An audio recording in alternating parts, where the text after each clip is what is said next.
Chapter 331, Black Star. The Beginning 1.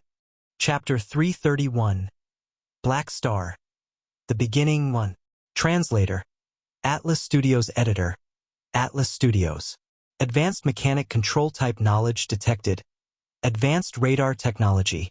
Learn in exchange for 2 potential points. Learning. 15%. 74%. Knowledge successfully learned. You have learned Advanced Radar Technology. The new knowledge had been imprinted his mind, and his potential points dropped 2 points from the previous 55 points. Potential points were used to learn and level up knowledge. Although it did not seem like much, as all 15 advanced knowledges could be learned in exchange for 30 points, one would keep running out of points the moment they tried to max out those knowledges. Han Xiao had run into this problem in the past, which was why he was extra careful about spending his potential points this time around. He rarely spent his potential points unless necessary. Due to the limit of the potential points, mechanic players were forced to branch out in specific paths. It was impossible to be a master of all. Aside from earning a potential point upon leveling up, players could also earn a potential point from raising their mastery of an ability to the max. So, players could further their knowledge and thus increase their strength even after they had already reached the maximum level. Mechanic just so happened to be a class that never ran out of new abilities. Each new blueprint counted as a new skill, and all they needed was experience points. Han Xiao had a massive advantage when it came to experience, and the amount that he had amassed was far beyond what the players imagined to be possible in the current version. He had the luxury of branching off in several directions, giving him a huge edge over the players. You have acquired a new blueprint. Simple Multifunction Detector. This was the basic blueprint that came with learning the radar knowledge. Most players would come to find radar technology very helpful. It could be used for making observations at long distances as well as scanning the electromagnetic radiation in the surroundings. Although it could not directly improve their strength, it was still an important blueprint to have. As the players leveled up in the later versions, combat became much more dimensioned, and without sufficient radar technology, one was as good as blind. However, the majority of the players opted for the store-bought detection tools, and only the large gaming and merchant guilds would have access to such knowledge. It's actually not a bad knowledge. It suits my needs quite well. I can sell the detectors to the players after producing them en masse. This kind of supportive equipment could be viewed as absolutely necessary by many players. He had now obtained 3 advanced knowledges and was only in need of 2 more to meet one of his class change requirements. Now, the problem was money. However, Han Xiao's motto was to get rich together with the players, expand their market, and earn the NPCs' money with the players. Han Xiao had the advantage of knowing about the storylines already. Although this part of the game was kind of a gray area in his memories, he could still remember enough bits and pieces to matter. For example, he knew where to find the long-term mercenary contracts that could get him quite a lot of money. After he returned to waiting room, he found that most of the players were waiting there patiently. However, after scanning the room, he realized that Li Gu and the Temple of God players were nowhere to be found. Han Xiao frowned and asked, "Where are the others?" They said that they wanted to take a look outside to familiarize with the environment and would be back in a moment, Bun Hit Dog explained. Han Xiao narrowed his eyes. Bullsh *T. Do they think I don't understand how their minds work? They're just excited about entering a new environment and couldn't wait to interact with the new NPCs and trigger missions, thus ignoring my instructions. Most players were selfish. This was an indisputable point. It was even more so for the pro players. But really, could they not even wait there for a few minutes? Clearly, the allure of the shiny new world had gotten to them. This was also one of the things that Han Xiao worried about. As new opportunities popped up one after another, the players would start getting ideas of their own and would have less reason to always stick with him. They would also be interested in joining a more powerful organization. To ensure that the players never left him, Han Xiao had long since prepared a plan, and it was about time to implement that plan. "Follow me. It's time for work." Han Xiao turned and walked out the doors with the players following right behind him. The group of people arrived in front of a huge building with a main hall that was similar in size to a town square. People of different species could be seen throughout the building going about their business. Some sat, some were walking around, and some conversed with each other. However, all of these people were fully clad in battle gear, and pretty much all of them were supers. "What is this place?" the players asked as they looked left and right. "The Mercenary Alliance," Han Xiao said slowly. "A powerful neutral organization that offers swords for hire. This organization's business can be seen in all corners of the universe. It was founded by the 3 big civilizations in space. They maintain absolute neutrality, and all intelligent life forms can register to become one of their mercenaries. The Alliance ranks their mercenaries with different levels, and the difficulty of a mission, the value of reward, operation funds, and other benefits all depend on your level. The Mercenary Alliance is an ancient organization, and like the Intergalactic Bank, they never interfere in matters in space. It also pays great attention to protecting the rights of both the clients and the mercenaries. Mercenaries would never be forced into doing missions. It serves as a fair platform.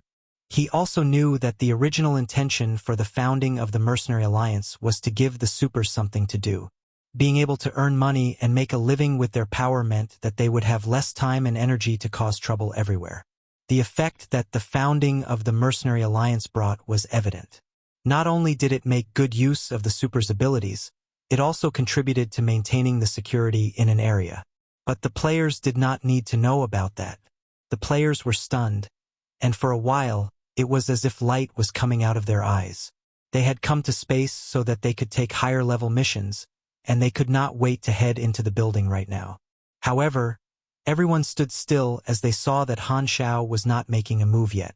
Multiple fist-sized metal balls could be seen floating around the Great Hall of the Mercenary Alliance.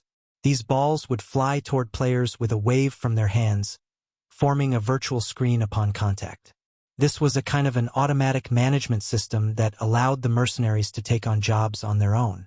Han Xiao retrieved a ball and opened up the virtual interface. "Please enter your mercenary account username to proceed." A robotic voice sounded out of the small ball. Han Xiao directly selected the register option, and the screen changed. After entering his identification information, his account could not be connected to his bank account. Han Xiao entered the information for his own bank account, and with a flash, the screen refreshed and displayed his basic information. There was only a name and a single entry in his resume protecting Shorthorn Star. This resume would automatically record his official accomplishments, and as he had only entered space not too long ago, it was still as blank as a sheet of paper. These accomplishments were basically the physical record of his renown, but the accomplishments that were made with no witnesses around would likely not be recorded. However, the renown on the player interface was different. Even without someone spreading the news, the renown points would still increase on whenever a player did something big. Han Xiao needed a mercenary nickname. He was called Black Phantom on planet Aquamarine, but he felt like that name wasn't domineering enough. He decided to use a new name to also pique the players' interests.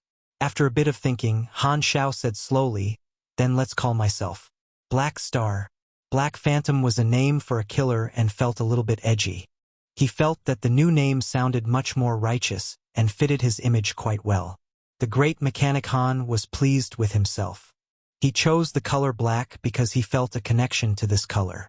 He had liked to wear black clothing even in his past life, not because he thought it looked cool, but because he was too lazy to wash his clothes. After entering a bunch more information, the little ball revealed a small probe and reminded, "If you're a super, please release your energy toward this probe. The system will analyze your class for you, and this will determine the difficulty of the missions that will be matched to you." Han Xiao held the probe and sent sparks of energy out of his fingertips. He used about 80% of his power, and C-class was displayed on the screen. Data collection complete. Creating file. Mercenary codename, Black Star.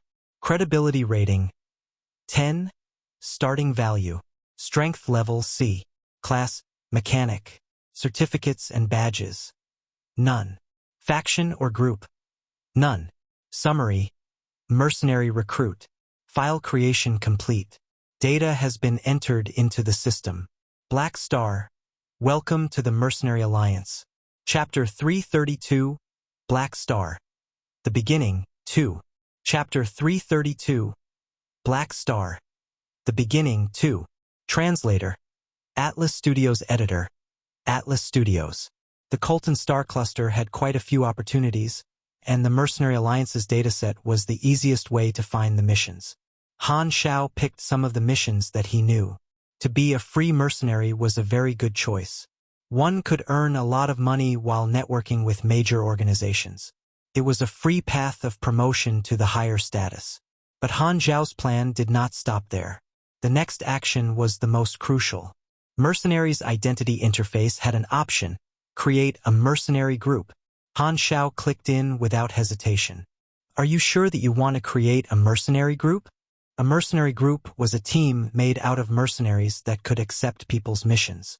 A mercenary group also had rating system, and all their actions would be recorded in the system. Even a member who finished a mission by themselves would be recorded in the ratings of the mercenary group. At the same time, if a member left a bad record, it would also influence the rating of mercenary group. Han Xiao's record for his mercenary missions was still blank, and the same went for this group. Sky Ring Army was another large-scale mercenary group that took missions all over the place. They had a wide market with new members joining every day. Their reputation was well known. If one did not have an extremely bad history, anyone could start a mercenary group. One person could only make one mercenary group. One could not create a new group unless the previous one was disbanded. Please enter the name of your mercenary group. After some thought, Han Xiao directly used his code name and called it Black Star Mercenary Group. He confirmed the name, and the interface suddenly changed from a personal one to a mercenary group interface. The target members for this group were clearly the players, as they were there to provide hard labor. That's not right, they're warriors. Life as a mercenary was extremely dangerous, but players could always revive, so there would not be any loss. This job perfectly suited the players' natural advantage, and with the players, developing a new empire was twice as easy. Let the players join my mercenary group, then we can start a new base. Han Xiao's eyes looked deep as he smirked. Building a base was one core component of his plan. It could tie the players as a beneficiary on his tank, and the players would be more concentrated together while decreasing the chance of players leaving. This was the plan that Han Xiao had finally come up with after pulling his hair out. At the same time, he could build a closer bond with the players, and their relationship could move from one purely out of benefits to comrades. Think about it, building a mercenary group by himself with professional players as the initial players of the organization would create a lot of news in the world and attract even more players' attention. He could then use rewards to lure in other skillful players and strengthen his mercenary group. They would think that it was the result of their hard work.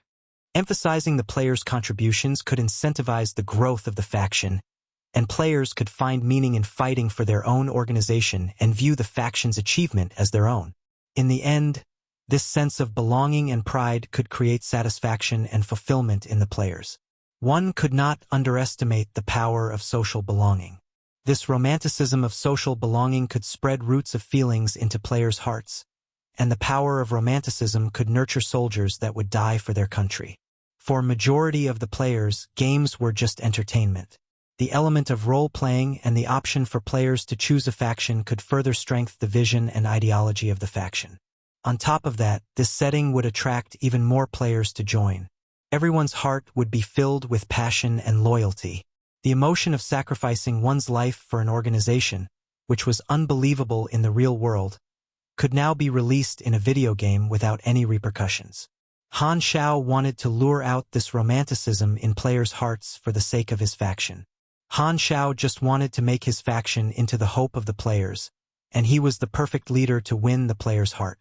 Along with the growth of his faction, Han Xiao could earn more benefits and obtain better items, all while rewarding the players' contributions.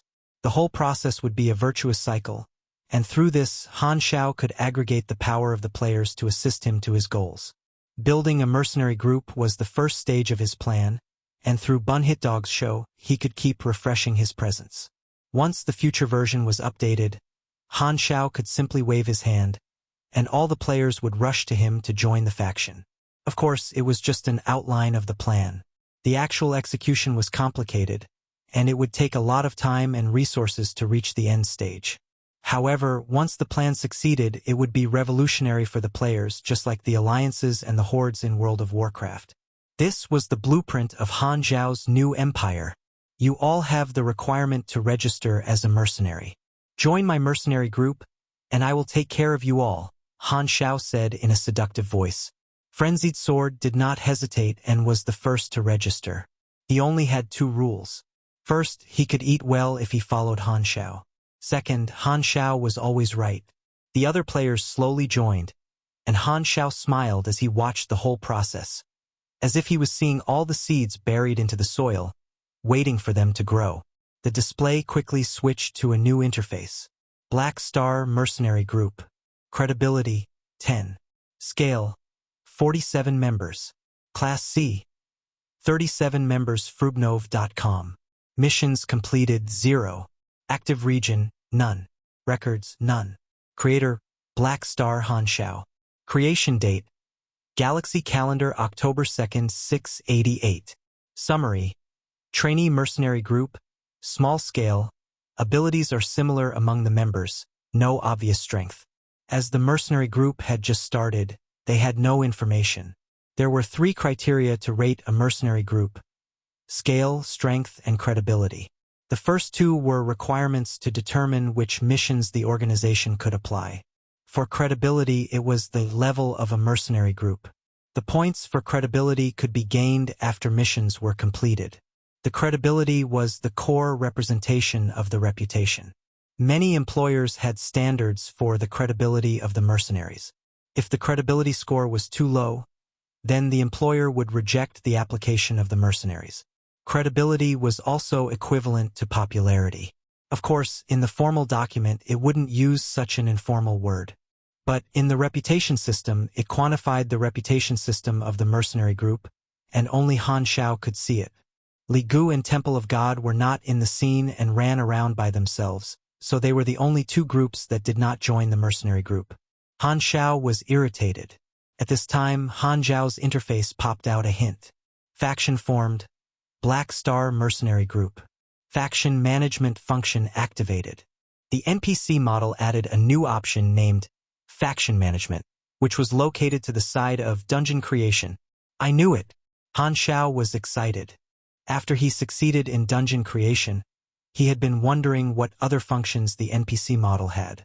He had expected a faction option to be one of the functions, but he had never activated it. He figured that, since he had belonged to the Darknet, which Bennett was the boss of, the functions had never been needed before. He had been pretty confident that only by creating a faction himself would the function be activated. And he was right. If the interface did not work, he probably would have given up, but now, with the management interface, it simplified the whole process. Han Xiao quickly clicked into Faction Management and experimented with things, getting more excited as he looked on. There was only one way to describe this function. You could do anything you want. Chapter 333, Black Star. The Beginning, 3. Chapter 333, Black Star. The Beginning, 3. Translator. Atlas Studios Editor. Atlas Studios. Faction management was the most complicated among all the NPC interfaces. There was a dizzying number of options and information. Through this interface, Han Xiao had access to all the faction-related features a player would have, and he could also give out faction missions, albeit a limited amount. The level of reward that he could give out was dependent on his own level, faction rank, faction influence, and legendary points. Faction reward limit, 92,000. Faction leader level, 70. Plus 56,000 reward limit.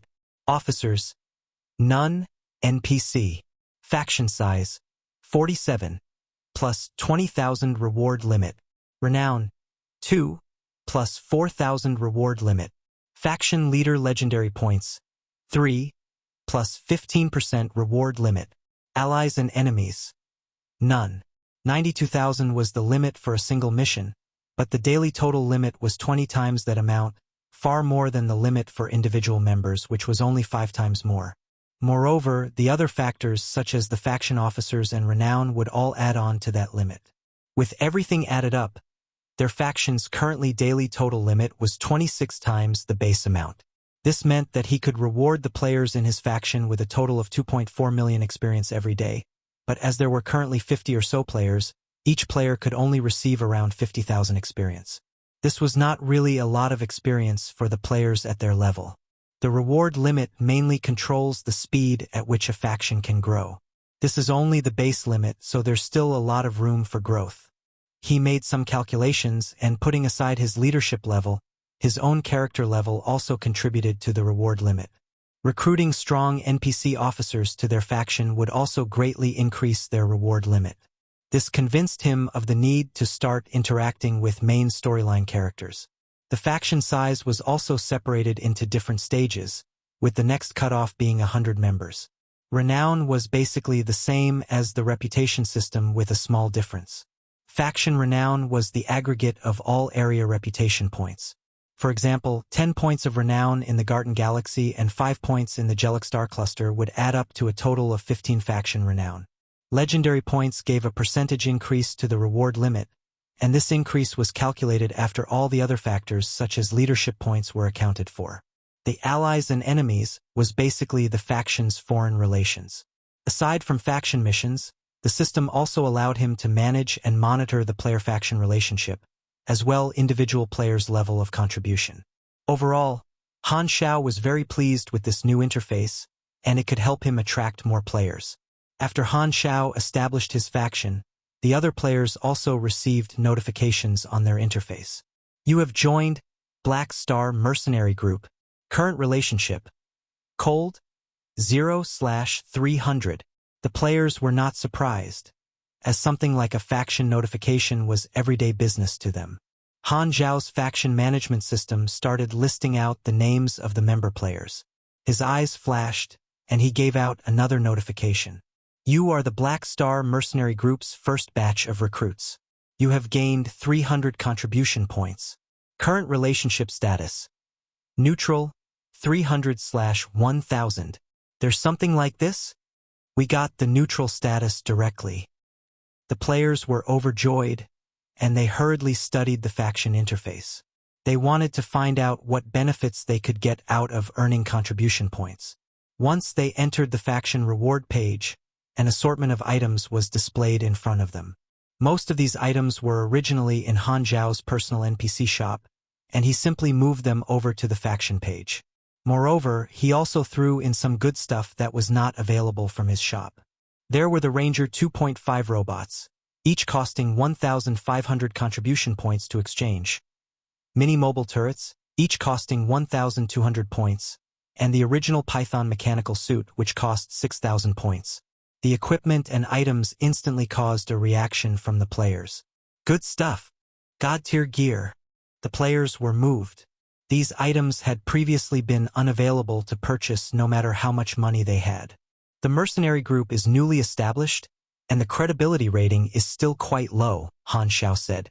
Only by raising our credibility rating can we take on higher-level missions. We're all comrades in arms now. Let's work hard together for the future of the mercenary group. Immediately after, he made the faction size information visible to all the players in the interface. He wanted to use this as a reminder for them that they could take on jobs with better pay once they raised their rating. Moreover, he wanted the players to feel like they could directly contribute to the faction's growth with their own actions. The players were taking a while to process all this information. Then, Han Xiao turned his attention to finding missions or job notices given by the Sunil tribe for his subclass. He quickly found several available missions. However, their faction's credibility rating needed to be at least 120. 120 points? Han Xiao thought as he touched his chin. If he did things normally, he would be able to acquire 120 points after taking several outbound combat missions. However, he decided to take those menial labor missions that awarded at least 1 credibility point per mission. These daily missions were safe and easy, and they could be completed within the hub. Although it would take more missions, was this not what the players were for? He immediately used the newly gained interface to issue a faction mission. Faction mission, credibility standard. Mission introduction. Black Star Mercenary Group has decided to take on an outbound assignment. However, the minimum credibility rating must first be met. Note: This is the prerequisite of the first outbound assignment taken on by the faction. Mission requirement: complete the daily missions and jobs at the Hub Center until the Black Star Mercenary Group has acquired 120 credibility points. Reward: 45,000 experience and 300 faction contribution points. Remark: the 3 top contributors to meeting the credibility rating minimum will receive additional benefits. There isn't much experience awarded, but the contribution points rewarded are not bad. Did you not see? This is only the first part. We will be able to take on the combat assignment later on. That's where we'll be able to get the experience. This is a team mission, right? It's asking for everyone to contribute to the 120 points total. Ho ho. You even get benefits for being the top 3. Frenzied Sword, Han Xiao, and the others got excited and could not sit still after seeing the reward. They knew better than anyone that Han Xiao's benefits would definitely not be ordinary. The mission only required taking on the daily missions in the hub. These missions usually only had to do with cleaning and some other utility-related work. The good thing was that they did not have to go through the trouble of leaving the hub. If the 50 players worked together, they would be able to meet the credibility rating requirement very fast. Han Xiao was not worried at all. Moreover, the players had only been getting benefits ever since they joined the faction. So, they naturally had no reason to refuse the faction invitation. After receiving Han Xiao's orders, the players spread out and left to take on the daily missions. With this group of helpers, Han Xiao was able to clear out a lot of time for himself to deal with some other business. After he returned to the resting room, he decided to make some preparations as well as think through his future plans. A few hours later, Li Gu and the others returned to the resting room. They had been walking around outside for quite a while. Li Gu had left for space because he wanted to trigger all those new missions. With so many new NPCs at the Hub Center, he could not wait to explore around and see what missions he could accept. However, he found out that most people there were travelers, and they all laughed Li Gu and the others away when they tried to offer help. The NPCs asked them why they did not just go to the Mercenary Alliance if they wanted to take on jobs. Although they could not receive any missions, they were able to get a new piece of information. After heading to the Mercenary Alliance and busying themselves for half the day, they finally registered themselves as mercenaries. Seeing the countless listings of jobs and missions convinced them that they had made the right choice in coming to space. Furthermore, Li Gu believed that acting by themselves was the right action to take, as they had gained a lead on the other players. The group of people chatted as they walked to the room's entrance. We have gained an advantage this time. Do you think we should tell others about this mercenary thing? Li Gu shook his head. This is an opportunity that we found. We're all competing against each other here. There's no need to tell them straight away. But should we tell them if they were to ask? Li Gu thought about this and he appeared to be troubled. Hiding away information like this after being asked would cause trouble easily. Just as he was trying to decide what to do, the group opened the door to the room. However, they realized that not a single player was in the room. A Temple of God player was confused and asked, "Where did the others go?" No idea. Li Gu was glad and secretly let out a deep breath. He no longer had to be afraid of being questioned by the other players. Chapter 334, Black Star. The Beginning, 4. Chapter 334, Black Star. The Beginning, 4. Translator. Atlas Studios Editor. Atlas Studios. They all turned around, but they only saw Han Xiao alone in the room playing with the communicator. He quietly said, "You guys are finally back. You are the only ones left." "What do you mean?" Li Gu asked. "All the other players have already joined my mercenary group." "How about you?" Li Gu froze. "Does that mean that everyone else has already become mercenaries? Then what was the point of all our hard work?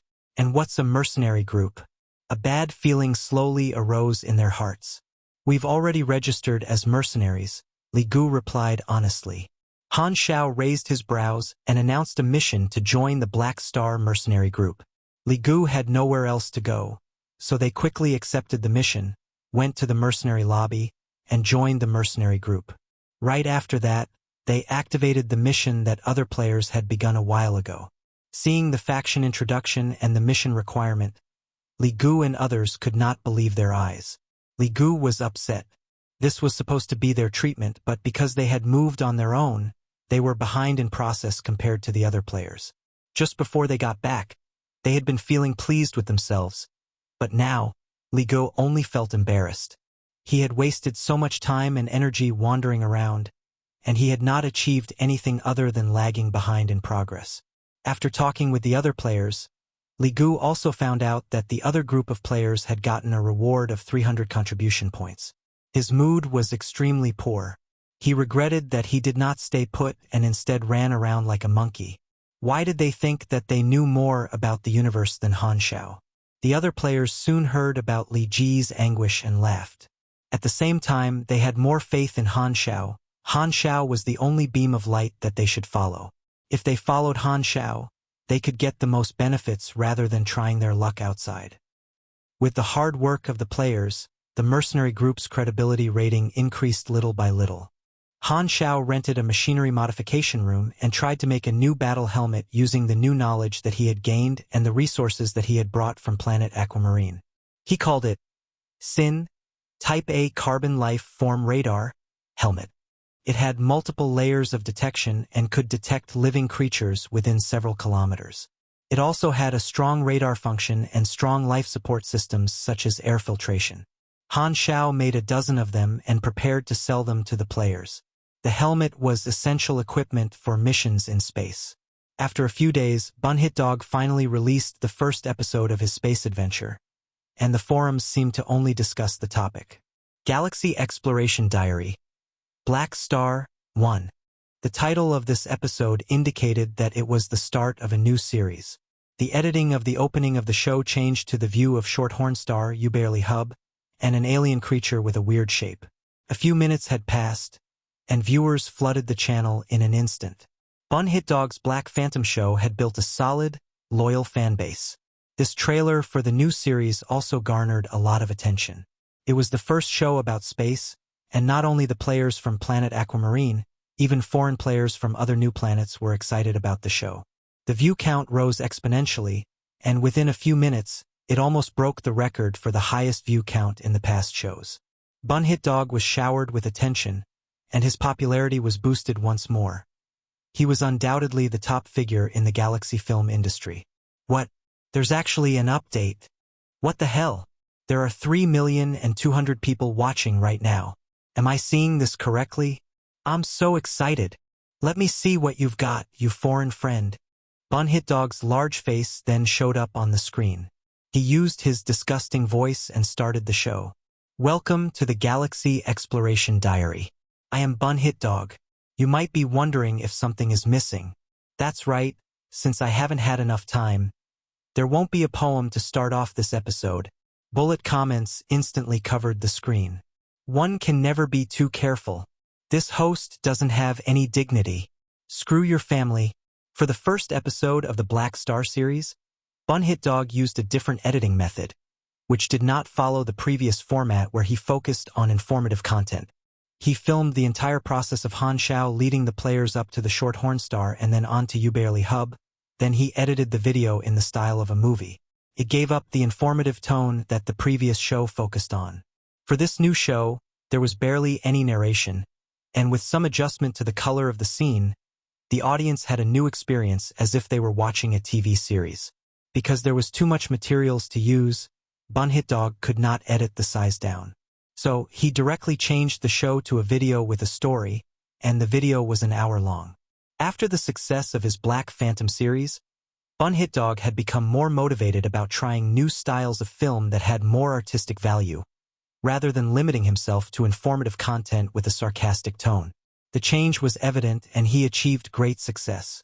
As the video went on, the scene of space unfolded in front of audiences' eyes.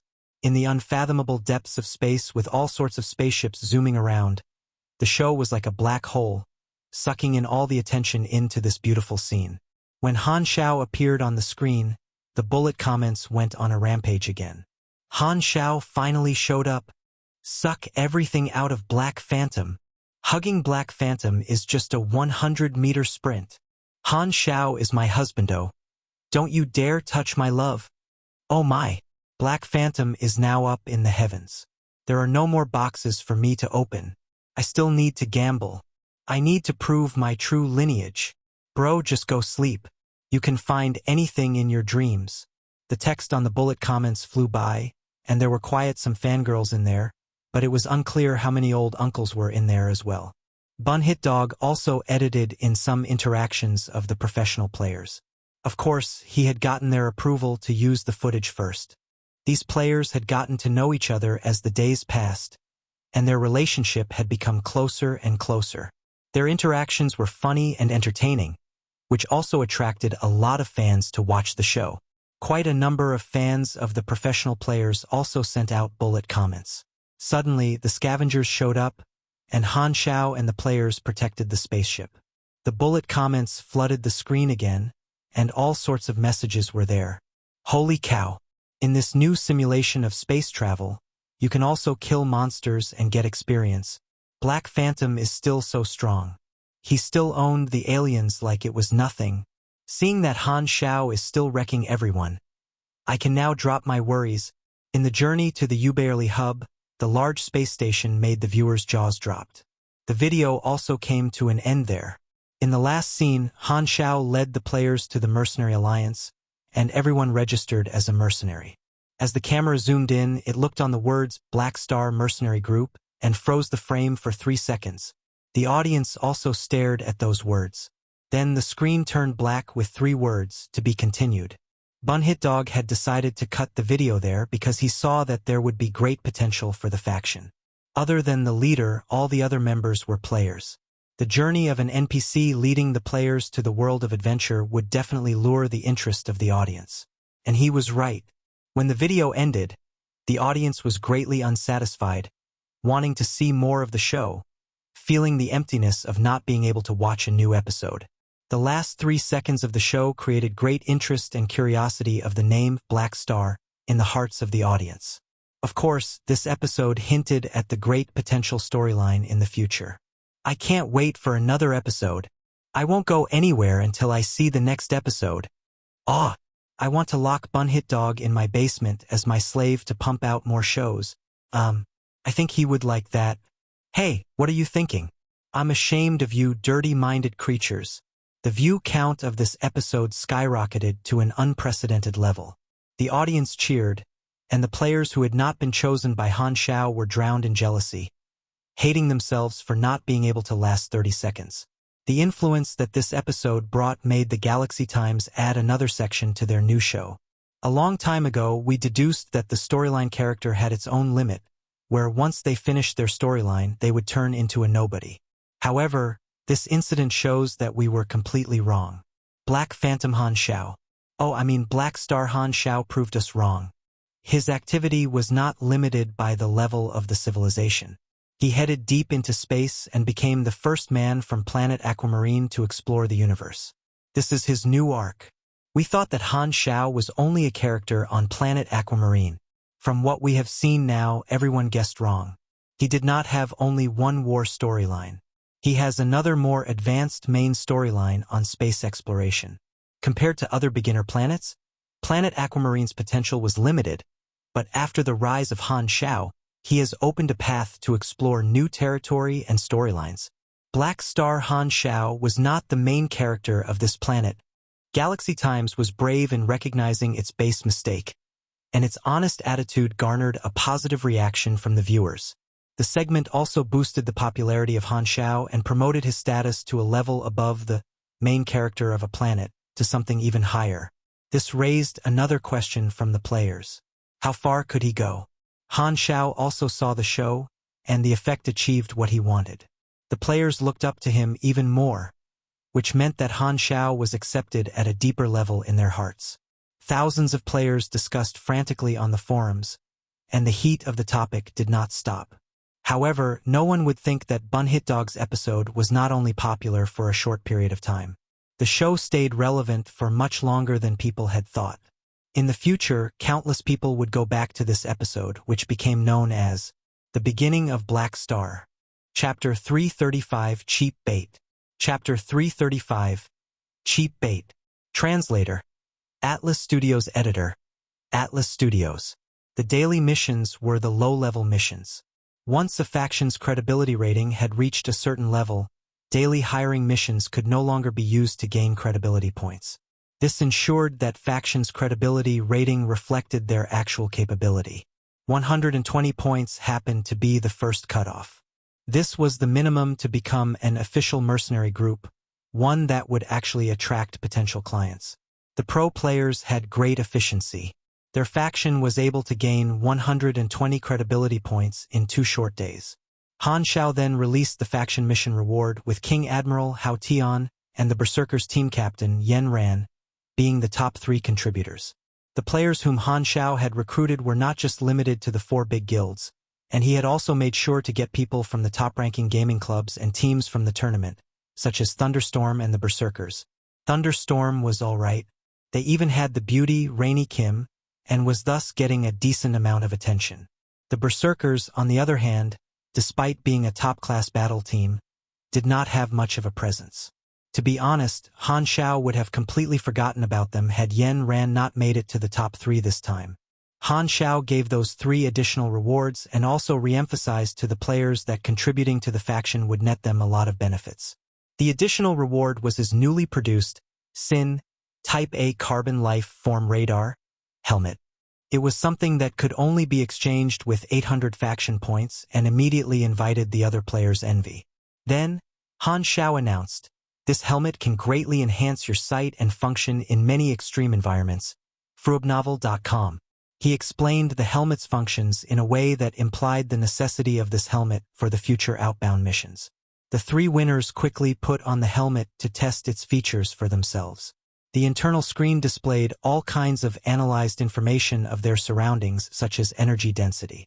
They could even adjust the display themselves. The function of this item was clear to see, and it also gave decent protection for the head. It was an item that suited all player classes. Frenzied Sword was close to Han Xiao, and he was able to borrow the helmet to test it out himself. After putting it on, he could not help but say, "It really is a good item." After the others saw this, they also took turns putting on the helmet to see for themselves. They were then convinced that they had to earn this item in the future. With the reward given for being the first batch of recruits along with the previous faction mission reward, most of the players had already accumulated 600 contributions points and were only 200 short of the helmet. Han Xiao had set the price of the helmet to 800 points on purpose to bait the players' frustrated feelings. Being just short of being able to obtain the item would make them want to either do more missions or even give up their own items or even money in exchange for it. Although it seemed like the players had been able to easily gain 600 contribution points, it was all just a strategy that Han Xiao had long been implementing whenever he dealt with the players. He converted the players' desire for an item into something of a physical value. The items that were available in his shop were cheap and reliable, and in combination with the allure of faction points, it meant that Han Xiao would be the go-to place whenever players wanted to spend their money. The exchange rate of ANAs to faction contribution points that he had decided on for now was 50:100 for those with a neutral status, which was 0 to 1,000 contribution points. So, in the player's mind, the helmet's value was 400 ANAs. Now that they could buy it at 25% of the original price after using their contribution points to pay the rest, they felt like they were getting a huge bargain. Half of the players had earned 1,500 ANAs from the Shorthorn Star Raid and were itching to spend their money on something. The other half did not have a lot as they had only been doing some daily jobs. However, most of them decided to borrow from the other half out of desperation. "We're all in the same line of work here. It's just 100. Are you actually not going to lend me that little money? You're not gonna? Are you looking down on me? Come on, we're all buddies here. We will definitely make more money in the future. You don't have to worry about me not paying you back. Where could I even run off to here? I will owe you a favor if you lend me some money." After a chaotic scene, the last group of players was able to obtain their own helmets after getting into debt. Of course, the Temple of God players were the most in debt, making Li Gu feel very bad. With 50 or so customers, Han Xiao was able to make over 6,000 ANAs in one go for all the helmets that he had made, so he was feeling very pleased with himself. These helmets had been made with materials from planet Aquamarine and actually cost next to nothing. The profit margin here was practically insane. After their group of people arrived at the lobby of the Mercenary Alliance, Han Xiao got ready to open the interface to accept the jobs offered by the Sunil tribe. However, he realized that the lobby was a little odd today. A crowd of mercenaries was making a ruckus at one corner of the lobby. Han Xiao was a curious person, so he walked over, only to see a short blue-skinned person get surrounded by the group of people. The person was wearing a fancy loose-fitting dress and had hard nail-like hair, pointy ears, and no nose. The two eyes were shaped into a tight slit while the mouth was curved upside down with a naturally upset expression. This person was a blue-eye, and his appearance was akin to an emoji. The impression that the other species had of the blue-eyes was that they were very selfish and opportunistic people. This particular blue-eye was some financial group's materials investigation member. He was there in person to hire mercenaries in order to save on the tiny processing fee that he would have had to pay if he had gone through the proper hiring channels. This blue-eye was called Martin, and he was in the middle of introducing his job offer. I am from a materials investigation team that is on its way to planet Garten 791 for a 3-day on-site investigation. We're looking to hire bodyguards. Each person will be paid 400 anas, and you will be responsible of protecting our team members. You will have to clear out the investigation grounds of any beasts as well as perform reconnaissance in any dangerous areas. We're looking for groups with a credibility rating of at least 120. The surrounding mercenaries only showed cold faces at that. 400 anas was not a very attractive reward. Moreover, this deal would be made in private instead of going through the official Mercenary Alliance channel. This meant that no records would be made in the system, and they would not be able to gain credibility points for completed the job. None of the surrounding mercenaries were bothered enough to take on the job. Han Xiao's eyes flashed, and he checked his star map. Garten 791 is close to the Sunil's home base. We could earn some cash on the way. Although the reward is only 400 anas, if each of our 50 people can get it, it's still not too bad. It was only a lifeless planet, hence the name with the code. It was basically a planet exclusively for resource excavation. Han Xiao pushed through the crowd, walked up to the blue-eye, and said, Black Star Mercenary Group. 50 people. Only group assignments for now. Let me check your credibility rating. Martin gave Han Xiao a quick scan with his eyes and was quite happy. He had finally found someone who would take up his offer after shouting there for half the day. Han Xiao pulled up his mercenary information page and passed it to Martin. When Martin saw that this mercenary group had reached the credibility rating requirement, he was overjoyed. However, his expression changed immediately when he scrolled further down the page. You've never accepted any combat assignments? Black Star Mercenary Group's resume was filled with the daily jobs that could be completed in the hub. Many were cleaning missions. Normally, mercenaries would not even bother themselves with such jobs. This resume gave Martin quite a shock. He had never seen such a noob mercenary group. Chapter 336, A Mechanic's Paradise. Chapter 336, A Mechanic's Paradise. Translator, Atlas Studios Editor, Atlas Studios. Han Xiao raised an eyebrow. What's wrong here? We meet the credibility rating requirement, right? I want warrior bodyguards, and all your records were filled with daily routines in Ubarely Hub as if you are the janitor here, Martin said in a condescending tone. Are you really qualified as a mercenary? Han Xiao frowned. What do you mean? You are not qualified for my job hiring. Martin waved his hand with annoyance. Even though he was very cheap, he did not lower his standards and wanted the best warrior that he could find with the cheapest price. The blue-eye's personality was always like this, cheap and greedy. Although the average rating of the strength for the Black Star Mercenary Group was Class C, he did not trust their ability after reading through the records. If he spent money on useless mercenaries, the research team would be in great danger. The mercenaries around all mocked Martin. You are offering only 400 anas. Such a choosing beggar. Have you never heard that you get what you pay for? Ha! Blue-eye. Han Xiao ground his teeth. Sigh, what are they blabbering about? It feels like they are helping Martin instead of me. Martin saw the opportunity and quickly pressured the price. With this record, I can only offer 200 anas per person. Farewell. Han Xiao left without looking back. Martin's attitude irritated Han Xiao, and the great mechanic Han would never let others pressure him. It was fine if they did not take that job since there were so many other opportunities, so there was no need to beg in front of an annoying man. He opened the mercenary interface and found a few hiring requests from Sunils, all about the same event. The homeland of Sunil had been destroyed. With the help of God Aura, the civilization had moved to another planet filled with nature and forests. It had been renamed Planet Sunil. Planet Sunil had a lot of wild beasts roaming around the planet. Most of the time, the beasts were passive. However, there was a stone that contained evil spirit deep below the ground of Planet Sunil, and it would turn the beasts on rampage once in every few years. Sunil's villages and cities would all be affected. Every time, during this period, the warriors of Sunil working away from the planet would all return and protect their homeland while gathering more helpers. The Sunils were a sad race. Originally, it had just been a civilization without interaction with other planets.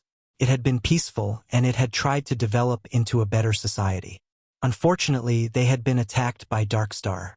The Sunils had no way to fight back as the fleets from Dark Star repeatedly fired missiles and lasers at the land. The land was filled with screams and fire, which even drowned the desperation that people had.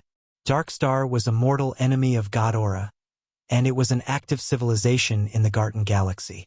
Dark Star had found a weakness in Ghidorah's management and attacked the planets under the rule of God Aura. God Aura had no choice but to exhaust more resources to help the lower civilizations. If God Aura ignored the suffering of those civilizations, then they would have lost the public's trust in their ability to control the Garten Galaxy. As an evil faction, Dark Star had broken the Intergalactic Treaty Space Civilization Constitution long ago by attacking a less developed civilizations. Moreover, Shattered Star Ring was on the far end compared to other star systems. So, after destroying the worlds, Dark Star would always disappear in their region for a long time and avoid the declarations of war from other civilizations. Dark Star was like a shadow that slowly consumed the Garten Galaxy. When the Godaran fleet arrived, the original planet of Sunil had already perished. The land was covered in lava, and the ground was cracked and destroyed. The ecosystem was lost, and only 10% of the population survived.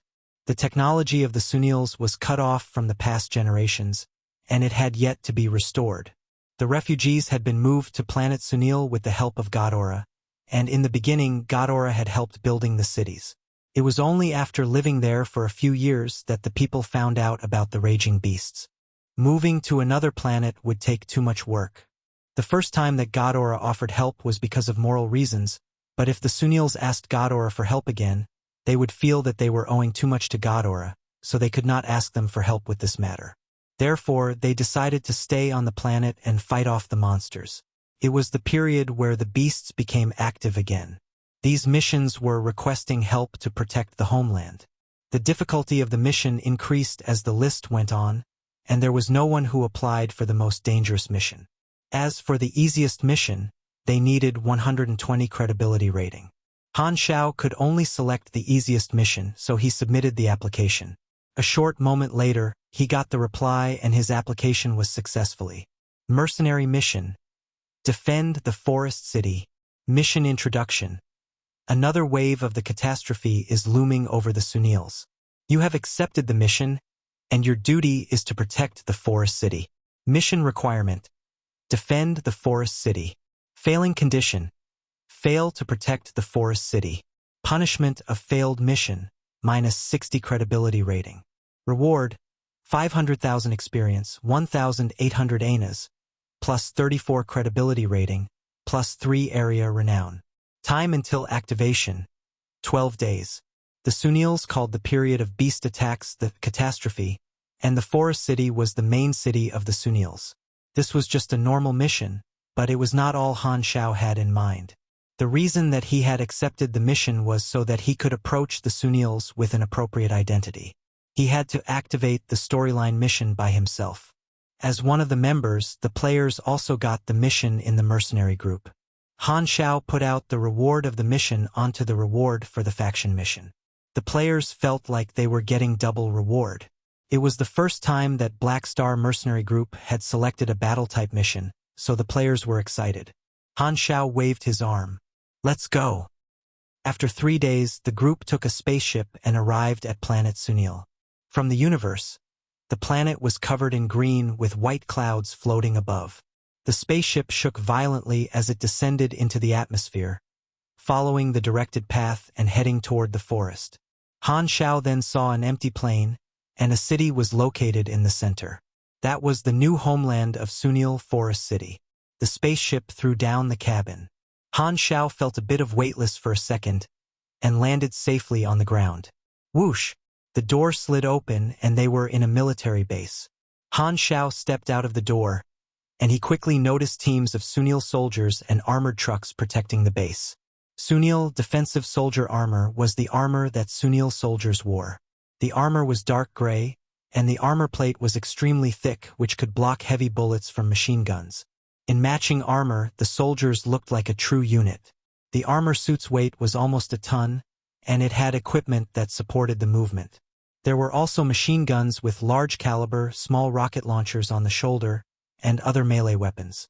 Sunil was a pure technology civilization, and after a technological civilization reached a certain stage, they would always create armor for individual soldiers. Different civilizations had different styles of armor. For the Sunils, the armor was categorized into private class and corporal class. It was also separated into defense style, offense style, scouting style, etc. In fact, Han Xiao knew that Sunil armor had an even more powerful class called Commander Class Armor. However, it had been destroyed back in the attack, and the technology was lost forever. Other than the armor technology, there were large mechanical weapons, vehicles, and a few light spaceships. With all the machinery lying around, Han Xiao's eyes were shining, and he was looking forward to this place. A civilization that leaned toward pure technological progress was the best foundation for mechanic class, and this was one of the reasons that he wanted to come to planet Sunil. The technological level of Sunil could bring great benefits to Han Xiao. Han Xiao was attracted to the subclass of Sunil, and it was related to machinery. It was a rare subclass, could dramatically improve the progress of Han Xiao's main class. For Han Xiao, this was the best choice for him to complete his class. The players also gawked at the scene around them. Han Xiao had described the tragedy of the Sunils to them, so they had thought that it was a civilization on the brink of destruction. They had been expecting nothing but poor conditions and lagging technology. But the scene of this iron forest proved them wrong. Freeobnovel.com. Dong dong dong. The sound of heavy metal got louder as a soldier with heavy armor approached to the group. His armor was certainly better than that of normal troops. It was also covered in red and white, which symbolized that this was corporal class armor. The approaching Sunil seemed to be an officer as his face was stone cold, sending the aura of a soldier. I am B-12 Defense Team Captain Neville. I have already read through your information. Black Star, you will be the 1-432th mercenary to join us. I hereby represent the Sunil people in welcoming you to our world. The catastrophe has not started yet, so please follow me to the mercenary resting area. Then I will assign you a specific mission. Chapter 337 Green Knight, the warrior who had returned home. Chapter 337 Green Knight, the warrior who had returned home. Translator. Atlas Studios Editor. Atlas Studios. Neville kept quiet the entire way. Sunil soldiers were not known for their words, and everyone had on a grave expression, as if they did not even have time for idle chatter. They were all focused on their own missions. The metallic smell of the soldiers' armor filled the air, accompanied by an air of silence. The only sound that could be heard was the tanks that passed by occasionally. Sunils used to be known as a civilization that embraced life. Their people loved art and culture. However, everything had changed when the disaster struck. The survivors had been forced to throw away their previous identities and harden themselves. This change was also reflected in the structures they built. Orderly fortress-like steel buildings lined the side of the road that they traveled on. It was as if they were living on a grid. With Neville leading them, Han Xiao's group arrived at the resting area, where a large number of mercenaries had gathered, stirring up a ruckus. Before the catastrophe wave struck, the mercenaries were all required to get a detailed briefing. Neville stepped onto a platform and explained in a grave voice, "The forward scouts have discovered increasing signs of the rampaging beasts. You're here as our hired mercenaries, and we hope that you can all work together to help us overcome this obstacle." After a short speech, Neville got straight to the main point. This planet's underground contains pockets of prophecy stones. Prophecy stones can corrupt the souls of those around them, and the entire planet's mineral veins have been altered by these stones. This is the reason behind the beast's berserk and extremely aggressive nature. However, this isn't the main problem of the catastrophe. The energy contained within the prophecy stones will be released once every year in waves. This is the root problem behind the beast's sudden outburst. For unknown reason, this year's wave has arrived half a year earlier. Our specialized observation department predicts that the catastrophe waves will explode out in full force in around 7 to 13 days. Our enemy is every single beast on this planet. During the waves in the past, we only had to deal with smaller beasts during the initial 3 to 6 days. Then, as the battle reached the 10th day or so, the frequency and intensity of the beast raids would increase. The last 5 days would be the most dangerous period during the wave. By then, most of our vehicles and equipment would be damaged, and most our troops depleted. The beasts we would face then were also the strongest ever, which had been attracted from far away by the dense smell of blood due to the days of bloody battles. At this moment, a mercenary interrupted him and said, "You have tanks, airplanes, and even space battleships. Wouldn't killing these beasts be more like a slaughter?" Neville gave the man a cold glance. "You will understand when the wave comes." Soon after, Neville turned on the projector and started introducing the different beast types one by one. After a few short glances, Han Xiao was already able to tell that the beasts on planet Sunil were leagues stronger than the ones on planet Aquamarine. The prophecy stones had already been on this planet for countless years, and the energy that they have accumulated was enough to even affect the beast's evolution over the years. The beasts on planet Sunil were abnormally bloodthirsty, and they pushed the rule of survival of the fittest to an extreme. Maple Moon was curious. Since the beasts are the enemies, why couldn't they just kill all of the beasts before they get stronger from the catastrophe? "Maybe it's to maintain the ecosystem," said Frenzied Sword hesitantly. Shaking his head, Bun Hit Dog disagreed. "But this is threatening even the continuity of their people. Why would they care about the ecosystem at this point? Can they even completely exterminate the beasts?" The players started discussing the topic among themselves. They each had their own opinions toward the Sunil's crisis. After going through over 100 types of beasts, Neville sent out this information to each of the mercenaries. The mercenaries were then assigned combat roles depending on the job assignment that they had taken on beforehand. The Sunils kept a lot of mining and other resource collecting outposts in the wild. However, all of the Sunil people would abandon those locations and return to Forest City during the catastrophe.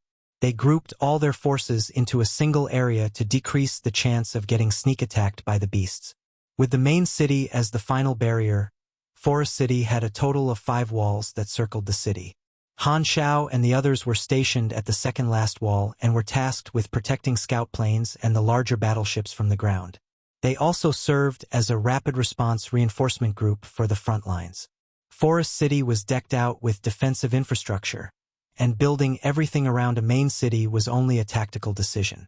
It was not meant to be a place for a last stand or anything of the sort, as the underground of the city was riddled with escape tunnels.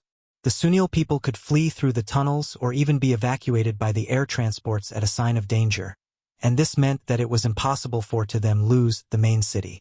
However, there were many powerful beasts in both the sky and under the ground, so this would only be a last resort. The 2 most dangerous jobs were the forward reconnaissance units and frontline combat troops. Sunil was a planet that was covered by dense forests, resulting in many blind spots for observation from air, which made reconnaissance on the ground crucial. However, the dangers of venturing outside the city walls during a catastrophe was obvious. On the other hand, the frontline troops' task was to kill or wound as many beasts as they could before the horde reached the city walls. Their survival rate was close to nil. That was why those 2 jobs were never taken on by the mercenaries. All of the frontline combat assignments were taken on by the Sunil warriors. The individual mercenaries were led away by an officer to reinforce his position. Neville brought along Han Xiao's group of people to walk them through and familiarize them with the defensive layout of the area. Time quickly passed, and soon, dusk came. The mercenaries were provided with accommodation in the military base. However, Han Xiao needed to enter the city to complete the subclass requirements. He found Neville by himself and said, "I want to register to enter the city." "Why would you enter the city?" Neville raised an eyebrow. "I have some private matters to deal with. I have a friend in town to visit." No, Neville straightforwardly declined.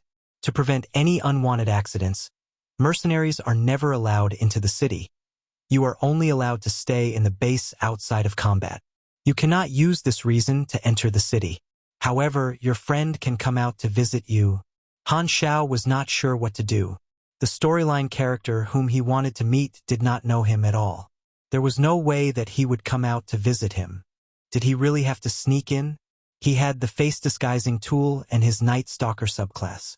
The chances of sneaking in successfully were quite high, right? Who? Just then, a gust of wind descended from the sky, and several beams of light landed on the ground. An airship hovered some distance in midair and released down a spiraling set of stairs. One Sunil super after another walked down from the ship. They were all Sunil mercenaries who had been working hard to earn money away from the planet and had all returned to fulfill their duties to defend their home on the eve of the catastrophe. The Sunil soldiers who were on the ground all raised their heads and looked at these returning warriors with reverence and gratitude. They even performed a perfectly coordinated military salute. Every time the Sunil warriors returned home, they would be welcomed back and treated as homecoming heroes. Han Xiao focused his eyes and saw a familiar face. He then shouted, "Hey, Lurden!" Green Knight, Lurden was among the disembarking crowd, and he turned over after hearing his name called. It took him a while, but Lurden remembered that the other person was someone whom he had fought with. With his body supported in midair with blue flames that were shooting out of his feet, he landed in front of Han Xiao and asked skeptically, "Why are you here?" "Black Star is one of the mercenaries that we recruited." Neville gave a salute and hurriedly answered for Han Xiao. "So, you're a mercenary too?" Lurden suddenly realized that fact. "Yeah, I only registered recently. I hurried over when I heard that your people were facing a crisis. I never thought that I would be fighting alongside you." Han Xiao made sure to make good use of this opportunity. "I have a friend in town that I would like to visit. Could you help me?" "If he's your friend, then there's no problem," Neville added. Lurden thought that as the two had already fought alongside each other once, even though he did not really know him, he felt like Han Xiao was not a bad person. Also, he was quite powerful. There was no harm in doing him this favor. Lurden then nodded and said, "Sure, I will accompany you into town." "Thanks." Han Xiao smiled. It sure was convenient to have met someone that he was familiar with. One sentence and the problem was solved. He no longer had to worry about taking the risk to sneak in. It had been a while since they saw each other, and Lurden's bionic body parts had already been repaired. Han Xiao passed the security station with Lurden, along with the other Sunil supers, who also wanted return to the city after returning to the planet. Han Xiao and Lurden followed behind this group of people. "Who?" Sounds of cheers suddenly exploded from both sides of the road. There were posters of the Sunil supers that still adorned the walls of the city, and the Sunil people rushed out to welcome their heroes home. Chapter 338. The Ordnance Engineer. Chapter 338. The Ordnance Engineer. Translator. Atlas Studios Editor. Atlas Studios. The upcoming catastrophe instilled horror in people's hearts, but the people on the street currently had broad smiles on their faces, as if the supers had driven off their fear. "Under regulation, I need escort you into the city," Lurden said. "It seems like your civilization really worships the supers," Han Xiao commented. "It's more like gratitude rather than worship," Lurden replied calmly. "After our race faced sudden change and migrated to this planet, we still don't have enough power to stand on our own. The efficiency of resource gathering is too slow for us to sustain our consumption, and we needed to purchase a lot of materials from the galaxy. Therefore, our expenses are greater than our production. In order for us to survive, supers that are strong enough will head into the universe and become mercenaries. Most of their rewards are sent home, and it is the main source of economic income. There was no way for this civilization to build enough weapons to fight the catastrophe. Han Xiao had a better understanding of the situation. The Sunil was a civilization in crisis. They could only temporarily rely on strong individuals, such as the supers, to support the entire economy of the race. That was why the people treated the supers like heroes, and one held great honor if one was a super. Han Xiao still remembered that Lurden was extremely cheap. In reality, Lurden gave all his income to the race, so he tried to spend as little as possible, all to contribute more to the race.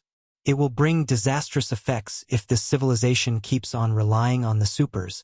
Lurden nodded. That is indeed true, but we do not have any other choice. In the end, it is all because of the catastrophe which is slowing down our recovery. We have to split significant portions of our funds to build weapons and military equipment to defend against the catastrophe. Our development in infrastructure and industries has been held back because of all the extra expenses that won't help the economy. If we don't solve the problem of the catastrophe, we cannot break away from this vicious cycle, and our civilization would always suffer till the end of time. We tried a lot of ways to solve the problems, and we even considered killing all the beasts, but that is worst option. Not only is it impossible to deal with, once the food chain is destroyed, the entire planet will face an inevitable death. Thus, we chose another way, trying to excavate the prophecy stones and deal with the cause of catastrophe once and for all. The project has been going on for years, and we are cleansing the stones bit by bit. One day, the psychic current will disappear, and the race will never have to face the tragedy of the catastrophe again. Lurden's face let out a sense of hope. There's always light at the end of the tunnel. Han Xiao had a decent impression of the Sunils. They were a resilient race with the supers carrying more and more responsibility in order for the civilization to live on. They had no complaints. What a pity. Han Xiao sighed as he remembered the fate of the Sunils in the previous world. The supers spread out after they reached the city and went back to their home. The crowd also slowly scattered. Han Xiao used his distorted memories and finally reached an alleyway after circling around. He stopped in front of a black narrow door, and a wine glass was hung on the sign. A bar? The person you want to visit is here. Lurden frowned. Do you have problem with that? No. Lurden remained expressionless. He looked down on people who spent their money for leisure as he thought that it was being wasteful of their money and their life.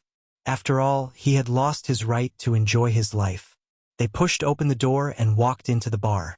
The bar was dim, and there were not any customers.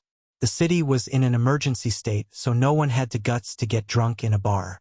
Han Xiao walked in front of the counter, and a soft snore came from the back of the counter.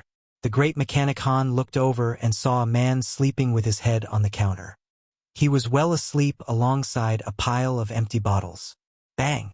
Han Xiao smacked the counter as hard as he could and shouted, "Customer is here. Wake up!" The man's fingers moved at first, and he let out a long breath from his nose.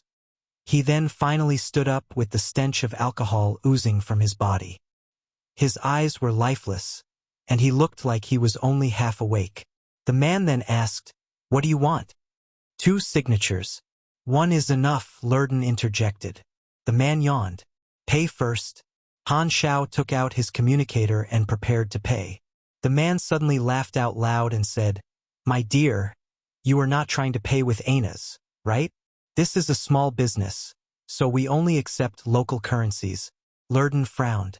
He usually spent his time in the galaxy, so the Sunil currency was not worth much for him. He reached for his pocket and wanted to pay for Han Xiao, but at the same time Han Xiao laughed. "I don't have Sunil currency. Can I use another method of payment?" The man did not look at Han Xiao and reached for another bottle. "Like what?" "A name." The man frowned, looking annoyed. He glared at Han Xiao and replied, "I don't have time for a game. Get out if you are not paying." "Delvis," Han Xiao said in a calm voice, but it was as loud as thunder in the ears of the man. The man froze as he tried to take a sip from the bottle. The relaxed atmosphere vanished, and he became expressionless, as if he was not drunk at all. The dizziness in his eyes disappeared instantly, and he stared right in Han Xiao's eyes. He quietly put down the bottle and said, "Wait for a moment. I need to wash my face." The man walked away from the counter and went to the bathroom. Only Han Xiao and Lurden were in the bar, and Lurden said, "You don't even know him, so you are not visiting someone you've met before." "I know his brother, that's why I decided to visit him," Han Xiao explained. The drunk man was Herluz, and Delvis was his older brother. The subclass that Han Xiao was interested in was called Ordnance Engineer. For players, this subclass was extremely rare, and there was a method among the Sunils to change his class. The item for activation was called Delvis Journal. Delvis was a famous ordnance engineer before the Sunil race was attacked. He created a lot of inventions for military equipment, and he wrote all his thoughts in his journal. After Dark Star attacked, Delvis died in the battle, and the journal was handed to Herluz. Han Xiao wanted to borrow the journal from Herluz to change his class. After a while, Herluz got back to the counter with his head washed.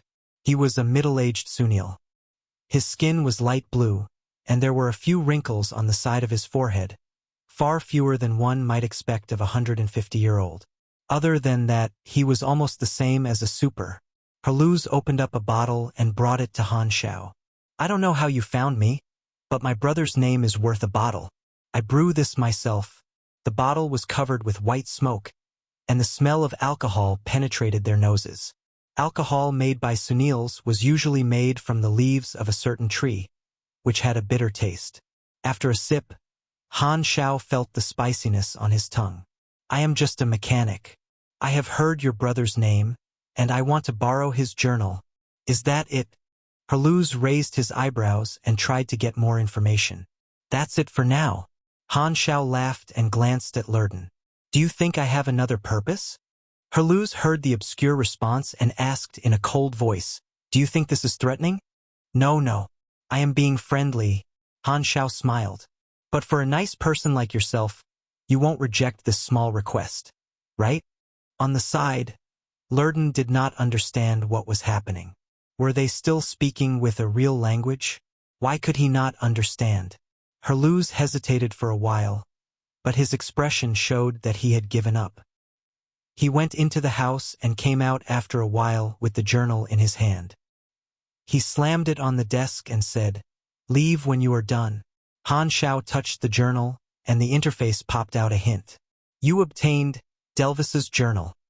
He had finally obtained it.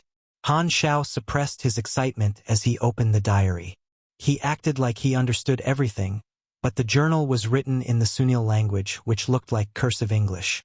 However, it did not matter if he don't know the language. The interface showed a progress bar, and as long as he finished reading the book, he could change his class. Through the normal mission, one needed to be extraordinarily lucky to obtain the journal. The procedure to obtain the journal was complex, since no one knew the identity of Herluz. Most people would not think that a stranger working in a bar was that man. Most of the time, the players would only find out about the journal by becoming friends with Herluz and drinking with him. Only then would Herluz start talking about his brother when he was drunk. However, Han Xiao knew the information, so he directly cut to the end without going through the complicated procedure. Lurden was surprised and asked, "Can you read Sunil?" Han Xiao closed the book and said, "I can't." "Then why are you reading it?" Herluz stared at Han Xiao with his eyes wide open. "Just think of it as me paying my respects to your brother. Thanks for the drink." Han Xiao put down the journal and smiled as he turned away. "What a weird guy. Don't disturb me again." Herluz shouted from behind Han Xiao. "Maybe I will." Han Xiao looked back playfully. After walking out of the bar, Han Xiao opened up the interface and looked at the new hint. He was in a good mood. He had finally gotten the subclass, and the explosive amount of experience points could finally be used. You obtained the class, Ordnance Engineer. Chapter 339, The Rush Strat. Chapter 339, The Rush Strat. Translator, Atlas Studios Editor, Atlas Studios. Ordnance Engineer LV.1. +1 END, +3 INT, +1.5% Machinery Affinity, +2 free attribute points, +1 potential point. You acquired the skill War Machinery Mastery. You acquired the skill Quick War Machinery Repairs. There was a chain of effect between Ordnance Engineer and Mechanic class. The skills and attributes perfectly fit with the Mechanic class, and this subclass was equivalent to half of the main class. The levels used for this type of subclass were used at their maximum potential value. Engineer-type classes focused on intelligence, and they did not provide any combat abilities. However, being an engineer was more valuable compared to having some additional combat skills. Ordnance meant war machinery such as turrets, armor, shields, and so on. This subclass would provide additional buffs when creating and using war machinery. Han Xiao pulled out the stack of experience that he had accumulated and spent it all on those two skills. War Machinery Mastery LV.10. When using war machinery, get an additional 18% attack and defense bonus. Quick War Machinery Repairs LV.10. When repairing war machinery, the efficiency increases by 24%. During the repairing process, randomly restore 3% to 6% durability. The chances depend on INT. No maximum occurrence. The effects on these two skills were simple yet brutal, and they were extremely useful for the current Han Xiao. However, the main reason that he wanted to obtain the subclass was the ability unlocked after maxing it out. He directly used 90 million experience points to max out the subclass. Ordnance Engineer has reached LV.10 max. Plus 1 END, plus 3 INT, plus 1.5% machinery affinity, plus 2 free attribute points, plus 1 potential point. In total, this class gave him 10 endurance points, 30 intelligence points, 15% machinery affinity, 20 free attribute points, and 10 potential points. There would also be additional potential points, including the reward, after maxing out the levels of the skills. Currently, Han Xiao's intelligence attributes reached 391. If he used all his free attribute points, it would surpass the requirement of his class change, 400. Ordnance Engineer was maxed out, and just like the Night Stalker, he also got a new ability. You acquire the skill, Military Modification. You acquire the ability, Military Machinery Enlightenment. Military Modification LV.10.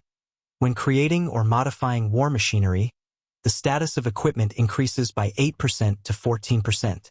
Note, the buff is based on the original status and does not include statuses from other buffs. This is the same as having another power boost for the machinery. Han Xiao nodded and looked at the other ability, which he valued the most. Military Machinery Enlightenment. You have been enlightened.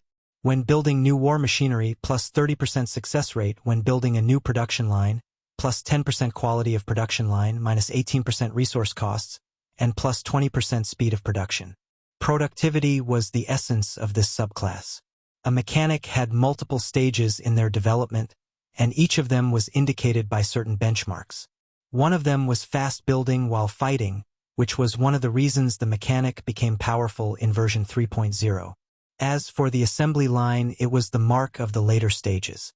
Mass production was a vital step to develop the most explosive, most brutal, and most costly tactic, which was known as the rush strat.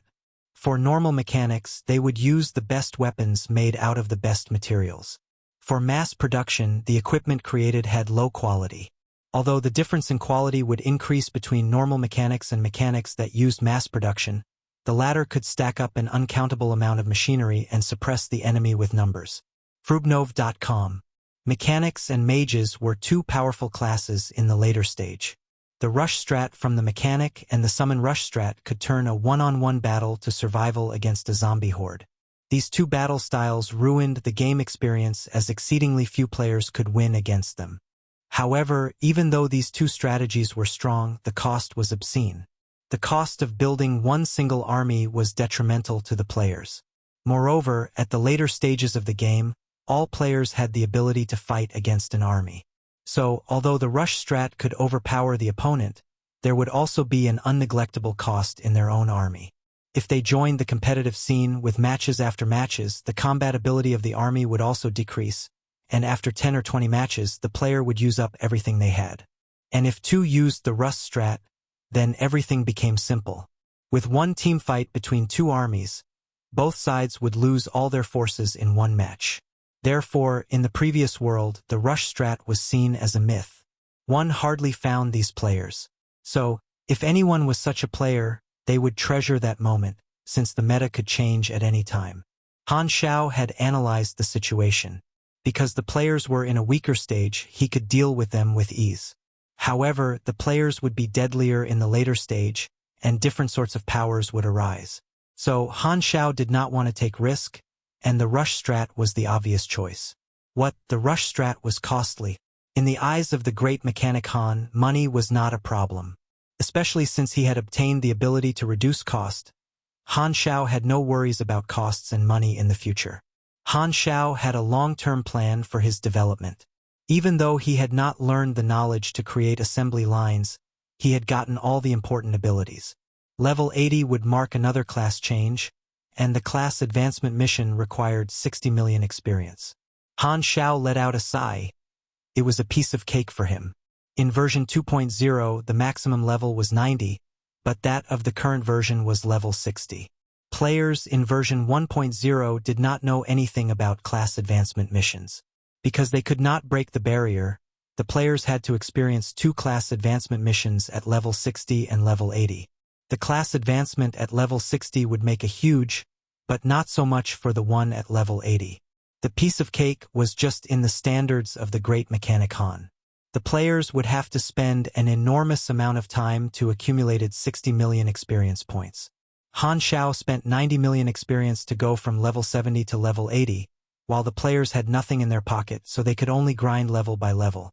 On top of that, the class advancement did not give back anything after paying the experience, so the players all wanted to quit. Han Xiao was in a good mood, and he thought to himself, I only need 2 more class advancement knowledges. If I can get enough money from this mission, then I should just head back home, settle down, find a nice wife, and have kids. Yikes, that sure sounds boring. Well, I can change class and get a new main class. After leaving the bar, Han Xiao and Lurden wandered in the forest city. The sky was filled with stars, and the gentle light from the stars rested on their shoulders. Even though this planet was a dangerous place, it had magnificent views. The green mountains and forests loomed far away. The rustling sound of leaves echoed as the wind passed by, and the galaxy that was hanging on the night sky glowed. Han Xiao could see why the Sunils might choose this planet for their new environment. With a shake of his head, Han Xiao recalled a quote. The most dangerous things often has the most beautiful appearance. Where are you going? Lurden asked. Just walking around. Then let's get out of here and head to the base. Is there nothing for you to do here? Han Xiao asked. Like going back home? Lurden shook his head. I don't have a family. Han Xiao stroked his shin and said, What mission do you have? Frontline combat. That's the most dangerous job. You supers had already given your money earned from your blood, sweat, and tears to the race, and you still have to go on such a dangerous mission. No wonder you are viewed as heroes. Lurden's eyes leaked his confused emotion. He was about to open his mouth, but he stopped himself and shook his head. Han Xiao saw everything in his eyes. He was glad that he had gotten the information that he wanted. I didn't guess it wrong. The storyline for Sunil already exists. The mercenary job was not the main goal for this trip. Han Xiao had another goal. Chapter 340, The Catastrophe Has Arrived.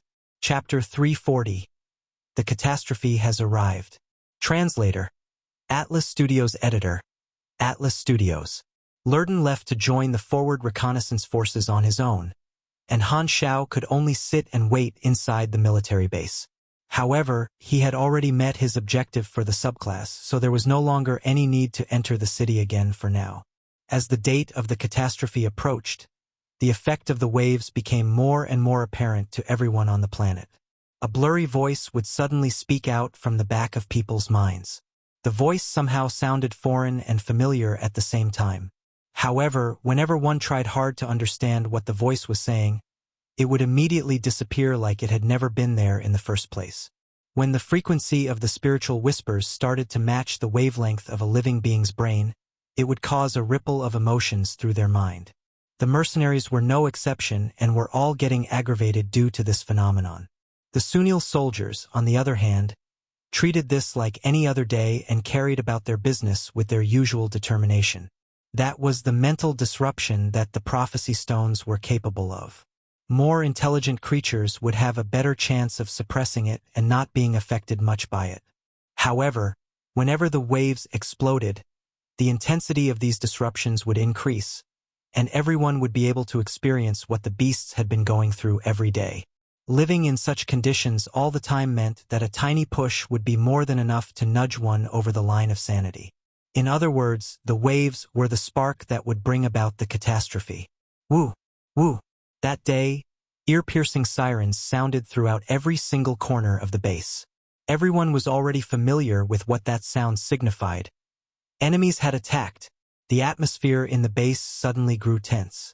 The Sunil soldiers ran back to their respective positions in uniform steps, and the mercenaries were also able to quickly find their way back into their groups due to the previous day's training. Different kinds of tanks and armored vehicles were all started up, and a dizzying number of anti-gravity turrets floated into the air. 9 Galactic-class battleships slowly took off into the sky, causing ripples of sand and wind to spread around the area. They were like 9 fortresses in the air that guarded the skies above Forest City, each facing a different direction. Han Xiao suddenly lowered his head as he noticed that a few small rocks were starting to jump around on the ground. The ground only slightly shook at first, but the intensity grew stronger and stronger until, eventually, the sound of massive footsteps reverberated throughout the base. One could hear the bone-chilling roars and shrieks of different beasts from every single part of the surrounding forests. Trees were being parted by the beast hordes as if giant snakes were slithering toward them, and they were about to make contact with the border of the plains around the city. Something was about charge out. Countless people were so nervous that they could not only gulp in fear, their sweat constantly dripping down their foreheads. Roar!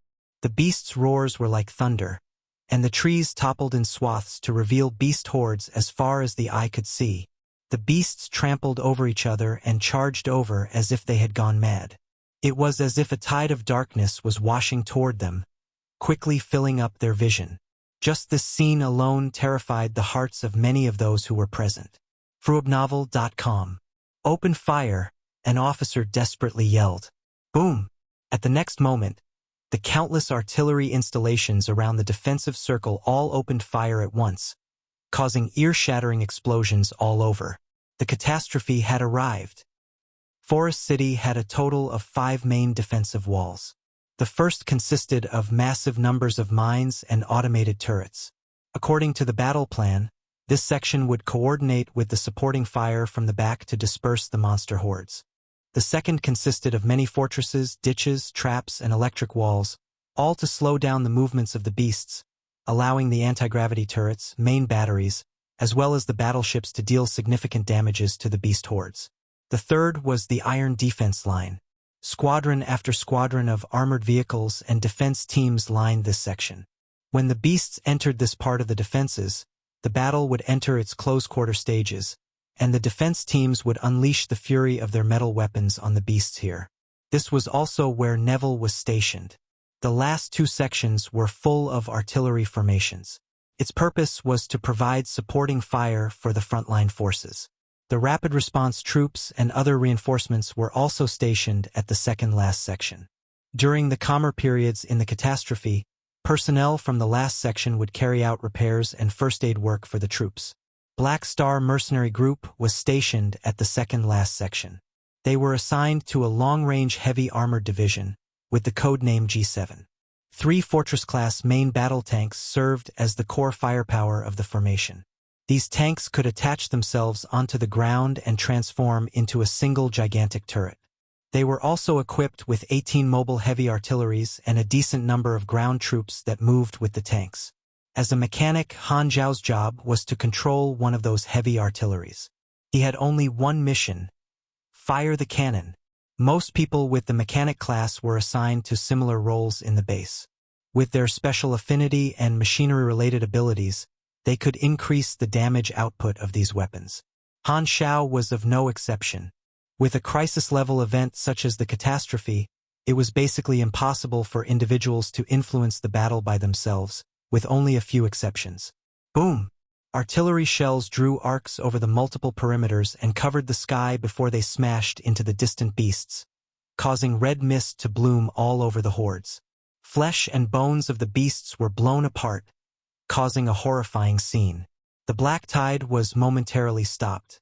However, the beasts in the back were not afraid at all and charged over the broken bodies of their brethren, forcing their way through the storm of artillery shells and explosions.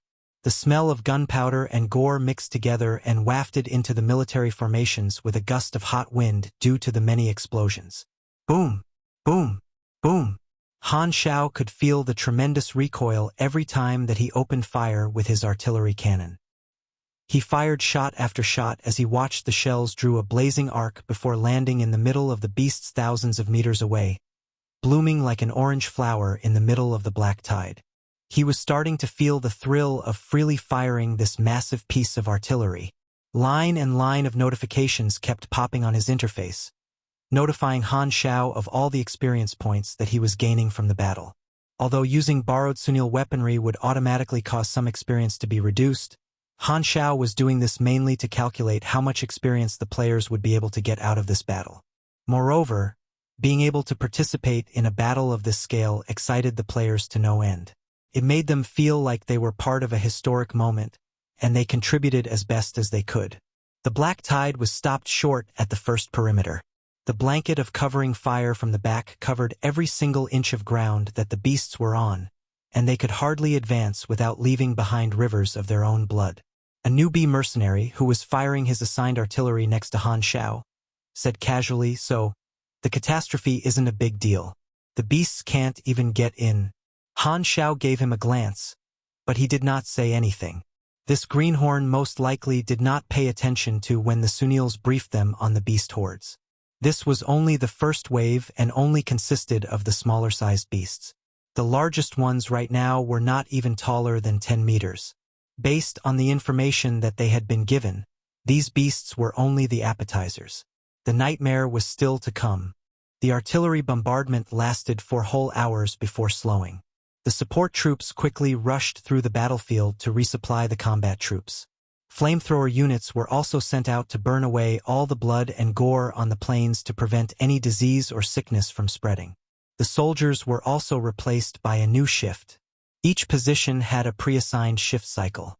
It was impossible for any soldier to last through a high-intensity battle such as this one without rest. As Han Xiao also walked away from his artillery platform to rest, engines could be heard above his head. A new squadron of scout planes had taken off. The forward reconnaissance and combat troops had long gone into the dense forests. The dangers that they faced were many times higher than the defensive troops around the city, and their operations would be carried out under the constant threat of death. They were all alone like a tiny ship floating on the ocean during a tsunami. Not long after, the forward reconnaissance sent back information. The next wave of beasts was about to arrive. The new shift of soldiers got ready in their positions in wait for the enemy. The previous scene replayed itself. However, the black tide was able to inch ever closer to the outer perimeter this time. Just then, the fighter planes took off and blanketed the plains with explosions from their guided missiles. Fire and explosions once again engulfed the hordes. The Sunil fighters were small and agile. The propellers on the fighters' wings had a similar design to the Amphiptera's flight assistance propellers. Han Xiao was able to tell at a glance that these fighters were extremely suitable for fast-paced air combat. The enemies were still far away, and although the waves seemed like they reached all the way to the horizon, the surrounding troops did not appear to be frightened. The distance between them and the beasts along with the steel fortresses around them gave them a false sense of security. The Sunil soldiers, on the other hand, had faces full of worry and doubt. At this moment, a few dark dots appeared above the horizon. The flying beasts were quickly approaching. There were smaller beasts that were not even a meter long, as well as medium-sized beasts that had a wingspan of several meters among them. They looked ferocious and were not like anything the mercenaries had ever seen.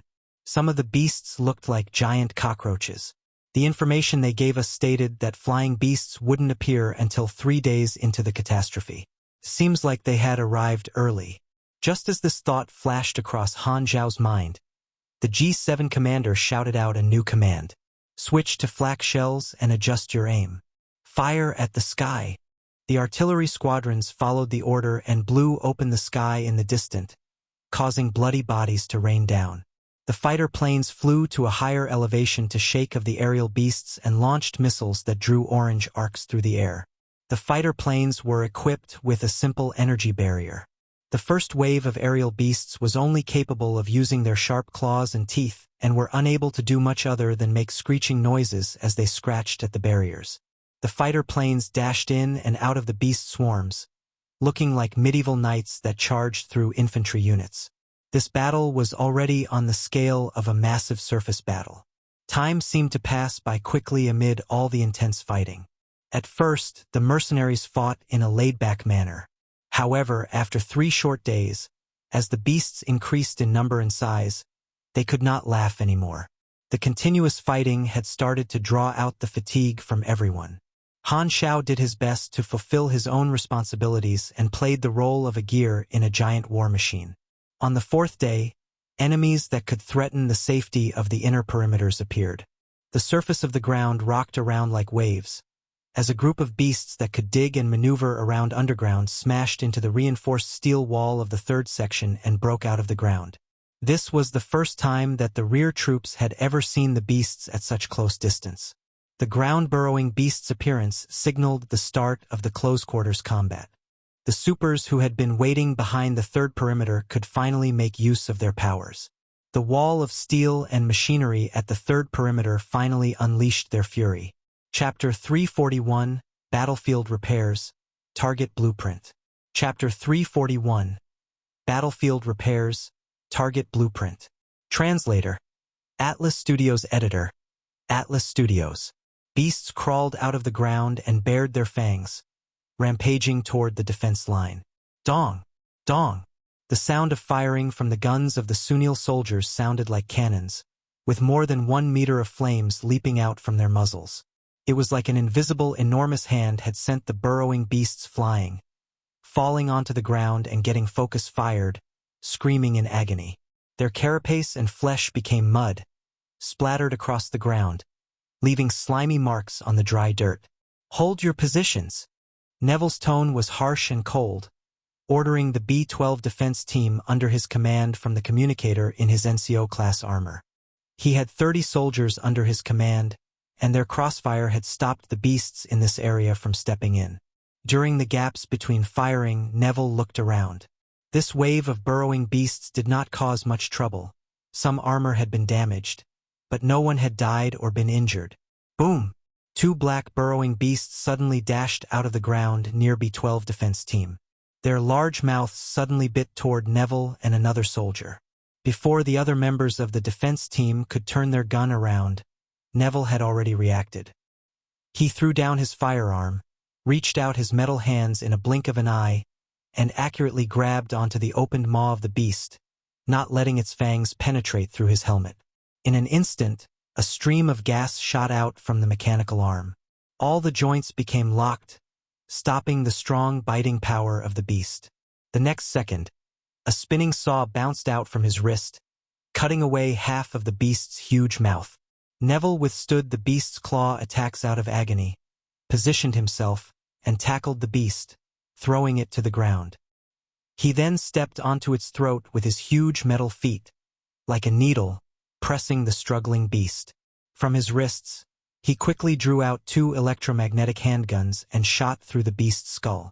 Blood poured all over his armor, and a part of the tactical screen was blocked by slime. This string of actions was quick and smooth, showing no signs of the bulkiness from wearing heavy armor. The other soldier who was attacked was not as strong.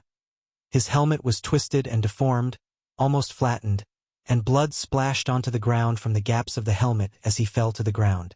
This was the first death. freewebnovel.co.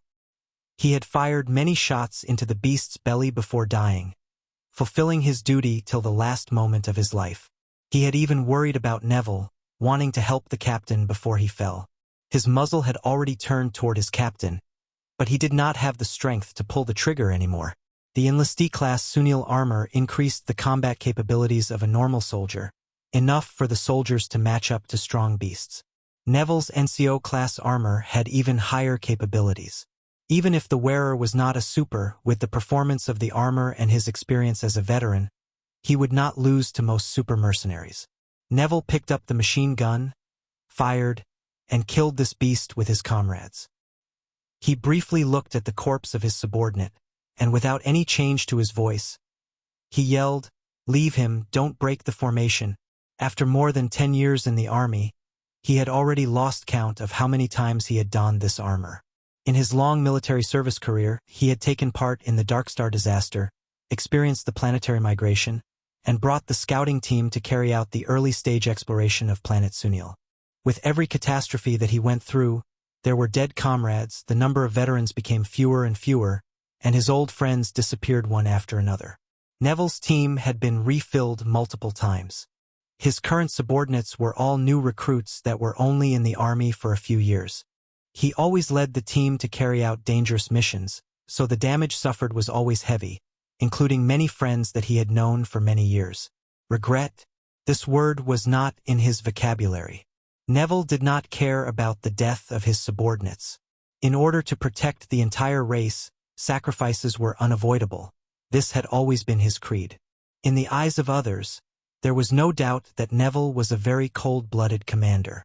After defeating this wave of beasts, the scouting team sent back a message saying that there would be a gap between the attacks. Neville immediately requested repairs. An equipment truck drove beside the camp. A group of maintenance men with all sorts of devices and metal plates started to repair the defense team's armor. Neville was surrounded by a group of maintenance men with electric welding devices, and at this time he saw Han Xiao walking over. Because of Lurden, Neville had an impression of Han Xiao. He said in a low voice, "Mercenary, return to your position." "I want a request for the change of mission," Han Xiao said. "There's no mission safer than what you're doing now." Neville's tone was very harsh.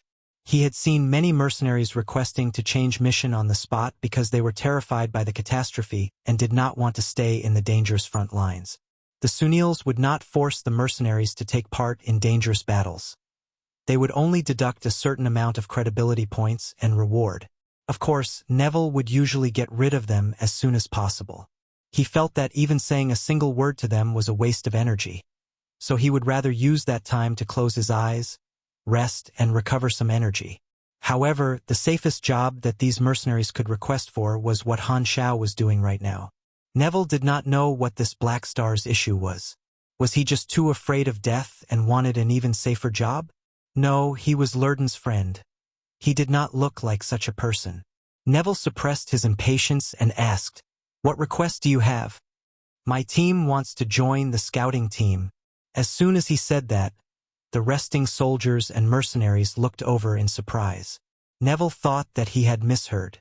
This was the most dangerous mission, one that mercenaries would practically avoid at all costs. This was the first time that someone had requested to take on the scouting mission. Neville was a man of few words, but even so, he could not help but ask, "Why?" "My members have some special abilities. They are most suitable to performing dangerous missions," Han Xiao bluffed. "Also, Lurden is my friend. Even so, I still need to be paid. That's my principle. I will request it to above." Neville's tone was not as cold anymore, and the surrounding soldiers showed their respect. No matter what reason they had, these mercenaries were willing to put themselves in danger for the Sunil race despite being strangers, and this action was more than enough for the people of Sunil to appreciate them. The mercenaries chatted among themselves.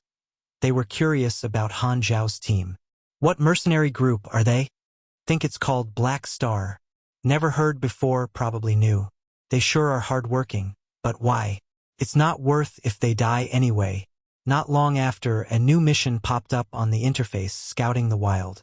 The reward was 8,000 anas, and since it was a mission given to the entire mercenary group, the other players triggered it as well. The sight of the mission on the interface satisfied Han Xiao. Due to not having enough credibility points in the mercenary hall of Ubarely Hub, they could not take on other missions. However, they could negotiate once they were on planet Sunil. Although this type of private hire would not add on to the credibility points, it did not lack reward and could earn them renown. Scouting the Wild was indeed dangerous, So Han Xiao was not planning to go himself. Instead, he made the players carry it out. They would not die anyway, so they were most suitable to act as scouts, and he could still get the reward while the players did the mission. The players were surprised. Although it was safe to stay in the camp, it was also boring. Now that they were motivated by the reward, they were looking forward to carrying it out. The players did not care about the danger of scouting the wild at all. One more request. I hope to join the battlefield repairs team personally, Han Xiao said. I'm a mechanic, quite a skilled one. Battlefield repairs? Neville frowned. I feel that this job is more suitable for me. Repairs were considered as part of the logistics, all covered by the people of their own race. Letting mercenaries do it was a waste of resources, and it was equivalent to throwing their money away. However, Neville did not reject immediately. The Black Star Mercenary Group had just applied for the most dangerous mission, and their leader's request did not cross the line. Han Xiao picked up an enlistee-class armor and started repairing on the spot. Using all sorts of tools one after another, electric sparks were splashing. Before the others could even react, this armor was around 90% repaired. His machinery affinity was very high, and he had the boost from Ordnance Engineer, so his repair speed was rapid. If your equipment is only repaired during breaks, it will be very dangerous if it is heavily damaged. However, I'm strong enough to protect myself in the battlefield and can carry out battlefield repairs, providing you guys with safety. Neville asked his superior and received a direct response. Okay, it's granted. Battlefield repairs required one to be on the front lines of the battlefield. Han Xiao was actively giving up his safe position and taking a risk that he did not need to take. The Sunil people were deeply moved. His spirit was a model of honor and noble. There are too few people like this left. Seeing this, Maple Moon was reminded of Han Xiao's aim of entering the galaxy and thought, every main character has their own personality. Righteousness seems to flow through his veins. Is this the hero personality?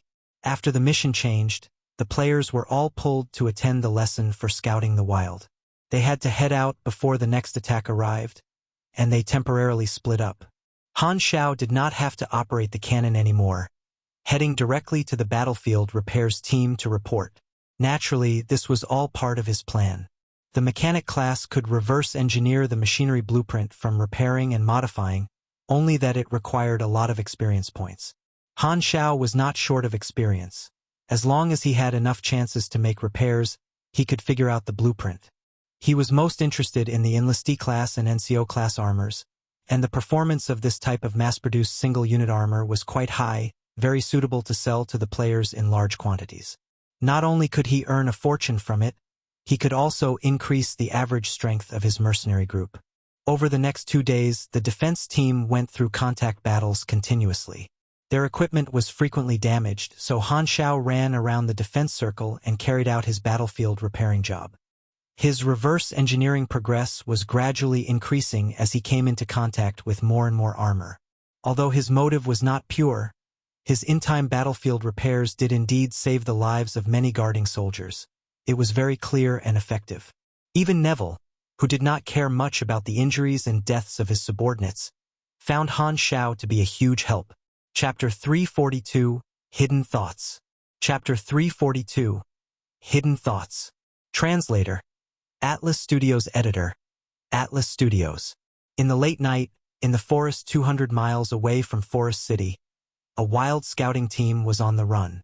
They had looks of panic and kept looking back, like something terrifying was chasing behind them. The sound of leaves rubbing each other came from the forest behind.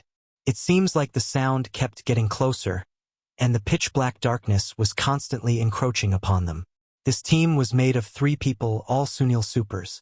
The captain, Fume, said while shivering, "Don't stop no matter what. The night moth is right behind."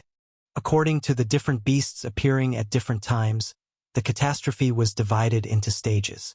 The appearance of night moths was a sign of the catastrophe entering the mid-stage. These were beasts that were active during the night, and when they appeared in a pack, it meant the start of the dangerous night battle. The psychic wave made all the beasts on the planet rampage, and Forest City was just one part of it. There were countless beasts killing each other in different areas. Nowhere was safe. One of the reasons causing the wave of beasts was that weaker beasts instinctively felt the pressure from beasts at the top of the food chain, so they actively left the territory of the strong beasts in groups and were directed toward Forest City.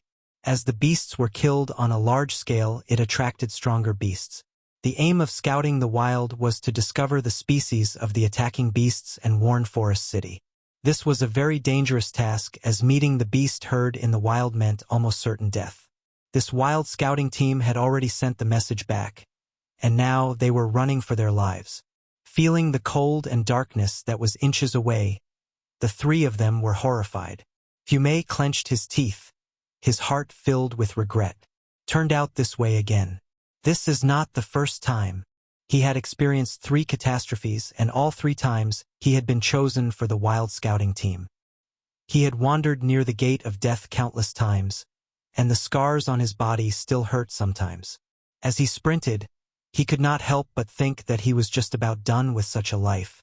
Back when the catastrophe first came, supers came back from the galaxy willingly to protect the race, and Fiume did too. However, now he only felt tired of the resistance. Boiling blood would cool down sooner or later. He kept giving but never received anything in return. After all those years, Fiume's patience had long worn out. He did indeed love his home, but it did not mean that his race could use him however they wanted to and see them as tools. Their reasoning of, for the continuation of race, had long become a tired excuse in Fiume's ears. It was way too unfair. Fiume's patience had reached its limit. He had to give up his reward as a mercenary to the race, and he had to give his life in times of danger. What gave his race the right to ask so much of him? Just because it was his own race, could he not ask for anything in return? What gave them the right to make someone strong like him take so much responsibility? Fiume's mercenary career in the galaxy had broadened his knowledge, and he felt more and more against giving his life for his race. Life was precious. He had only one. Many warriors had firm beliefs, but there were also many warriors that had the same thoughts as him. After giving so much to the race, he felt that he had given enough. If I can stay alive this time, I will never return or bother about this catastrophe anymore, thought Fiume as he clenched his teeth. Suddenly, a tail shot out from the forest like a whip, ensnaring a scout. The end of the tail was a sharp bone sting, punctured into the scout's abdomen. The scout snarled, and pugilist flames appeared all over his body. He tore the tail apart, and black liquid splashed on his face. The counterattack caused this person to lag behind for a moment, and that moment decided his life. Swoosh! Dozens of tails shot out from the darkness and tangled up this pugilist, dragging him into the forest in an instant. Fiume turned around immediately and saw an even stronger pugilist flame light up in the forest, displaying his grade C pugilist strength. However, this flame only lasted for half a second before it exploded and shattered, just like the person's body. Fiume felt a sense of warmth on his face. After touching it, he confirmed that it was the warm blood of his comrade. In less than 1 second, a grade C pugilist had been torn to shreds. The night moth's frightening growl echoed in the forest, not just from behind, but from ahead as well, surrounding the 2 of remaining scouts. Thousands of wobbling whip-like shadows appeared in the dark forest, all night moth's tails. Tuck, tuck, tuck. The long-lasting explosions from the cannons lit up the night sky. This beast wave lasted for 5 hours. The battle had reached the heated stage, and the 3rd defense circle was filled with the carcass of the burrowing beasts. The Iron Defense team had been battling for way too long and had to change shift. Everyone's armor was more or less damaged. Freebnol.com. It was night, and Han Xiao carried a large box of repair tools and moved around the back of the tired defense circle, repairing the defense team's armor one after another. Time was scarce, and the mission was crucial. They had to go back to battle right after the repairs were finished. There were also other battlefield repairs teams, but Han Xiao's skill was the best. His name had already spread to everyone in the defense teams, and every team hoped to meet Han Xiao during their repairs. Only then would their safety have the best guarantee.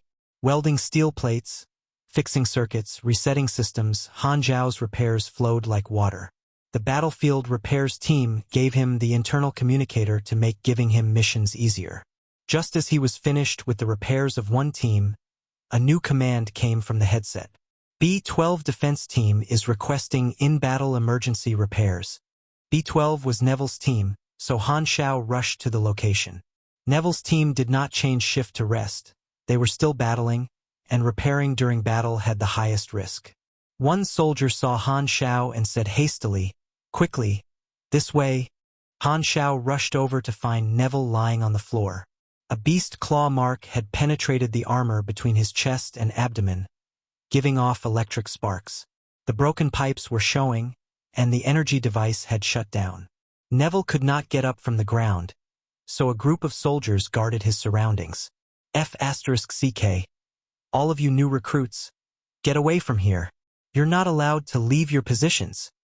Neville shouted furiously, but the soldiers did not listen, determined to protect him. Due to them contracting their formation, a gap had shown up at this camp, and a small wave of burrowing beasts had broken through. Such a situation required the standby quick reaction team to back up.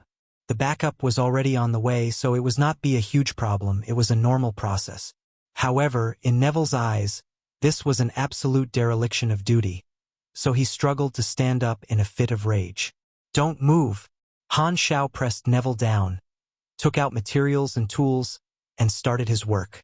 Neville felt that Han Xiao's hand was like a mountain pressing on his body. He could not move no matter how he struggled. In the end, he could only clench his teeth and give in. "Quickly, shut up," Han Xiao said expressionlessly.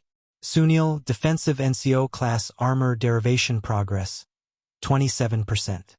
He had mostly repaired enlistee class armor during his few days on the team, and he had already spent millions of experience to derive the blueprint. However, there had been very few chances to repair NCO class armors. Thus, he was only at 27%. He also guessed that the NCO class armor required heavy machine modification as a prerequisite, so the progress might be stuck. Other than armor, he had also been fortunate enough to repair some vehicles and batteries, and he had gotten the hovering turret blueprint. Although Neville was in a hurry to get back to the battlefield, he could only wait for the repair, and although he hurried Han Xiao's speed made him feel relieved. It would not take long before he could get back in the battle. Chapter 343, The Split in the Dark. Chapter 343, The Split in the Dark. Translator. Atlas Studios Editor. Atlas Studios. As he was repairing, Han Xiao looked up at the space fleet above Forest City. "Why is your spaceship still not joining the battle?" "It is the city's barrier from the sky, and it also has the strongest weapon. There's no need to employ it against these small beasts," Neville replied. Han Xiao suddenly changed his tone. "I heard rumors about the trump card that you guys have called Commander-class armor, which is way more powerful than the NCO-class armor. Why don't you guys use that? Commander-class armor was lost a long time ago, back when we were first attacked on our home planet," Neville said with a sigh. "We lost the technology to make the armor. Now, we only have 4 sets of heavily damaged Commander-class armor in our warehouse, and all of them were damaged by 70%. So, we can't reverse engineer the technology. Even though anyone can wear the Commander-class armor, only the supers can maximize its full potential. When our home planet was being attacked, we sent out all the Commander-class armor that we had, and they broke one by one while the soldiers wearing the armor sacrificed their lives. Without them, the survivors would only have been half of our current size. In the end, we only retrieved 4 of the damaged sets of Commander-class armor. Those 4 sets were the key to our survival, and we keep them under maintenance. Commander-class armor was on a different level compared to enlistee-class armor and NCO-class armor. The latter 2 were standard equipment, but Commander-class armor was the highest tier equipment and on the same level as elite equipment and the supers equipment. The materials needed to produce 1 set of Commander-class armor could be used to produce a few hundred sets of enlistee-class armor. The loss of Commander-class armor technology meant that the downfall of this civilization was inevitable. If they still had the technology for Commander-class armor, then they could employ that equipment to fight off dangerous beasts, and the threat of the catastrophe would decrease. Boom! The ground shook violently, and the 2 armored soldiers got knocked to the side. Neville saw something behind Han Xiao and shouted, Move! An underground crustacean beast that was the size of a bull knocked the soldiers into the air and charged directly at Han Xiao. There were a lot of underground beasts, and this type tended to charge at their target. Their defensive status was high, with their dark armor that was as hard as steel. Could block off machine gun bullets, so it was an extremely difficult creature to deal with. Han Xiao turned around and took out a golden ball from his pocket. The ball expanded into the Wrath of Garrett, and without delay, he activated Flaming Will on top of some critical damage skills while triggering true damage at the same time. A bright light beam shot through the air and directly penetrated the armor of the beast. Only a burn mark was left on the body of the beast. The defense troops needed to use more than 10 seconds to take down the beast, but Han Xiao did it in one attack. With its momentum, the corpse slowly slid next to Han Xiao's feet while leaking a gluey liquid. Don't be so surprised. I am stronger than you all. Han Xiao withdrew his weapon and continued with his repairs as if nothing had happened. I forgot. Neville's mouth was wide open. He had thought that Han Xiao was just a logistics worker without any combat power, and he just remembered that Han Xiao was a super. Within a few minutes, Han Xiao put down his tools and said, "It's fixed." The armor worked again.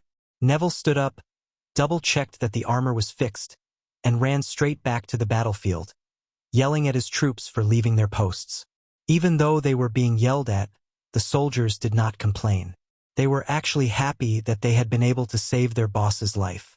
Neville stopped scolding the soldiers and focused on the battle. He continued to yell and command his troops.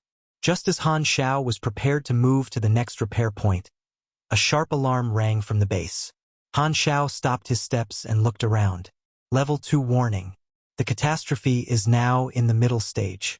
A mysterious cold atmosphere spread, and a group of black shadows flew out of the forest. They were covered in black fog and flew across the field a few meters above the ground. They easily avoided the minefield and dodged the majority of the ranged attacks with their agile movements. A bright light soon showed the appearance of these creatures. They had dark gray flesh without any hair. They were at least 3 or 4 meters tall and did not have any facial features. They had 2 antennae on their head to sense the environment. For long claws extended from their body, and they had strong beast legs and a pair of dark bat wings. In addition, there were 3 whip-like tails filled with spikes. The night moth. Han Xiao recognized this beast from the initial briefing. The appearance of these beasts meant that the catastrophe had moved past the first stage and reached the middle stage. With the first stage being so threatening, and the later stages being at least a dozen times more dangerous, the deaths and damage would clearly intensify. The retreat order was sent through the earphone. All maintenance staff, fall back to the 5th defense line and enter the base. Han Xiao naturally followed the order and headed back to the metal base. The doors and windows were locked tight, and no exit could be found. It was the required safety measures, so the staff could only watch the battle outside through the window. Pa! Suddenly, the defense lines all turned on powerful full-beam headlights and pointed them to the sky. The dark night became as bright as day.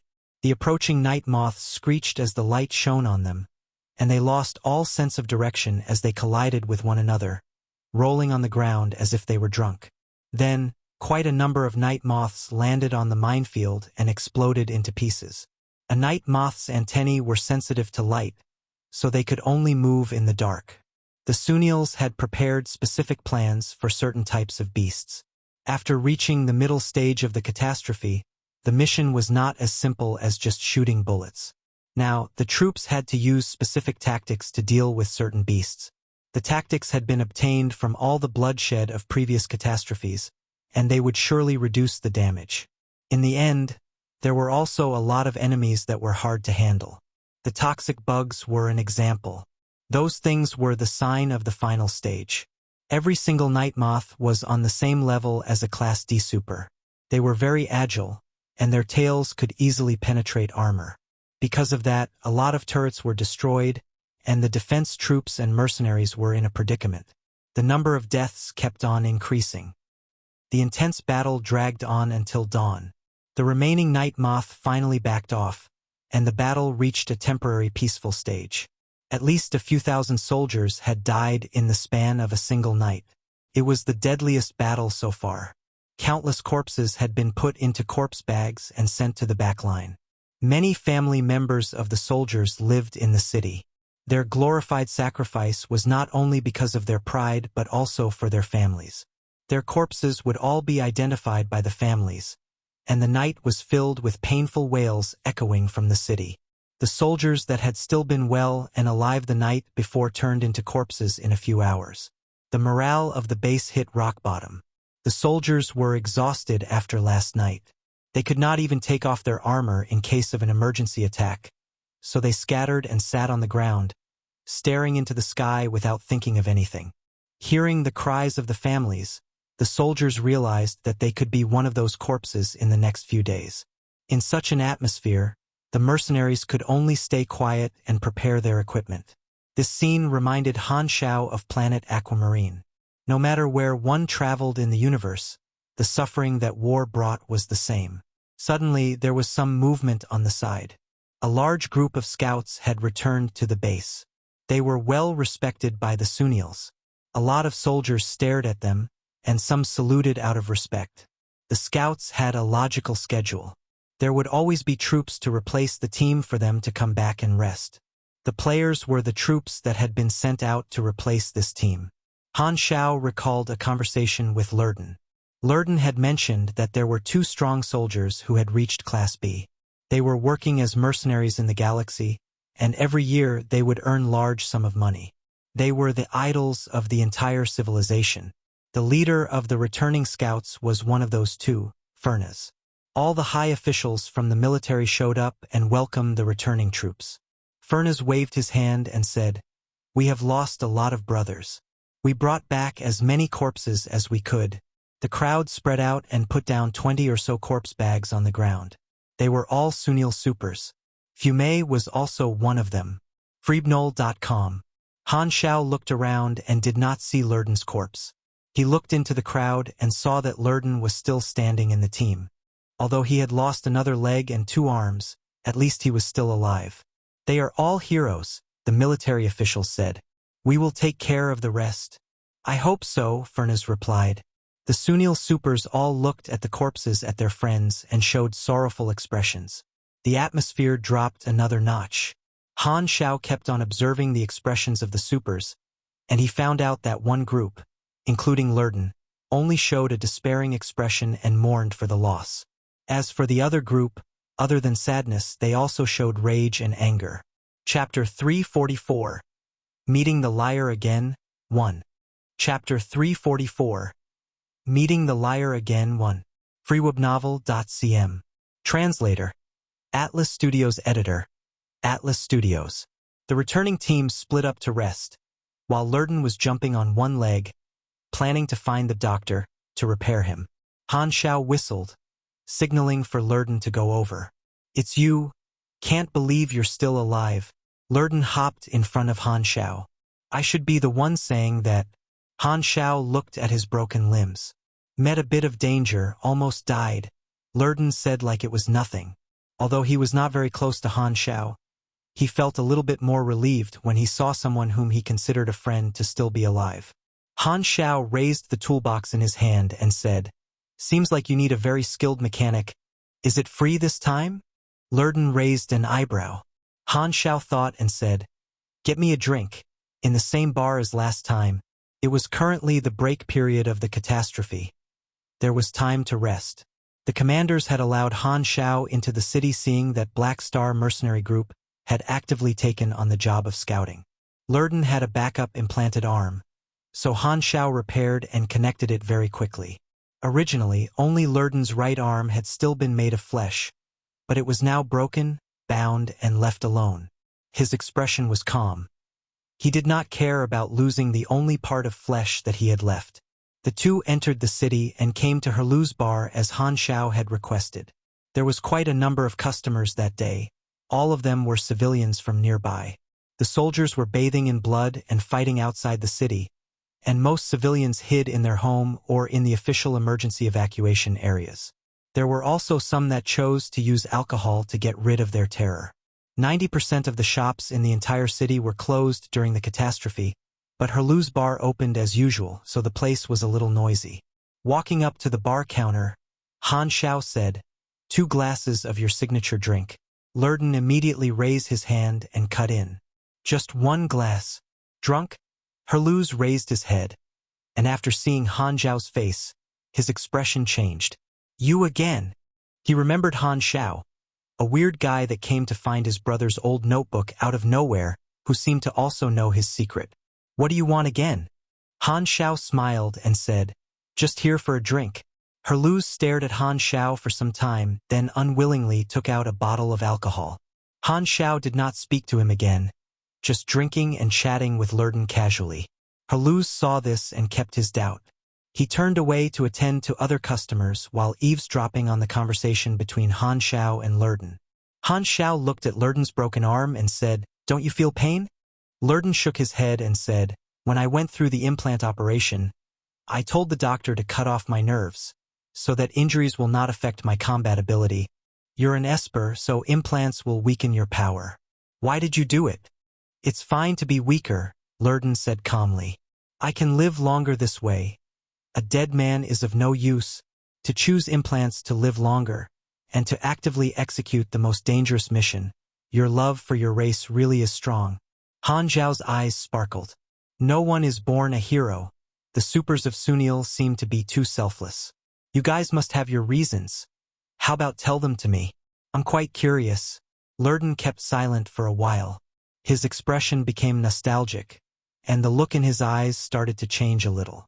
It was like he could hardly keep his calm when he thought about the past.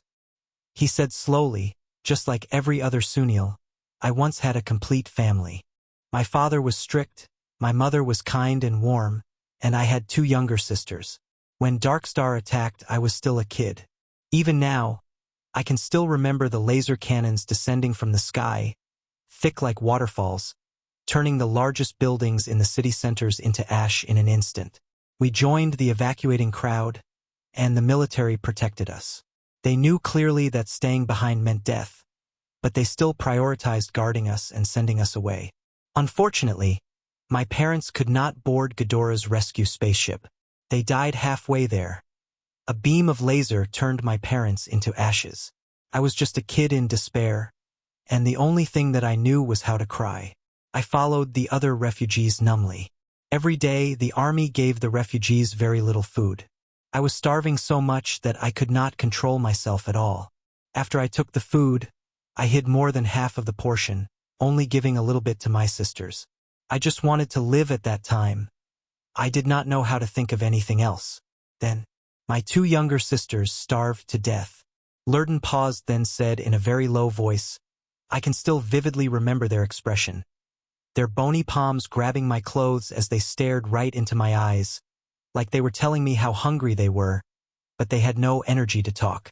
Those 2 pairs of eyes filled with despair cut right into my heart. My brain was blank, and a few seconds felt like centuries.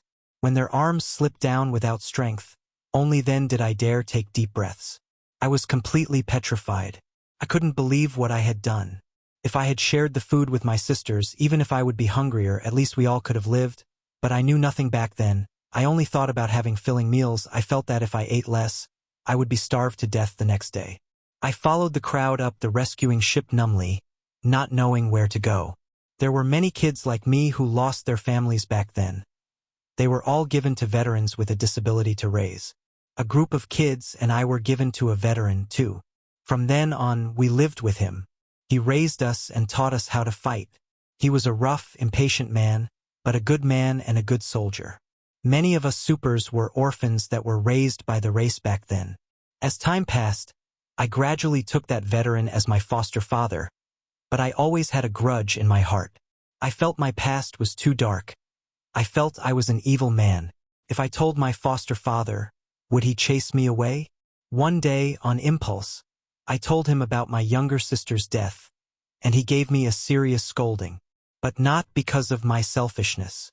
He scolded me that if I had the heart to think about the past, I should be spending that time to train. He said that the race was on the verge of being wiped out, and there was no time to be held back by the past. Even if I was a criminal of countless sins, as long as I held the gun to protect our race, then I had only one identity, a soldier. No one would care about my past, only what I can do. Han Xiao touched his chin and asked, "What happened to that old veteran?" The first time the catastrophe came, although the disabled soldiers could have been protected, he actively requested to go into the battlefield, where he died. Afterward, I heard that he belonged to the team that protected my group of refugees. I even once received food from him. Lurden shook his head. I owe everything to the race. Therefore, I contribute everything I am able to. So, your contributions are to return favors? Han Xiao turned around and looked at Herluz, who was leaning over, eavesdropping. The man was expressionless, and he turned around and walked away impatiently, as if he had absolutely no interest in this kind of conversation. Not entirely. It's also for the continuation of my race. After telling the nostalgic story, the sadness from losing comrades earlier was washed away a little. Lurden wanted to know more about Han Xiao as well, so he changed the subject. Let's not talk about me, let's talk about you. You. This time, Han Xiao suddenly stood up and cut him off. Pardon me, I have a private matter to settle. I need to leave for a while. Lurden was speechless. Shouldn't friends share such stories? Why is he running away after listening just to my experience? I feel I've been taken advantage of. Han Xiao walked to the side, found Herluz, and said, I want to talk to you privately. Herluz suddenly became cautious. What do you really want? Han Xiao was direct this time. I know many things about you, such as your strength, what your older brother left for you, and other stuff. Maybe you will be interested to hear about Sunil's future. Future. This word made Herluz very surprised, and he became even more unsure of Han Xiao's goal. Who are you? I'm a foreseer, or you can call me a prophet. Han Xiao gave a weird smile. The reason for him to come into contact with Herluz multiple times was because he knew Herluz's hidden identity. He was the main character of the Sunils. Chapter 345. Meeting the Liar Again, 2. Chapter 345. Meeting the Liar Again, 2. Translator. Atlas Studios Editor. Atlas Studios. Foreseer. Herluz's face was filled with doubt. A stranger had suddenly appeared out of nowhere to find him and said that he could foresee the future. He had never experienced something like this. What the hell is this? Herluz's first reaction was to not believe him. Since you can see the future, do you know what I will eat tomorrow morning? It's okay if you don't believe my identity. You just need to listen. Time will prove if what I say is true. Han Xiao ignored Herluz's mocking and started his performance. He purposed acted mysterious and said with a voice only two of them could hear, contradictions have already appeared. Not long now, the guardians of your race will split up, and planet Sunil's revitalizing dream will forever be shattered. The catastrophe will finish all of your resources and hope. The only path left will be to look for help and become a subsidiary of an advanced civilization. Your people will spread to live in different cities, gradually losing your independence, relying on the strong, then losing your heritage and spirit. Your past will become your words, recorded into the history books of the other higher civilizations. Your children will only come to know of the history of your race through words.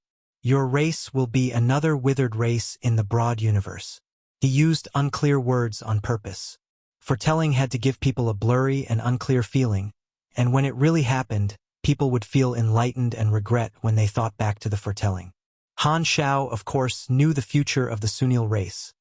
This race did not end physically, but they did end in another form. Spirit, heritage, belief, history. These were the things that a species had during the process of evolving. Through thinking in various processes and coming up with answers that belonged to this race, these untouchable things were what made a race a civilization.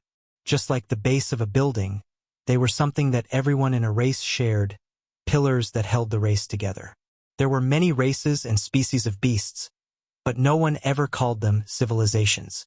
Planet Sunil was a refuge civilization. Supers were their guardians, and the race appreciated their contributions but did not have extra resources to reward them. The race could only recover by relying on supers. It was this everlasting contribution that sparked the contradictions. In his previous life, a group of the supers could not take it anymore. They felt they had done more than enough, so they chose to give up their home and in search of freedom, abandoning the race, which they saw as a burden, taking the galaxy as their new home. The Sunils were heavily wounded.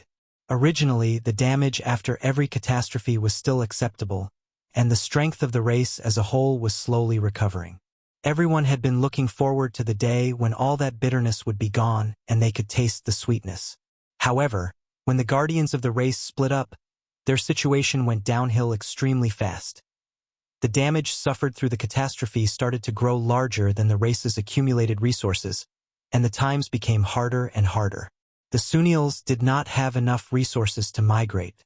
Even if they did, they would not do so. They could only look for help.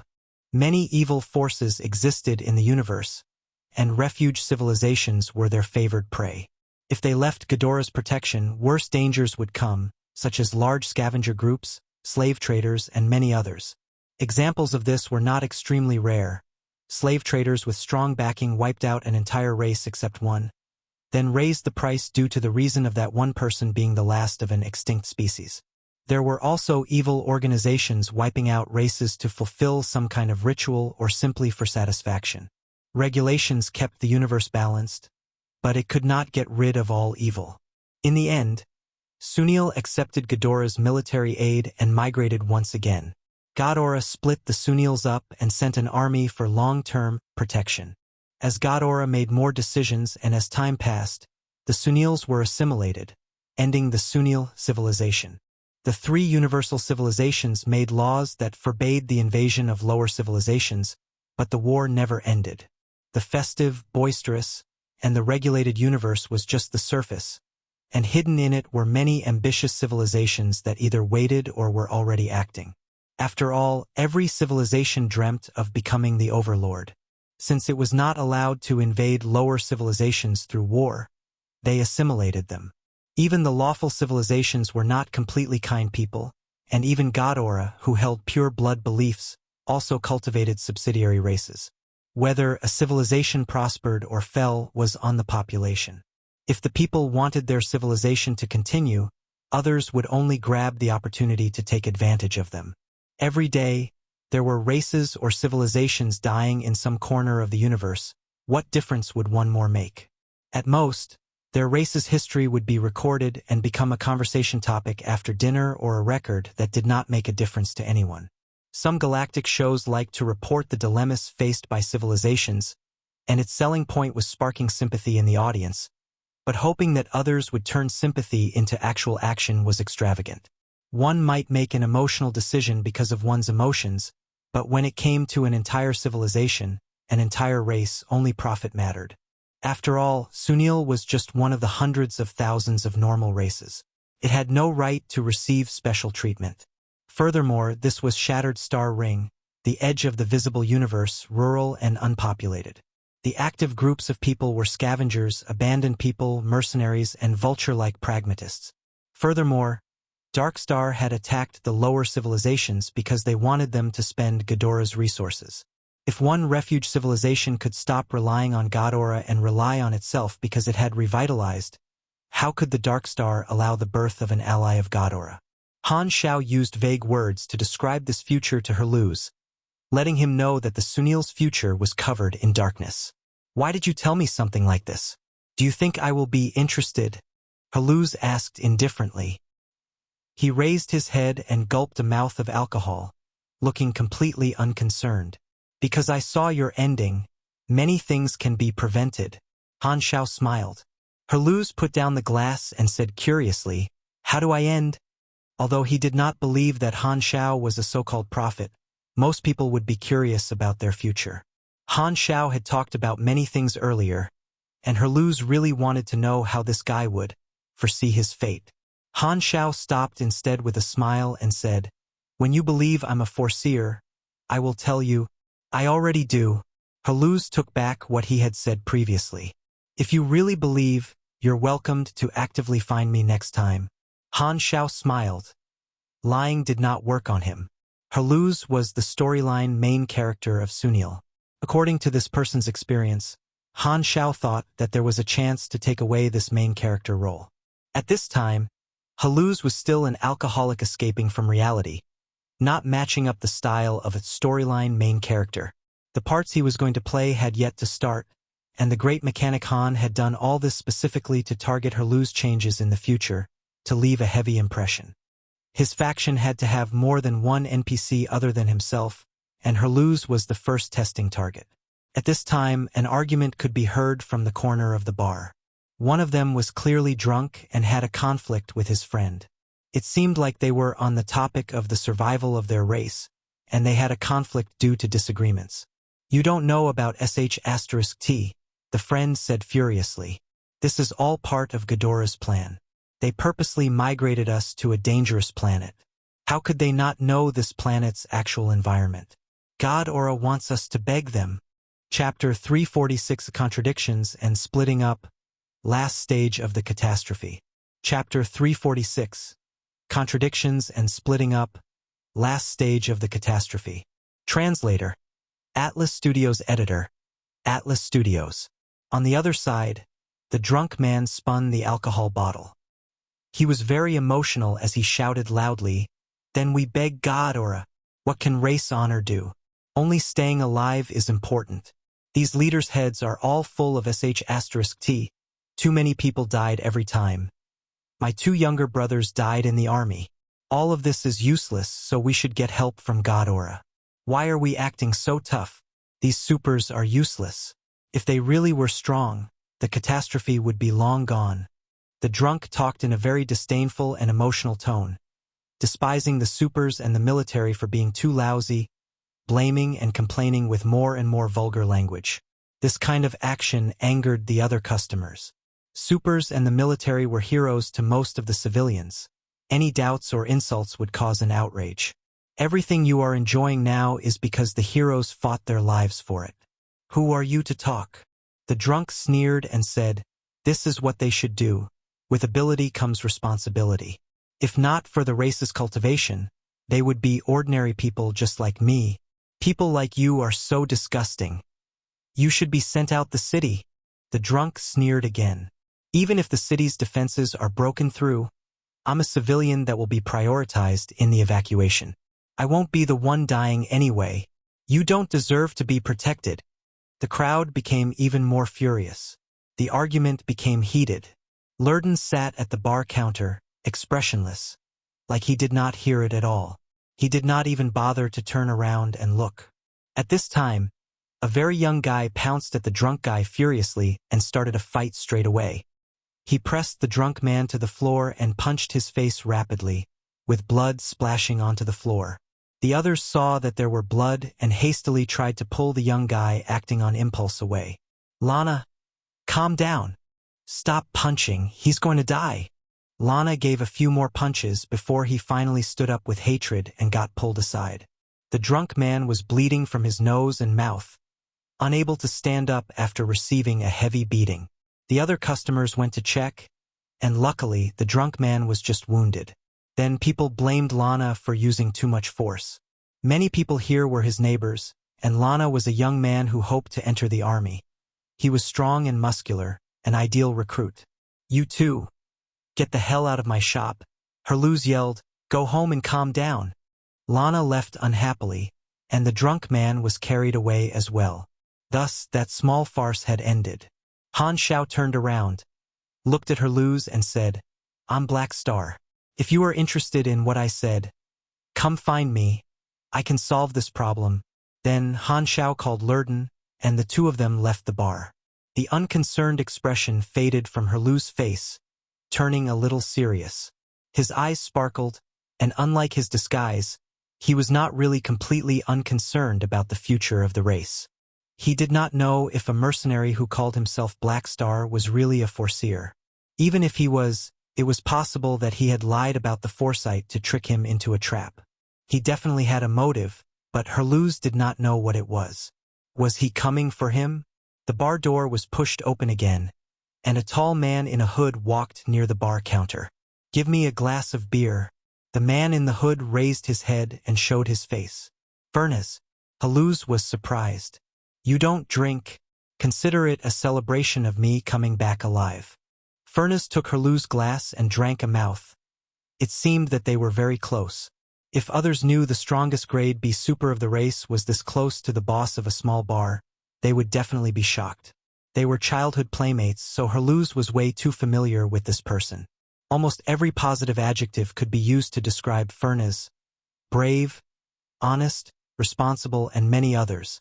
After the first disaster for the Sunils, Fernez became a mercenary to contribute to the race. Herluz actually always envied Fernez. From a young age, his short-lived older brother had kept talking about Fernez this, Fernez that. In his eyes, Fernez was the kid next door. Although he did envy him a little, Herluz also respected Fernez. He knew that he definitely could not be as dedicated as Fernez. After his older brother died, Herluz lived an aimless life waiting for his death, completely unconcerned about his race. He knew that he was a lazy person. When his older brother was alive, he had always been scolded for not being hardworking. Many people felt he was just as talented as Fernez but wasted his life away. Now, Fernez was the guardian respected by the entire race, and he was just a nobody. He knew Fernez. He was a very self-disciplined person who would not break the rules for anything. Thus, Herluz frowned and asked, "What really happened?" "Brother, I can't take it anymore. I'm preparing to leave." Fernez gave a faint smile full of bitterness. Herluz had never seen such an expression on this resolute face. "Leave?" Herluz was shocked. "The universe has endless possibilities," Fernez said. "Only when the past is cut off can one go forward. I don't want to be held back by the race anymore. There are many warriors who have the same thought as me, so we will not return after this catastrophe. We have protected the race long enough. Many friends sacrificed themselves, and some people begged for our protection, yet they feel it's a given. This is not our obligation, and there is no need to continue. We have done more than enough. Maybe the race accepting help from Ghidorah is the best ending. At least no one will die for nothing anymore. Even you are giving up." Herluz was completely shocked. Suddenly, Han Xiao's words appeared in his head. "Is this the split that Guy predicted? Then will our race have the future like he said? Become a subsidiary of Ghidorah and lose our heritage?" Herluz arranged the information and words to use, then told Fernez about Han Xiao's foresight of the ending after Sunil accepted military help from Ghidorah. Fernez shook his head after listening. Without any change in his eyes, he said, "Staying alive is the most important. As long as the people are alive, the ideals will not die." "Is that really the case?" "But the Fernez I know absolutely would not abandon our race." "You're alive, but you have changed." Herluz saw Fernez's expression and knew that he had decided and was not going to be convinced. Having always seen Fernez as the noblest friend he had, his emotions were in turmoil. Now, he could never look at him the same way. It was like he became a stranger. "Then why did you come to tell me this?" Herluz asked. Fernez shook the bottle and said softly, "Honestly, I dislike you a lot. You have stronger powers than me, but you hide and accept our protection without hesitation. Never mind, let's not talk about this. I just came to tell you about it. It's up to you to continue to avoid everything or to stand up." Fernez pulled up his hood and left Herluz to dwell on that thought. Since the seed was already planted, Han Xiao did not enter the city again. He stayed outside the city and carried out his battlefield repairs. Upon entering the mid-stage of the catastrophe, the battlefield became more heated and tragic. All sorts of horrifying monsters charged forward one after another, and he could not continue to run across the battlefield with just his body. He wore his Amphiptera mechanical suit.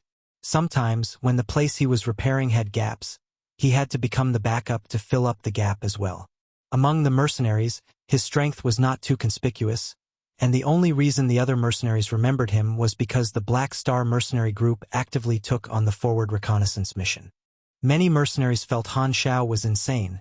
When the forward reconnaissance team next changed shifts, his mercenary group would definitely suffer a huge loss.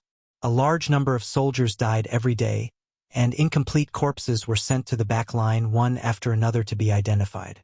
The defense camp also had many damaged weapons and carriers, so the defense was becoming harder and harder. Only the 9 battleships in the sky stayed still and never fired. The Sunils had limited resources, and battleship energy was scarce. Only when the extremely strong monsters showed up during the last stage would the battleships join the fray. Furthermore, the Sunil's battleships could only fly around the planet for 3 to 4 days at most. Other than guarding the sky, the most important use of these 9 battleships was to make sure that they could transport the civilians away if the situation got out of hand, abandoning the city in order to escape. It was an emergency retreat route. 8 days later, the city had a strange calm period. The alarm signifying the last stage of the catastrophe sounded, and this time, everyone received breathing masks. Not just the logistics personnel, even some supers entered refugee facilities. An overwhelming hum of insect wings flapping appeared, and thick and black clouds swarmed over. These were all extremely aggressive small insects, concentrated like a wave. Chapter 347 Raising Reward. Chapter 347 Raising Reward. Translator. Atlas Studios Editor. Atlas Studios. Whoosh! In the defense circle, some kind of device shot out purple-red biohazard gas and covered the entire camp. Poisonous gas was the best form of attack for this kind of tiny insects in large numbers. This specially made poisonous gas was very strong. Even flying insects that could endure fire would fall to the ground after tens of seconds, then struggle till their death. This time, thunderous roars appeared, and enormous beasts with an average height of more than 10 meters charged forward together with the swarm. The beast wave at the last stage was much more terrifying than the previous stages. These beasts were all species at the top of the food chain in planet Sunil. Bone armor war elephants that stood tens of meters tall, lava flying serpents that breathed scorching fire from their mouths, and many more. It would take a defense team at least 20 seconds of focus fire to kill one beast. The poisonous gas was everywhere. It was a weapon to kill the swarm, but it was also a double-edged sword. If the armor of a soldier were torn open by the beasts, they would also be affected when they were exposed in the poisonous gas. Even though every soldier's armor was equipped with the antidote, it would only delay the effect of the poison and make it non-lethal. However, it would still paralyze the person affected. The Sunil's technology could not formulate a poisonous gas that was only effective on insects, so they could only use strong biohazard gas. While the gas was a double-edged sword, it was the only way to deal with these flying bugs. A group of them could suck a Sunil completely dry in half a second, so they absolutely could not let them enter the city or it would be a horrifying disaster. They had to stop it outside the city no matter what. At the last stage of the catastrophe, everyone had to fight in the poisonous gas. The situation was truly worse. The 2 outermost lines of defense were already about half destroyed after the previous 2 stages, and this was the Sunil's disadvantage as well. The beast wave approached the defense team camp against the cannon and fire. The ground shook violently, and a bone armor war elephant charged toward B-12 defense team in an overwhelming form. Even Neville, who had iron will, could not help but be nervous because of the pressure from its enormous size. At this moment, a large stream of light covered in electric sparks descended from the sky, blasting half of the bone armor war elephant's body away, and its flesh splashed onto the ground. Neville looked up. This stream of light had left a distorted mark across the sky, and its ending was connected to the battleship. The 9 battleships in the sky finally fired after doing nothing for half a mouth. Blue light surged in the electromagnetic rail cannons, shooting out bullets covered in electric sparks, picking only enormous beasts as targets, reducing the pressure on the ground immediately. The battle broke up instantly. Deafening cannon fire and electric spark shone across the battlefield. The beast wave was unending, and the stench and metallic smell of blood were pungent. The defense team fired wildly, while firelight illuminated on the corpses of soldiers and carcasses of beasts all over the floor. The losses on both sides were huge. Clank! In the B-12 defense team camp, a more than 10-meter-long pure purple thunder leopard moved quickly like a flash of purple lightning, cutting through one of the defense soldier's armor, slashing the soldier inside in half as well. Neville ignored it and commanded his subordinates to focus fire with a serious face. He only had 12 subordinates left. The loss was more than half. "Do not be shaken. Defend the camp," Neville ordered coldly and harshly. Countless bullets shot into the thick hide of the thunder leopard, spaying out blood. The thunder leopard growled as it pounced around, killing every soldier. Soon, Neville was the last one left. The Thunder Leopard was still very healthy, and the countless fresh vital signs far in the city were extremely luring to this Thunder Leopard, which was bloodthirsty in nature. Just as the Thunder Leopard was about to cross the line of defense, Neville immediately stood in front of it, firing his machine gun. After seeing the Thunder Leopard killing the soldiers so easily, he knew that he was definitely not a match, but he still tried to stop the Thunder Leopard without any hesitation. freewebnovel.cm. The duty of the defense team was carved deep in his bones, not allowing any beast to cross the line of defense he was in charge of. As long as no order came from above, he would never back off. The Thunder Leopard growled with anger and pounced toward Neville. Controlling the NCO-class armor, Neville engaged with it, rolling around dodging and leaving wounds on the Thunder Leopard one after another. He slid from below the Thunder Leopard's abdomen and dodged its claws. Just as he was about to stand up, he felt an extreme pain on his left arm. The Thunder Leopard had turned its head around in a very strange way and bitten through his arm armor. The poisonous gas streamed in from the hole. Neville felt piercing pain from his skin, which quickly turned into the numbness of being poisoned. As he held his breath, the antidote was injected into his wrist, and a sense of burning flew through his body. After injecting the antidote, the poison effect will be delayed for about 2 minutes. If I hold my breath, I should be able to last 10 more seconds. I have to kill this beast within this time. Neville's expression was cold. Even though he was poisoned, he still prioritized stopping the enemy. He had put his life aside long ago. The man and the beast fought each other. Neville abandoned the bulky machine gun, favoring the saw on his wrist and the cannon and rockets embedded into the armor to fight.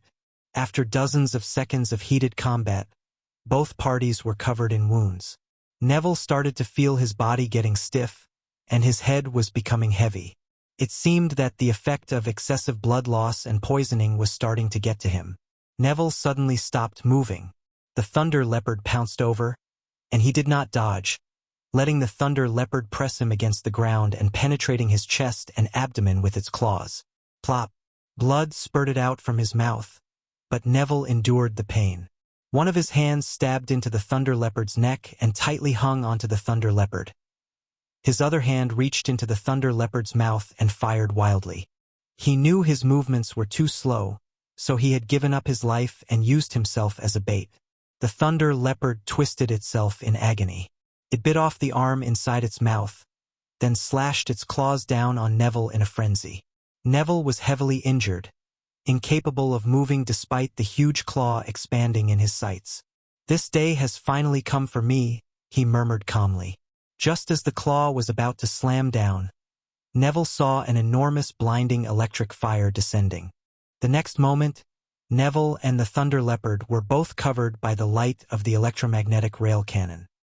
The tragic battle ended. On the first day of the last stage of the catastrophe, the losses were heavy. Dozens of fighter jets fell, and even the energy shields of 2 battleships were almost shattered by the countless enormous flying beasts. Such a horrifying battle. This is the first time I've seen something so large-scale. I'll never accept this kind of job again. Fear still lingered in the hearts of the mercenaries as they gasped for breath. Many corpses of the other mercenaries lay on the floor. Han Xiao repaired equipment after equipment. He did not need to take part in the battle directly. After all, in such a dangerous situation, even he was not confident about staying safe. Applying for the repairing job was also because he did not want to take the risk. He was there to earn the reward, so it was okay as long as he utilized his abilities and helped. He would not really give his life to other organizations because of money. During the rare calm period, another group of scouts returned, and all the players came back. The expression on everyone's face was relaxed, like they did not carry out a dangerous mission but went sightseeing instead. Being in dangerous areas gave no stress to the players at all. They would revive anyway. Although there was a limit to the number of times, most of these people were pro players. Of course, they knew to monitor their times of death. They were already at max level, so losing some experience was nothing, and the mission reward would cover that loss anyway. Furthermore, it was more useful to earn the universe currency. The people of Black Star gathered, and after sizing them up, the mercenaries around immediately realized something shocking.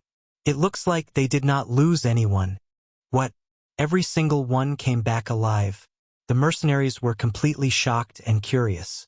They hastily asked from the other members of the scout team and got the answer that these people would revive. Their expressions quickly turned into envy and fear. In the universe, supers that would not die were the most difficult enemies, and no one dared to take them lightly. This mercenary group is entirely made of immortals. Wow! These mercenaries remembered the name of Black Star Mercenary Group, a mercenary group with all members that could not die. In their professional perspective, this mercenary group would become extremely popular in the near future. Black Star Mercenary Group's name was reported to the superiors of the military, and they took it very seriously. Immortals were most suitable for reconnaissance, and it could largely reduce the loss of the scout team. Therefore, the military general found Han Xiao personally, talked to him in a very sincere tone, and placed himself lower than Han Xiao, completely different from when he talked to other mercenaries. What the army expressed was that they hoped the Black Star Mercenary Group would not take shifts and rest. They wanted the group to go scouting ahead once again. Most importantly, they promised to definitely raise the reward. Such useful help definitely deserved better treatment. Thus, the army actively requested to raise the reward because they were afraid that the Black Star Mercenary Group would reject the request. The mission reward increased to 12,000 anas, a 50% increase. Han Xiao accepted it on the spot, and the bitter players started a new round of reconnaissance. According to the time, it was also the last round of reconnaissance. The corpses from the battlefield were transported back for their family members or friends to claim.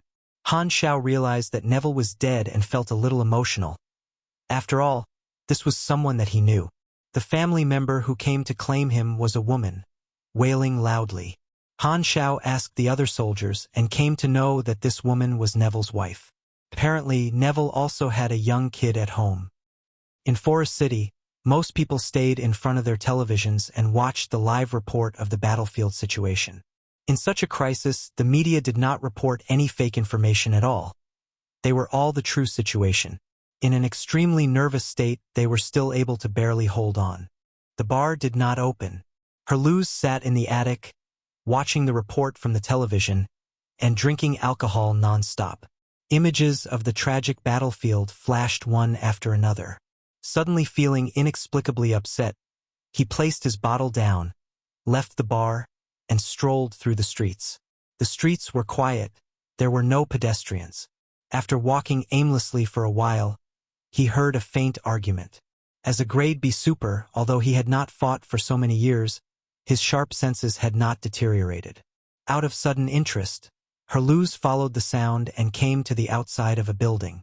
It was close to the bar, and the sound of argument became clearer as he neared. "I will reach the required age for the army in a few days. I'm joining the army." The voice sounded familiar, like he heard it from someone before. Herluz was a little curious, so he hid and jumped onto the balcony, peeping inside through the window. He realized that he did know the person talking. It was the person who beat up the drunk man in the bar a few days ago, Lana. Lana was arguing with his parents. Their clothes were all rather poor. They were civilians in low positions. Lana's parents were very anxious at this moment. Joining the army is suicide. I won't allow you to go. Chapter 348 Must Be in Love. Chapter 348 Must Be in Love. Translator. Atlas Studios Editor. Atlas Studios. The Sunil civilization advocated the admiration of supers and the army, and the spirit of contribution was indoctrinated into them from a young age. Lana had dreamed of joining the army ever since he was a child. He wanted to become an honorable soldier to protect his race, and he had been training hard for it. His neighbor was a veteran, so Lana and the nearby kids always asked the veteran to train them, counting down the days till they reached the age requirement of the army. The catastrophe came once every few years, so the time between was all they had for the development period, to collect resources, build more weapons, and train a new batch of soldiers. The Sunils would usually start recruitment for the army after the catastrophe. Although their population was less than 10% of their peak population after the Dark Star disaster, the population density was still quite high when they squeezed into a large city.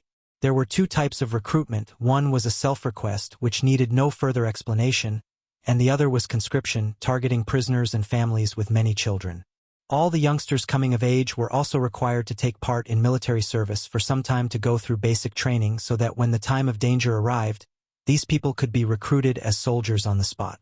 Of course, Lana wished for more than joining the military services. He wanted to request to enter the army and become an official soldier, but he was met with strong rejection from his parents. How can you say something like this? Protecting the race is an honorable thing to do. Countless people have sacrificed themselves. I'm willing to dedicate my life to it, too. It's an honor, Lana said with his eyes wide open. You're still young and don't understand many things, Lana's parents said. There are so many people joining the army every year. It won't make a difference if you don't go. No, it's a shameful thing. My dream is to protect our race, Lana said passionately. Then have you thought about us? Lana's mother was sobbing. You used to always look for Mr. Neville next door for training. Yesterday he was killed in action. His corpse was transported back, shattered. You did not witness the scene. His wife fainted while crying many times, and he left a child with only a mother, only able to get past the days with pension money. It's way too heartbreaking. He still has a kid of a few years old to raise, and we are already old. We only have one child, you. If you die, what do we do? How do you want us to live? Lana could not speak properly as he mumbled. This is not right. Lana, be it supers, the army, or Mr. Neville, they are all great people, but we are just normal civilians. I love my race, and I will work to contribute to the race. The battlefield shouldn't be something in our consideration. The father placed his hands on Lana's shoulders and spoke with a heavy heart. He respected supers, and he respected the army too. While he appreciated the contribution that they made, when it came to himself, he could not make the same choice. Lana lowered his head and stopped speaking. Lana, you have to promise us, the mother said anxiously. I promise, Lana said unwillingly while looking down. I will enter military service, not the army. His parents heaved sighs of relief. Outside, Herluz leaned against the windowsill, staring blankly into the sky. In the sky, the 9 battleships blocked the sunlight that was supposed to shine into the city like heavy clouds, the engines on their undersides creating streams of air that became wind. The pungent smell from outside the city could almost not be smelled as the engine fumes were blown into the city. Many memories showed up in his mind. Ferna's bitter smile, Lana's passion, that drunk customer's blame, the bloody battlefield, the sacrificed soldiers, the admiring people, countless times of pulling himself away from reality after sobering up. Every day he spent letting himself rot while being in the bar, and the Dark Star disaster, which he had not thought of for a long time. That was the last time that he had seen his older brother, Delvis. In his memories, Delvis was still wearing a pair of thick glasses, with messy and oily hair that had not been washed for a long time. His white research coat looked like a robe on his short and thin body, appearing weirdly funny. In the video communication, standing before a research lab with a shattered dome, Delvis pushed his glasses out of habit, then said to his hulking younger brother, Herluz, kid, I left something for you in the research lab at home. The password is our parents' birthday backward. I didn't waste much energy on the encryption. His tone was just like normal, full of disappointment and expecting better from him, but with a little hint of not wanting to leave. The communication ended there. At the time, Herluz had looked outside the window, at the direction of the military research lab where Delvis had worked. There had been countless ferocious Dark Star battleships hovering above, along with mushroom clouds exploding from the ground. He had used the password to open Delvis's personal research room. Herluz had always wanted to sneak in and wreak havoc. However, he never could figure out the password. Inside, he had seen the inheritance that his older brother had left for him. More and more memories appeared. Herluz still remembered. Back then, he was a thug that did nothing useful, enjoying himself with his older brother's salary, reaching grade B at an extremely young age.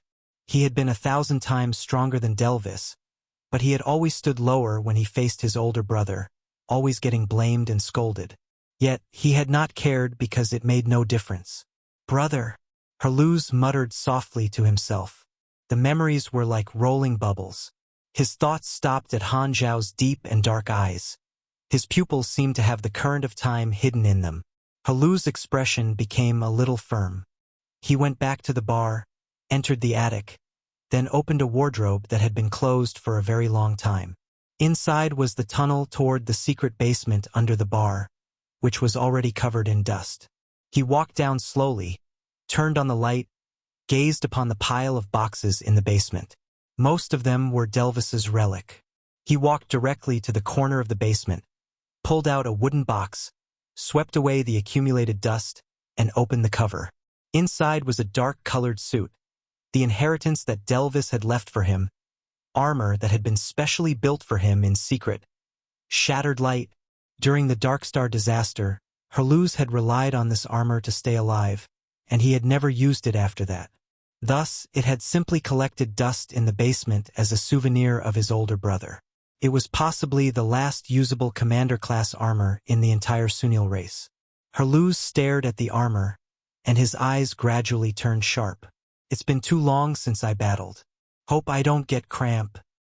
The beasts appearing in the last stage were horrendously strong.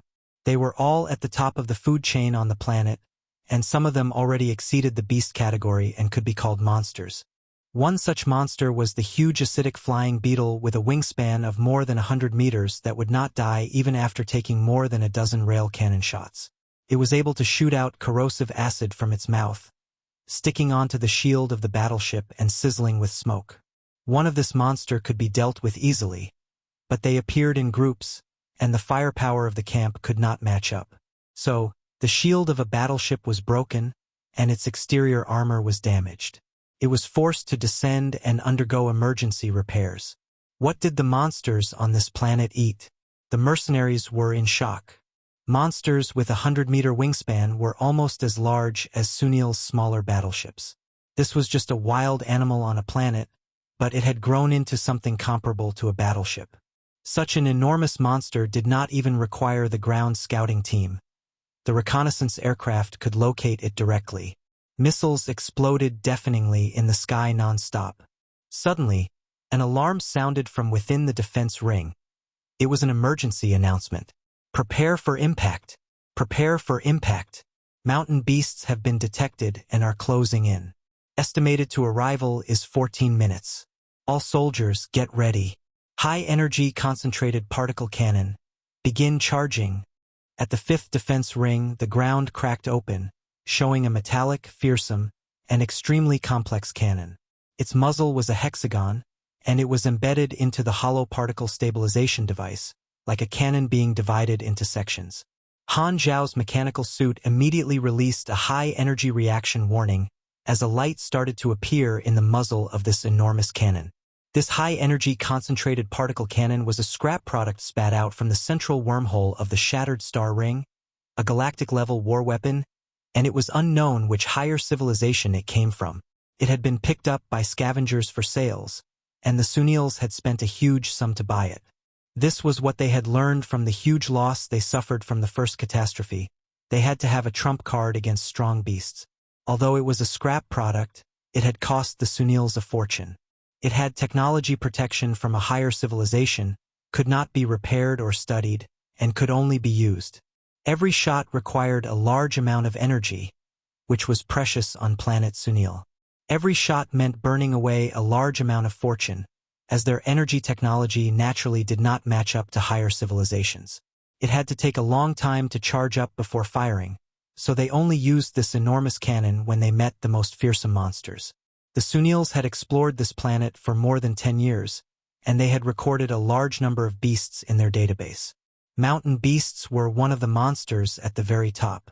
Strong beasts were all diverted away by the frontline combat troops, so the appearance of this mountain beast meant that they had failed. Han Xiao was surprised.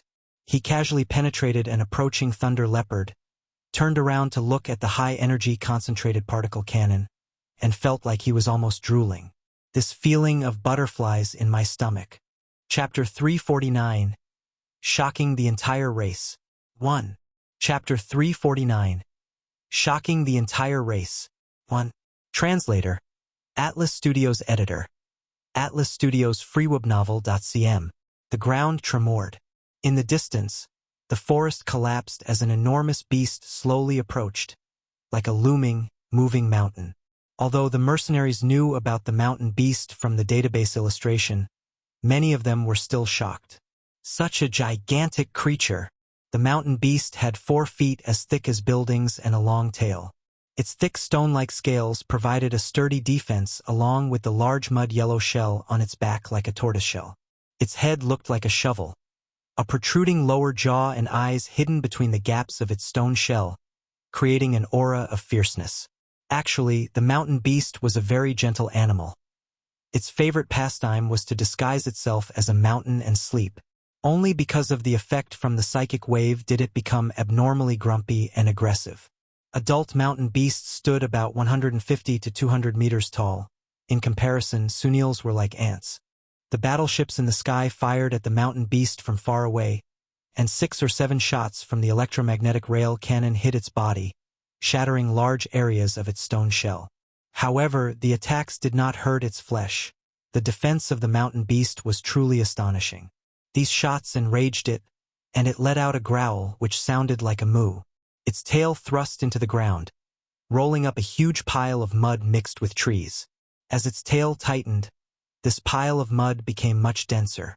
Swinging its tail, the pile of mud shot out like a cannon, containing the power of a mountain beast. Its energy was terrifying. Even Han Xiao could not see the flying pile of mud clearly. He could only see a phantom that disappeared in an instant. The shield of the battleship flashed, and the clod exploded on the ground. Electric arcs rippled through the entire shield, and cracks spread rapidly. This hit almost penetrated the shield, and the battleship increased its energy output urgently. Only then did the shield recover to its original state. Seeing that its attack was not effective, the mountain beast rolled up another pile of mud. Could still use this attack hundreds more times, but the energy of the battleship was finite. High-energy, concentrated particle cannon charging complete. The target has entered the firing range. Firing in 5, 4, 3, 2, 1. Fire! A bright cream-white beam hurtled out of the cannon. Its diameter was at least 4 meters, yet it flashed across thousands of meters in the blink of an eye, penetrating the mountain beast's carapace with ease. When it pierced into its abdomen, a chain of explosions erupted in its body. Boom! The explosion shook the ground. A thick leg was sent flying, and a large hole opened up in the front half of the mountain beast, allowing blood to rush down like a waterfall. With a scream that shot through the sky, it fell onto the ground. The high-energy concentrated particle cannon was a weapon used between the battleships of very high-class civilizations. The astonishing shot immediately injured such a gigantic beast heavily. This was the Sunil race's current trump card. The sight of the beam raised the soldiers' morale through the roof, and they quickly suppressed their exhaustion, fighting against the beast wave even harder. What a horrifying weapon! Han Xiao's eyes were shining as he suppressed his desire. This was a weapon that could only be gained in the later stages. He could not learn it with his current knowledge level. He would only have the chance to build a weapon of such a level if he kept growing. The particle cannon did not retract, and it started charging again. The broadcast sounded once again. This mountain beast was not the only one. 2 more strong monsters were approaching. Soon after, they appeared in the soldiers' sight. One was a flying monster that looked very similar to a dragon, a lava lizard, which lived in volcanic environments, had a 100-meter wingspan, and was protected by ferocious scales. This was much harder to deal with than acidic flying beetle of the same size. Not only was its carapace strong and hard, it could also spit lava. The other was a terrestrial creature, the king predator. It looked like a tiger and a leopard covered in scales like a suit of armor. Although it was only 30 meters tall, it was even more dangerous than the mountain beast due to its incredible agility. Unlike the mountain beast, which was like a sitting duck, its movement was fast as lightning, therefore difficult to lock onto. It could easily break through the lines of defense one after another, and its sharp claws could tear metal apart with ease. It was truly the biggest threat to the land troops. The name King Predator came from its dominance in the forest. It was the well-deserved ruler of the forest. Every time that it appeared, the Sunils had to pay a very heavy price to deal with it. There was even this one time when a king predator had almost penetrated all the defense rings and broken into the city. The situation took a sharp turn downhill. The lava lizard dived at a high speed while the king predator ran like lightning. There was a strong enemy approaching both on land and in the sky, and there was still an injured mountain beast that kept throwing clods. When the particle cannon finished charging, it aimed at the lava lizard in the sky and fired, directly penetrating one side of lava lizard's wings. The monster spun and fell to the ground, sending out a violent shockwave. The flying enemy had to be dealt with first. Thus, the king predator on the ground could only be temporarily stalled by men while waiting for the particle cannon to recharge. The army gathered thousands of troops ahead of the king predator. Yet even that might not be enough. An endless rain of bullets covered the king predator, all of which were deflected by its scales, leaving only sparks. The king predator moved fast, and no attack could slow it down. If it bashed into the iron line of defense, everyone could tell that it would create a bloodbath in the defense teams. At least 2 teams would be lost. No soldier was shaken. They were all unafraid of death. Just as the 2 parties were about to clash. Boom! Dust suddenly shot into the air, and the seemingly unstoppable king predator was halted. It opened its bloody mouth widely and bit onto a ruler-like iron-gray rectangular block of metal, which an armored warrior was holding onto. They were in a battle of strength, and their strength was comparable. It was this armored warrior who stopped the king predator, leaving only a magnificent silhouette to all the soldiers. The people opened their eyes widely, wanting to see who this person was, but he was wearing a helmet, and his face could not be seen. The armor was a little humble, like tights embedded with some armor plates, and dark in color. Han Xiao raised the edge of his mouth when he saw this. It was indeed Herluz. So he came. The great mechanic Han smiled. Let me see if the current you is strong enough. The king predator seemed to have detected danger. It jumped aside and moved around cautiously. Just as the defense team was about to go forward to surround it, Herluz suddenly said, "Leave this brute to me. You guys go to other places." "Leave to you? Who are you? What if you fail?" The troops, of course, did not trust others easily. But before they continued to move, strong pugilist flames burst from this armored warrior, and a change occurred that left every Sunil in shock. The humble suit on Herluz's body suddenly shapeshifted, and the compressed armor plates expanded, turning into countless complex and precise armor pieces. With the flashing of light, the tights quickly became extremely complex silver-gray armor, like a gorgeous ancient knight's armor.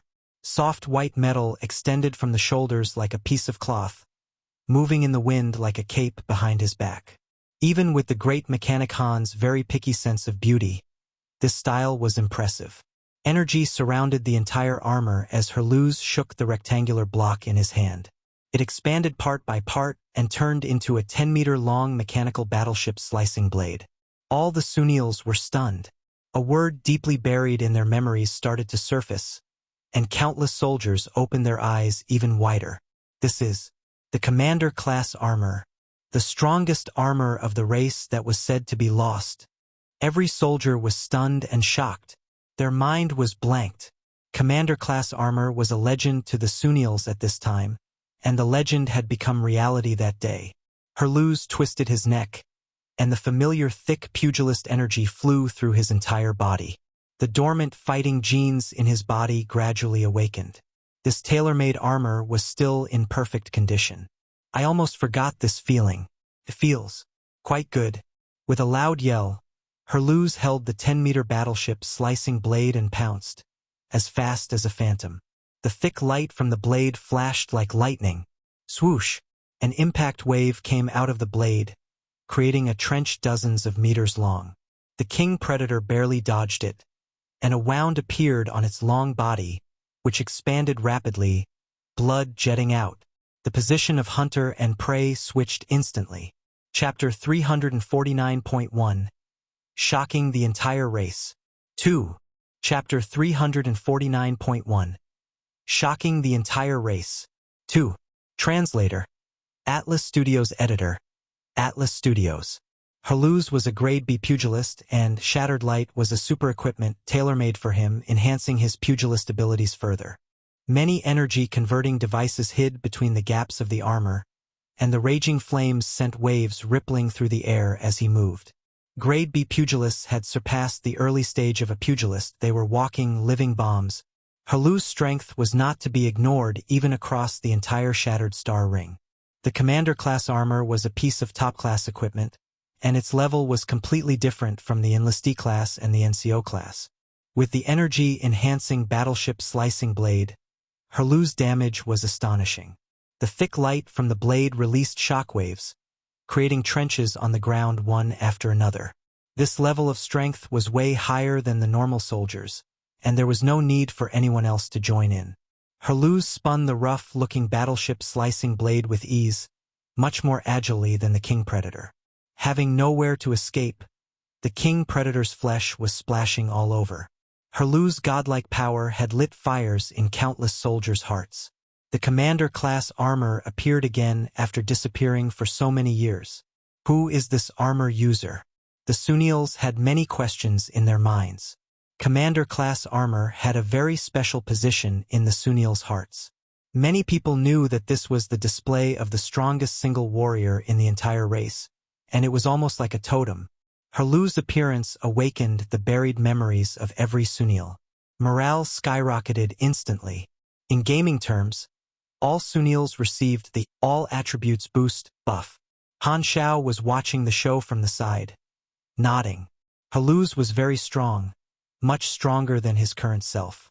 Haluz starting to fight means that the Sunil have entered the storyline I'm familiar with, Han Xiao thought. With him existing, Haluz's actions should deviate from the original storyline, so he just needed the chance to abduct him. The particle cannon fired twice, heavily injuring the mountain beast and the lava lizard. This weapon was common in the galactic battle between high-class civilizations, and it was a scrap product. The Sunil could only burn lower-grade energy with their energy technology level, and even with so many restrictions, its power was still enough to be a trump card for protecting a city. During the charging period, Haluz successfully killed the King Predator and started to run around the battlefield. With his armor and energy protection, he did not fear being surrounded by the beast wave. The battleship's slicing blade slashed horizontally, unmatched in the beast wave, containing the disadvantageous situation in the area. Haluz could not stop the entire beast wave alone, but his actions had an undoubted effect. The soldiers in this area finally had a chance to breathe. On planet Aquamarine, a Grade C super could go head-on with an army. Haluz was one grade higher. Even though the beasts at the last stage of the catastrophe were strong, he could still deal with them easily. Furthermore, he was a tank-type pugilist. A single unit with extraordinary powers was more agile, like a sharp blade. Between the same technology level, high-grade combat powers and war troops differed in quantity and quality. A strong single unit was an army by itself. Haluz jumped and moved around, becoming the center of attention on the battlefield. Looking at him raised the soldiers' spirits. The situation gradually stabilized, and the wave of beasts ended. Just as the military was about to excitedly get in touch with this mythical man, Haluz dashed toward the forest and disappeared, clearly showing his intention of not wanting to expose his identity. Haluz was somewhat conflicted. Getting in touch with the military meant his peaceful life in the past would be gone. He would have to walk the path of people like Furnaz and become the guardian of the race. Although whether he did become a guardian or not depended on his choice, Haluz felt that he would not be able to leave himself out of it by then. Furthermore, the superiors would definitely request him to give up his commander-class armor to the race for research purposes. Haluz took it as a precious inheritance from Delvis, so he was very conflicted. Although he stood out now to protect the race, and his buried responsibility was awakening slowly, someone this strong would not change his personality overnight. In the following few days, Haluz was torn between the choices. While he appeared to help, the military kept trying to discover his identity, but every time that the battle ended, he left quickly and kept his mystery. A few days later, the whisper in everyone's mind suddenly disappeared. The catastrophe had ended. The beast wave in the middle of attacking suddenly paused. Countless beasts awoke from their bloodlust, stopped running, looked around, and ran in all directions, disappearing. The catastrophe is finally gone. Han Xiao took a deep breath. Soldiers lay down in exhaustion one after another, unable to move.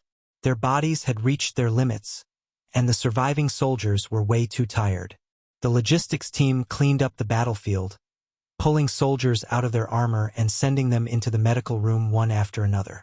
The military was recovering and resting, as countless people in the city triumphed over the broadcast from their television. The end of every catastrophe was like surviving through a disaster.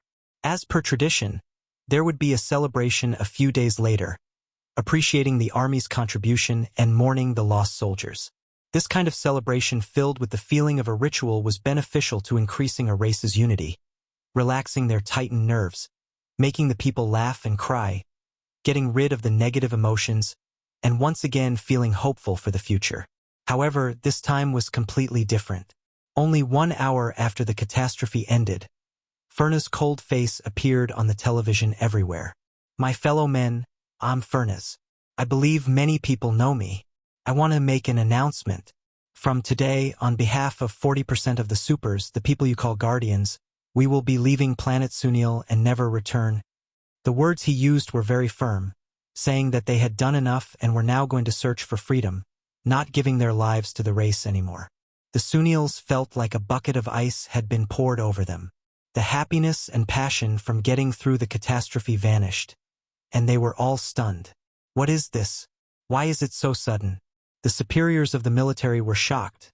They had absolutely no idea about this beforehand.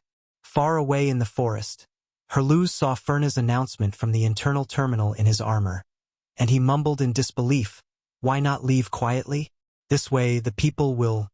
With the announcement, the whole of planet Sunil was shocked. The people felt confused and lost. They did not know the reasons behind it. All they knew was that the guardians whom they had always relied on were abandoning them. Why? Why? No one kept silent. Despair, desperation, hopelessness, howling, wailing, growling. This was the collapse of belief. Even the minority that was unsatisfied with the supers felt endless panic when they saw this. This shocked the entire race. Fernez appeared with the other supers that decided to leave and walked outside. The Sunil soldiers looked at them in disbelief, yet they still opened a path for them. This time, another group of people swarmed over with rage and shock, including Lurden. Sunil supers were divided into two groups, one announcing their leave from the race, another shocked and furious. They stood against each other from far away with clear separation. The anticipation of a good show appeared on the faces of mercenaries, who were waiting for their reward. Han Xiao leaned his back against a tank, looked at this scene, squinted his eyes and thought, and so it begins. He had only read about the Sunil supers splitting up from the news. This time he could witness it happening. The report had referred to the people including Fernez who were leaving the Independence faction, and the ones protecting the Race Guardian faction. "Why are you doing this?" a person from the Guardian faction said furiously. Fernez gave him a cold glare and said, "I explained it very clearly, don't feign ignorance. I know you people must have thought about long ago. In the past many years, how many of our brothers were sacrificed? How many of our brothers became disabled? We have done enough." The people of Guardian faction's expressions changed a bit. Indeed, similar thoughts had crossed their minds before in most of the people present. Few people could stay firm from the start to the end. Furthermore, they had been traveling in the colorful galaxy and had seen how alluring it was. Some people escaped their expanding desires. Some people let it grow. But Lurden clenched his teeth and said, "If you want to leave, you could have just left quietly. Why announce it openly? You are destroying the hope of the RAC." Fernez cut Lurden off. "So what?" The people of Guardian faction were shocked. They felt that the once firm and reliable Fernez had become a stranger. The two parties were in a stalemate, and the Sunil soldiers gradually surrounded them. Further away, the mercenaries took out snacks and focused on this show with excitement on their faces. Han Xiao casually grabbed a strange cigarette that looked like a cigar, took a deep breath, and shrugged. "See, this is the ending of a long-distance relationship. Brilliant, the other mercenaries laughed. Mercenaries were a group of cold and unsympathetic people. Han Xiao had a very open mind. The split of the Sunils was fated, opening the curtain of the end of the Sunil civilization and the start of Herlu's story. He was just a spectator for now. Only when the Sunils split up and chaos fell would he be able to take part. Until things unfolded naturally, he could only wait. Furthermore, with him taking part, splitting up might not lead to the tragic ending in the original storyline but a new start instead. Since he could also benefit from it, this was a win-win. Smoke rose up and covered Han Xiao's narrowed eyes. Chapter 350 Settlement. Chapter 350 Settlement. Translator. Atlas Studios Editor. Atlas Studios. Splitting up was certain. The Independence faction had made up their mind for leaving. Understandably, the Guardian faction was shocked and angry. They could have defended the race together, but now, there were people who had betrayed them and were leaving. Furthermore, they had heavily smashed what they had once protected. The Guardian faction was emotional, and they questioned the deserters loudly. You're a Sunil too. In the brink of danger, how can you abandon your race? Furnaz was expressionless. My race, my looks, my life form, these factors that were decided from the moment I was born cannot decide my mindset and standpoint. I have made my contributions, and now I want a new life. The Guardian faction still wanted to question them, but they saw that the faces of the Independence faction had absolutely no signs of regret or shame. Speechless, the words of accusation became stuck in their throats. The people they were facing were all brothers who had once fought alongside them. They had all shed sweat and blood. They were not enemies, just comrades that were taking a different path. They were not in a position to accuse the Independence faction. Everyone had their own desires. Furnaz pushed aside the people in his way as the Independence faction strolled away. The Sunil soldiers and the Guardian faction silently stared at their shrinking backs. This time, every Sunil seemed to see the dark and gray future. The sound of sobbing started faintly, and even the soldiers who did not fear even death were tearing up. This was the collapse of the spiritual pillar in their hearts. In all these years, the supers guarding the race had become spiritual totems and motivation for the Sunils.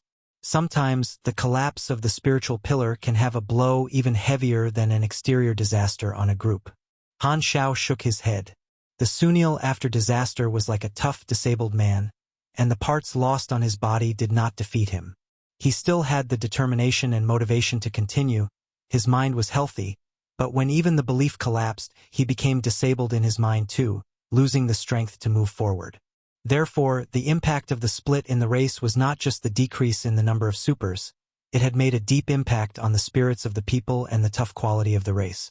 The way that Herluz became the main character was when the position of Furnaz and the other supers who were once heroes faded away, and the superiors made him the new role model and spiritual motivation, signifying that there were still people who held on. In his previous life, Herluz's future position had even exceeded Furnaz's old position. If Furnaz was the representative of changing from kindness and passion into tiredness and coldness, and Lurden was the representative of redeeming his sins, Herluz would be the representative of someone who had previously avoided the reality then awoken his sense responsibility. After the Sunils went through the disaster, the mindset of the race changed continuously, from hot-blooded to indifference. Then from the indifference they found the belief of determination. The belief collapsed during the split-up, and Herluz's appearance was building a new belief in the ruins, giving this race a new quality. His experience and actions gave his lost race a reason to regain their determination, staggering in pain and hardship, but still marching forward. The conflict in his heart was a scaled-down reflection of the entire race. Unlike Bennett, who was building sanctuaries far away on planet Aquamarine and had developed a firm belief long ago, Herluz was a main character who was still growing. Thinking of the path that this whole thing took in his previous life, the great mechanic Han sighed. Sadly, water can carry a boat but could also sink one. When Herluz died in battle, the Sunils gave up struggling and jumped into Ghidorah's arms. The Independence faction left the defense ring and entered the forest. They were planning to find a place and contact a galactic travel agency, never to return. Suddenly, a person appeared before them. It was that mysterious armored warrior. Furnaz and the others stopped their footsteps. Herluz took off his helmet and said with a complicated expression, "Why? You found me before leaving because you wanted me to replace you to protect the race. But what you're doing now is destroying the race's belief." Furnaz looked at him coldly, shook his head, and said, "If I don't leave, how are you going to replace me?" Anger appeared in Herluz's eyes. "Because of such a boring reason? I actually really despise you. You have such strong powers, but you're fine with staying at the back lines. You are in no position to talk down to me." Furnaz's expression was indifferent. "Now you have displayed your strength and exposed your armor. The race will definitely search for you with all of their might. You cannot go back anymore." Herluz suddenly realized. "You used me for your plan. Don't think too highly of yourself." Furnaz's eyes were firm as he said coldly, "Everyone has experienced a lot of things. Why would we change our mind because of a minor character like you? Leaving is for our own sake, just like the brothers who decided to stay. Even if us splitting up has made a negative impact, their foolish resolve to protect the race will not be shaken. I will say the same thing, only staying alive is important. I want the entire race to not have that extravagant wish of holding on. This meaningless struggle has to end. Accept help from Godora willingly, and no one will have to bleed and fight anymore. All Sunils will gain a peaceful and stable life. This path is the true way to protect the race." Herluz opened his mouth, and Han Xiao's face appeared in his mind again. He had once told Furnaz about the future of accepting help, but Furnaz held onto his opinion and was not shaken at all. He felt it was the wrong foresight. With nothing else to say, the Independence faction left. Herluz hesitated for quite some time, then gradually made up his mind. He left the forest and took large steps toward the defense ring. The army was still reeling in shock from the split up. When they noticed that this mysterious armored warrior had appeared, they only remembered the order from above after being stunned for quite a while. They arranged their emotions, suppressed the loss in their heart, and prioritized the order to surround him. In front of countless soldiers, Herluz took off his helmet slowly, glanced around exhausted both physically and spiritually, and took a deep breath. "My name is Herluz. freewebnovel.cm." To the entire Sunil race, this catastrophe was full of twists and turns. The Guardians split up after the battle, but the legendary Commander-class armor appeared again when the hidden Grade B Super called Herluz stood up to protect the race. After a few days in his new role, the media spread Herluz's experience all over, building him up as a hero that stood out in the time of need. It was also reported that the research lab would receive more funding after receiving the Commander-class armor, hoping that the race would one day get back the technology of the Commander-class armor. Thus, they managed to use Herluz and their future plans to wash away the impact from the mass desertion. With the army and the leaders working together to spread the word, Herluz's name was known everywhere, gradually becoming a new role model for the race. The Sunils settled the hiring reward, and the mercenaries left one after another. During the times of fighting alongside each other, Han Xiao had come to know quite many peers. They had quite pleasant conversations, and the other mercenaries had a very good impression on the Black Star Mercenary Group, which had suffered zero loss, showing their friendliness. Mercenaries liked to know people in the same industry. After all, they might one day fight alongside each other one day. The players returned, and the Sunil military expressed their thanks to the Black Star Mercenary Group before giving out the reward. Every player received 12,000 anas, largely increasing their purchasing power. As the leader, Han Xiao received the same amount as well, and along with the job of battlefield repairs, the great mechanic Han made 16,000 anas this time, about enough to buy more class advancement knowledge. Chapter 351, The Black Star Will Bless You. Chapter 351, The Black Star Will Bless You. Translator, Atlas Studios Editor, Atlas Studios. Through battlefield repairs, Han Xiao had gotten a few new blueprints, including the hovering turner, high-caliber defensive machine gun, and the offensive, defensive, and scouting enlistee-class armor. As he expected, the NCO-class armor required heavy machinery modification, so the progress was stuck. The great mechanic Han was not one to return with nothing, so using his relationship with the military, he bought 3 different types of NCO-class armors with 2,000 or so anas. When he returned to the Ubarely hub and learned heavy machinery modification, he would be able to get its blueprint. He would then build the different sets of armor and sell them to the players. The cost of buying the armor could easily be earned back. Everyone received 12,000, so their purchasing power is largely increased. Han Xiao was exuberant. This kind of mass-produced armor sold very well, and its attributes could be increased just by him putting in some experience to level up the blueprint. Furthermore, he had the boost from machinery affinity, so the armor that he produced would be much better than the ones from assembly lines. After selling them, he could still earn from long-term repair fees. The commission that he received from the hire could only buy about one class advancement knowledge, but through profiting from the players, that earning could be multiplied many times. The credibility points of the Black Star Mercenary Group increased quite a bit, and they finally had their first combat mission experience. The Sunils detailed their missions, including them requesting for the most dangerous missions and completing it perfectly without any deaths. This new information was very valuable. The relationship with the Sunil was unlocked, and it increased to 1,000 points immediately, reaching the friendly level. On top of all that, their renown increased 5 points as well, 2 points more than the original reward, so Black Star's name started to spread around the mercenary industry.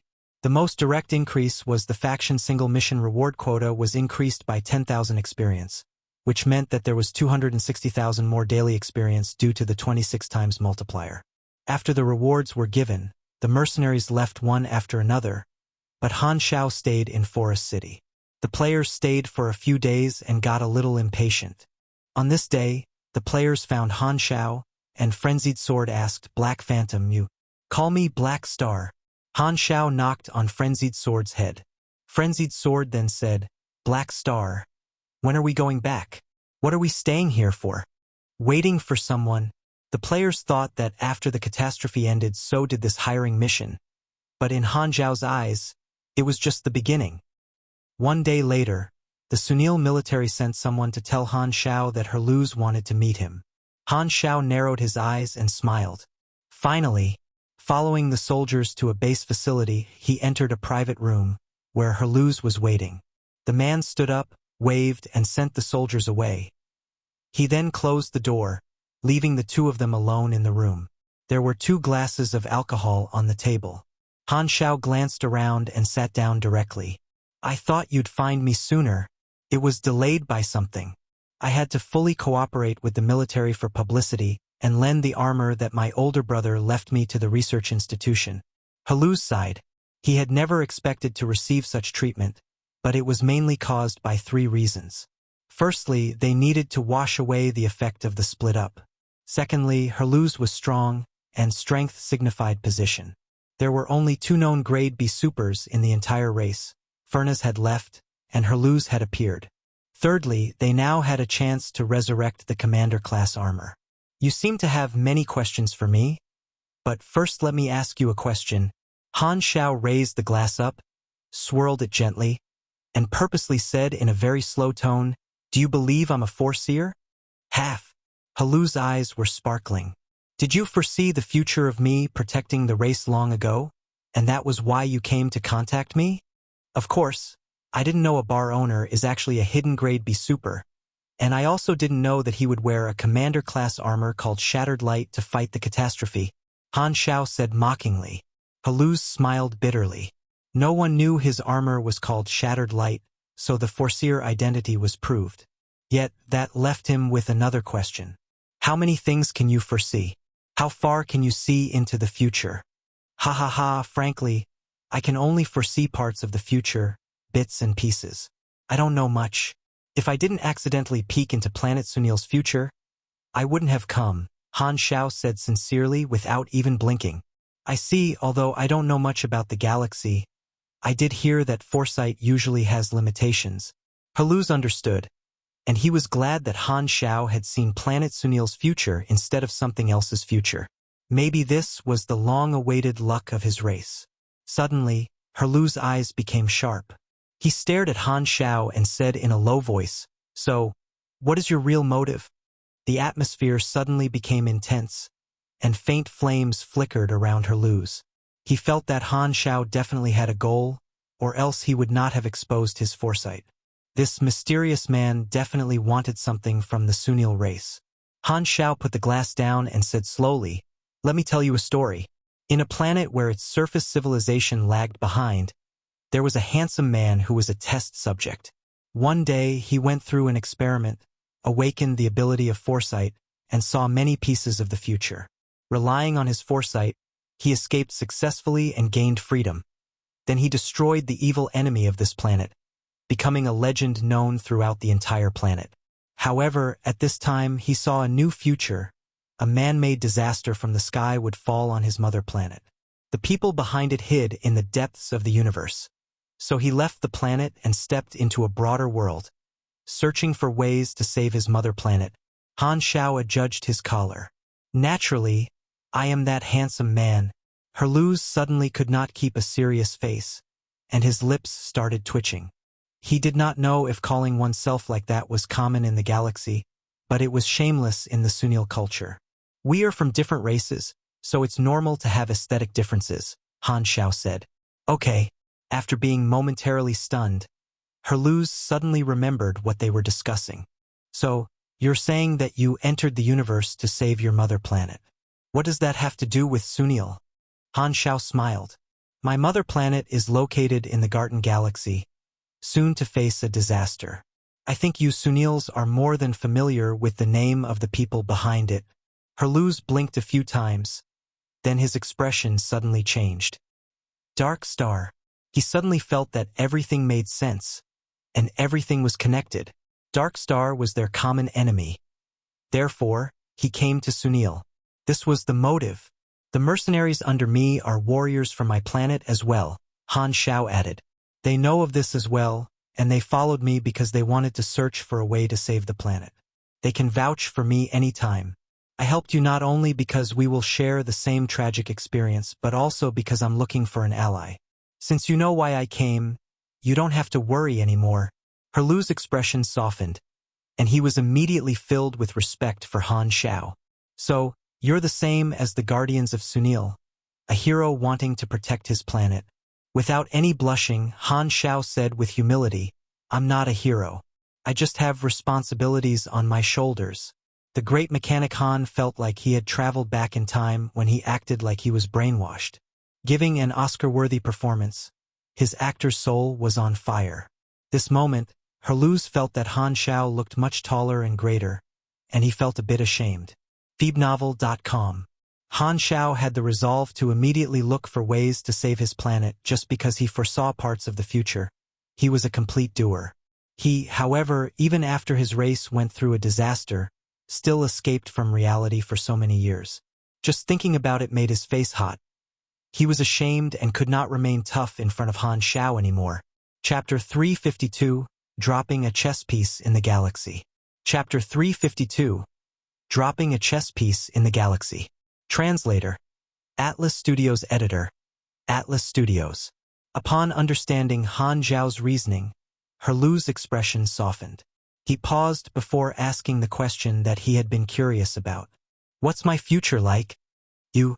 Han Xiao picked his ear, tooted, and said, You sacrificed yourself during the catastrophe, dying a horrible death. Oh, how horrible! Herluz's face froze. Han Xiao grabbed the glass, tightened his grip, and shattered it into pieces. Then he shrugged and said, something like that, with a doubtful expression. Herluz said, Although I'm not one of those great supers, the beasts on this planet are not strong enough to slaughter me. From the parts one saw, the beast wave breached Forest City. You firmly defended the opening and fought till your last breath, using up all your energy. Alas, you were torn apart by the beast wave. Herluz was surprised. He knew himself too well, and protecting the race was taking on a supposed responsibility. However, he definitely did not have the strength to never retreat even in his last breath. If he met lethal danger, he would run away immediately. How could he become so firm? How far in the future is that? With a shrug, Han Xiao said, Do you think I'm some spirit emperor who's worshipped by the ethereal sect? I'm just a normal foreseer, not all-knowing. He knew that he could not be too ahead when playing a foreseer. It was for his own protection and to make Herluz guess. Han Xiao knew Herluz's growth path very well. He would become a selfless hero of the race in the future. As a main character that was growing, he was young, unlike Bennett who had completely matured. Seeing Herlu's frown, Han Xiao's eyes sparkled, and he said, "What I saw were just the parts of the future from the existing scenario. If there are other factors at play, the future will change too. With Sunil's current situation, the catastrophe will become harder and harder for you people to deal with, but that future can be avoided." Hearing that made Herlu's feel relieved. Han Xiao said that his foreseeing ability had limitations, which Herlu's thought was more trustworthy. He would easily doubt those people who claim to know everything. "You said you have a solution?" Herlu's asked sincerely. Sunil's current situation is very bad. The catastrophe is the most obvious danger, and the retreating route toward Ghidorah is unsafe. Plus, Darkstar is hiding in the darkness. If you rise up again, you might face Darkstar's attack. Han Xiao gave a simple analysis, and Herlu's expression gradually turned grimmer. The Sunils faced danger from everywhere. Herlu's could not figure out a solution, only feeling that the road ahead was filled with darkness. That means Sunil has no way out. Of course not, the way out has always been obvious, but you people subconsciously did not think in that direction. Han Xiao smiled knowingly. Obvious? Herlu's was a little surprised. He frowned and thought for a while. Suddenly, his eyes widened, and he exclaimed, "You're saying, to destroy Darkstar. If Darkstar is destroyed, the largest threat will no longer exist, but we are incapable of that." Herlu's widened his eyes. He did not expect Han Xiao to be this ambitious. This idea was completely insane. Darkstar has destroyed the home of many civilizations, Han Xiao said calmly. They're notorious in the Garten Galaxy, and even in the entire Colton star cluster. Comparing them with you people is like comparing a giant to an ant. However, they're not invincible, or they would not hide from Ghidorah. You people have always ignored this possibility, and it's because of nothing other than the fear toward Darkstar, which is now deep-rooted in your hearts. You don't even dare to think about it. You feel it can never be done. It really cannot be done. Darkstar is too large and mysterious. I vividly remember every scene back when Darkstar attacked us. Countless battleships covered the sky as well as countless laser beams. The planet's crust cracked, lava shot out. Han Xiao cut him off, shook his head, and said, "Darkstar has many enemies. There are potential allies everywhere. Other than this path, you can only join Ghidorah. If you are willing to give up, you will not have to fight the catastrophe. I didn't say to fight Darkstar right now. This is just the final target. Before that, we need to hoard our resources and stay low profile." "You really are daring." Herlu's shook his head. "The hope is too little. I don't think this is a good solution." As if he had expected such a response, Han Xiao smiled. He did not plan on convincing Herlu's with such a large target. He just threw it out to broaden Herlu's mindset. Thus, he changed the subject and said, "Let's put Darkstar aside for now. Regardless of whether your race rises up in the future or not, the imminent problem has to be dealt with first. Sunil's largest issue right now is exploring this planet and dealing with the catastrophe. About this, I have a very direct solution." Herlu's became more focused. Plans regarding Darkstar were too far away, and the catastrophe was an imminent and real disaster that he was more concerned about. "What solution do you have?" "I can bring many supers here." Herlu's had thought that he would hear some brilliant solution, but Han Xiao's solution was similar to Sunil hiring mercenaries. After all, the many in Han Xiao's sentence was surely at most thousands. Herlu's was disappointed, and it showed on his face. "Just supers is not enough." "Not enough." Han Xiao smiled mysteriously. "Then what about hundreds of thousands of supers?" "Hundreds of thousands." Herlu's expression said, "Do you think I'm 3 years old? A small mercenary from a surface civilization. How can you find so many people to help? Furthermore, supers. Did simplicity limit my imagination? I can bring waves of people even more horrifying than the catastrophe. They don't fear death, they are brave, and they can fight well. Not just for the catastrophe, they can also help you explore the planet during the rest of the time, digging prophecy stone veins, and what they need is just a small reward." At this moment, Han Xiao smiled brightly. This was his biggest target of the trip. He was interested in the NPC resources of the entire race. If the players were seeds, these NPCs were the soil. Sunil was just a start. The great mechanic Han's plan was much deeper and longer than that. In the late stage of version 2.0, Planet Aquamarine's players would start to enter the galaxy through guidance from a galactic organization. Han Xiao wanted to replace that galactic organization and become a mentor. The players knew nothing as they took their first steps into the vast galaxy, so it was the best time to be convinced. If he could give them guidance in a similar way to when he guided the new players in the novice village, he would be able to guide the players into their next area of activity. Han Xiao wanted to turn his own faction into the faction that the players joined after they entered the galaxy, to make it a compulsory part of their player career. If he succeeds, he could have every player in Planet Aquamarine join his faction. After all, he had already made a strong impression in the hearts of the Planet Aquamarine players. To guide the players through their galaxy career, other than the rewards, there was another thing that had to be present: NPC resources. Although the galaxy was vast, the players would need time and a stable activity area for them to develop themselves, and the best way would be to have one or more storylines to lead their activities. This was why Han Xiao targeted NPC organizations. Not only could they provide NPC resources, they also had storylines. Black Star Mercenary Group gave many rewards, and with Bunhitdog's videos that helped to spread publicity, it was very attractive. But that was not enough. Faction rewards had a quota, and it was an indirect limitation to the number of members. However, if he could come to an agreement with some organizations, guiding the players there for missions and monster killing, he could break through this limitation. It was reaping the benefits of other NPCs. Since he needed help from other NPCs, he had to emphasize on what his faction could provide in order to let the players realize the benefits of joining the Black Star Mercenary Group. Other than reward and item exchanges, there had to be privileges. As such, if he became an ally with some organizations, players in Black Star Mercenary Group would receive better treatment from that organization, or he could put prerequisites in certain areas, and joining the Black Star Mercenary Group could grant them access to better areas for development.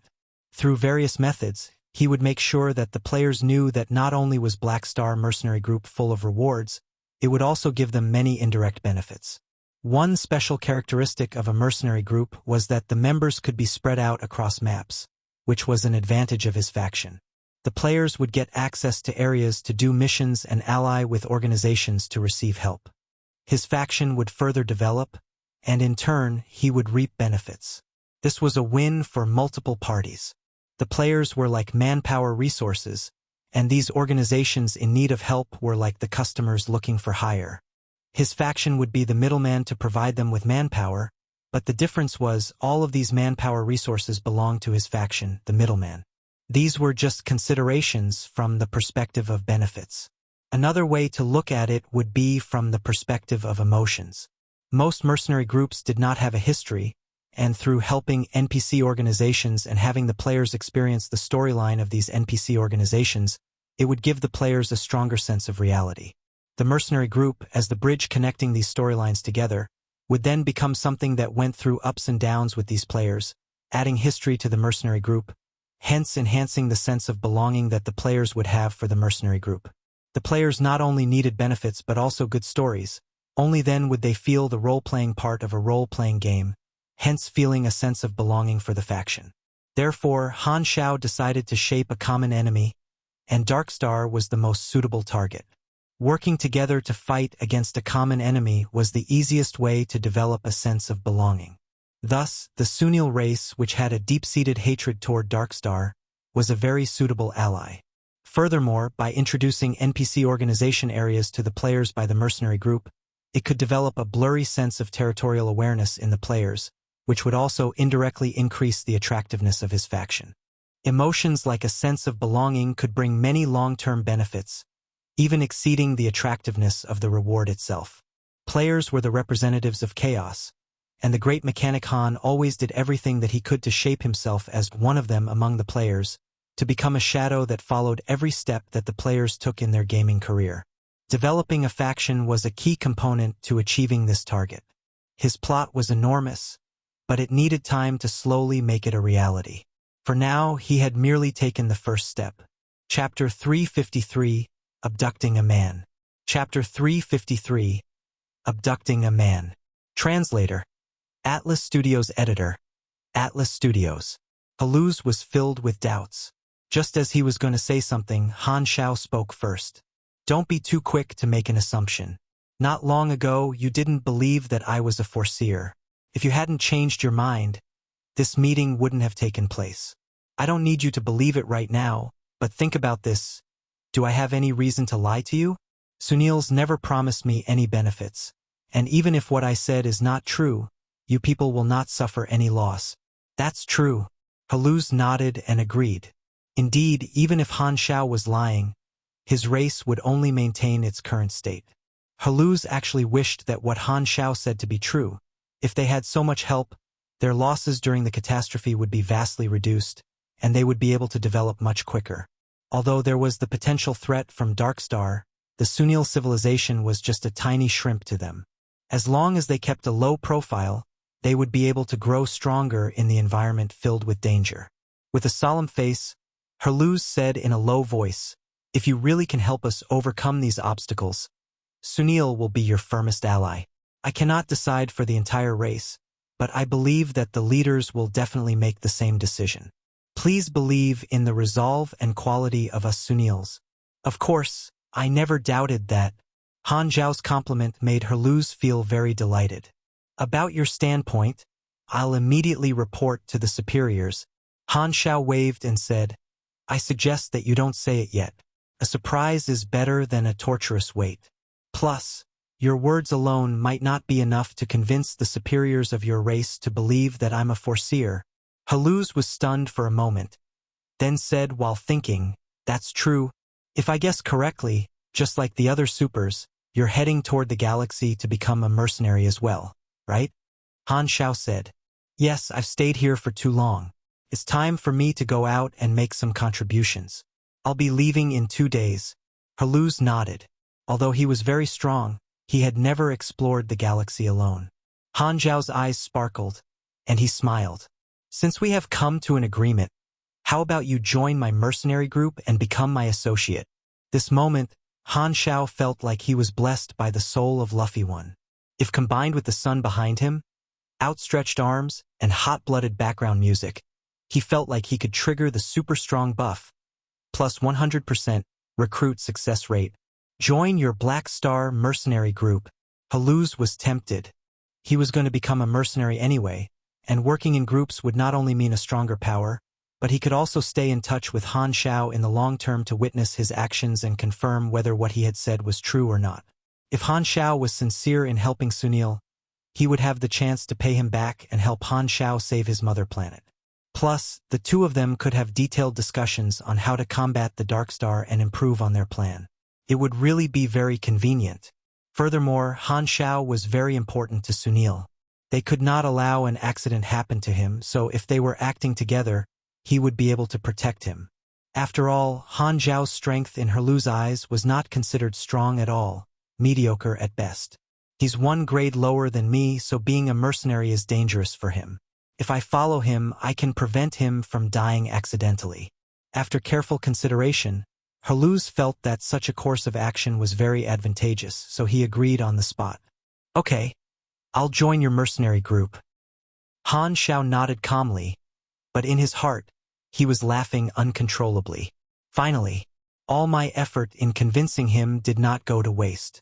I finally abducted this main character. Other than the point of contact of Sunil, Haluz would also be an NPC cadre of the mercenary group itself. He was a high-level combat power. This job has resulted in great benefits. Their conversation's details were not reported to the superiors, just as Han Xiao suggested. The rest of the Sunils did not know, only Haluz. 2 days later, the galactic travel agency that they had called arrived at planet Sunil. The group of players followed Han Xiao up the spaceship in anticipation. Suddenly, a tall and wide Sunil in casual clothes walked over. After staying so long in Forest City and seeing the promotions from the military, they immediately recognized that it was Haluz, the character who was being shaped as a hero figure. Where's your armor? Lent to the researcher institution. When they derive the blueprint, I can take it back to use, so I only brought this weapon. Herluz turned sideways, displaying the rectangular metal silver block tied behind his back. It was the folded battleship slicing blade. I see. Han Xiao felt a little disappointed. The commander-class armor was a piece of great equipment, but he did not even meet the prerequisite of the NCO-class armor yet. Commander-class would be even more impossible for him to derive. There would be chances in the future anyway, so there was no need to be impatient. Han Xiao turned to the players and made the introduction. This is Herluz, a grade B super. From today onward, he'll be our comrade. A new member of our mercenary group. Holy! The players' jaw almost dropped on the floor. They were stunned. The captain has abducted the hero of a race. Why did you join us?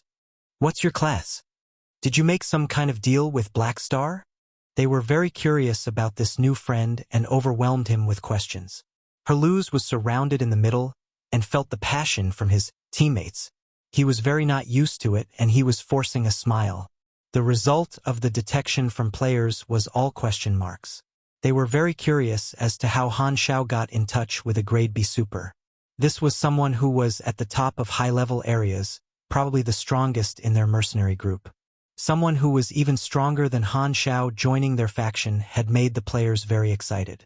After some time, the spaceship slowly landed. Herluz finally escaped from the players and walked to Han Xiao. He stood beside Han Xiao, looking up at the spaceship, and his face was a little stiff. Han Xiao turned to look at him, raised an eyebrow and said, "You seem to be a little nervous. Have you never been into the galaxy before?" "This is my first time." Herluz rubbed his hands against each other to wipe his sweat off. "I'm actually a little scared of heights." "You're a shame to pugilists." Han Xiao was speechless. They boarded the spaceship. It slowly rose and flew into space, with Forest City becoming smaller in their sight. This hiring job was finally complete, and they had left with one more member than when they came. The catastrophe on planet Sunil was very beneficial for all of them, especially Han Xiao. Planting the seed in Sunil this time means I'm on track with the Dark Star storyline. The first step of the plan is also complete. Han Xiao crossed his arms as he pondered. The spaceship's destination was Ubaerly Hub. Before the next operation, Han Xiao wanted to return to rest and digest the things that they had earned on this trip. In Forest City, one of the military bases was open as a recruitment site. After the catastrophe, it was the time for new soldiers to join the army again. Youngsters coming of age had to join the compulsory military service and undergo military training. Youngsters came one after another, accompanied by their parents. Lana was very early. He was only allowed into the recruitment site after displaying his ID card. Any unauthorized personnel were not allowed in, including parents. When he turned back to look, Lana saw his parents waving. They had kind and loving smiles on their faces as usual. He looked at them with a lot of emotions in his eyes, then followed the group into the military base. After queuing for a very long time, it was finally Lana's turn. The officer sitting behind the table said casually, without even raising his head, "Name, then take a number to go for a medical examination." Lana took a deep breath before saying seriously, "Sir, I'd like to request to join the army." The officer looked up and glanced at him. "Do your parents know?" "No." "Youngster, your parents definitely warned you not to join the army, didn't they?" "Yes, sir. But I believe I'm making the right decision.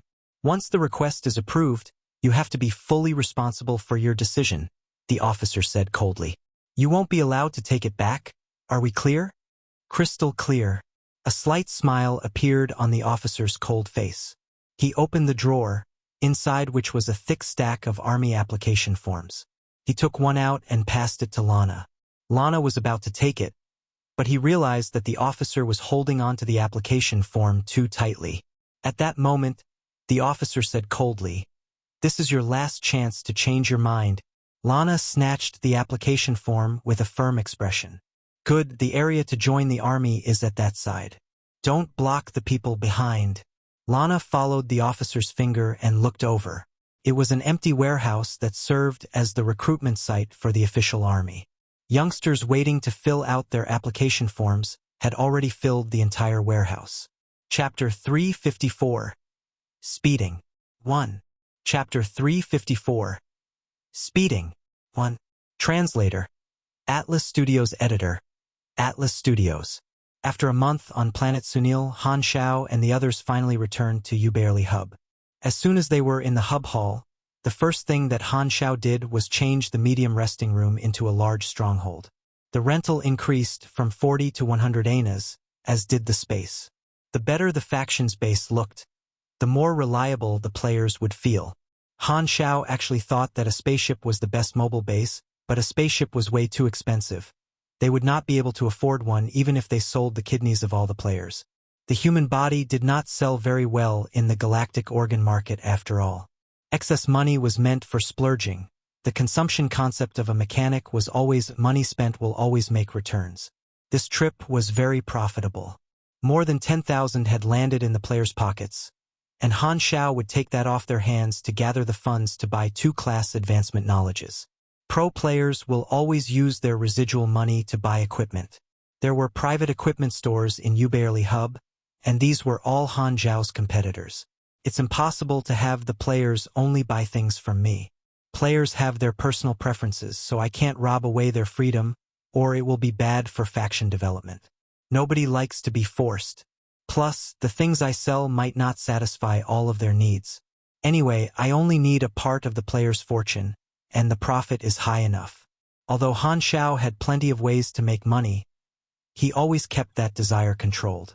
He updated the faction exchange list, adding offensive, defensive, and scouting enlistee class armor, with a prerequisite of 500 faction relationship points.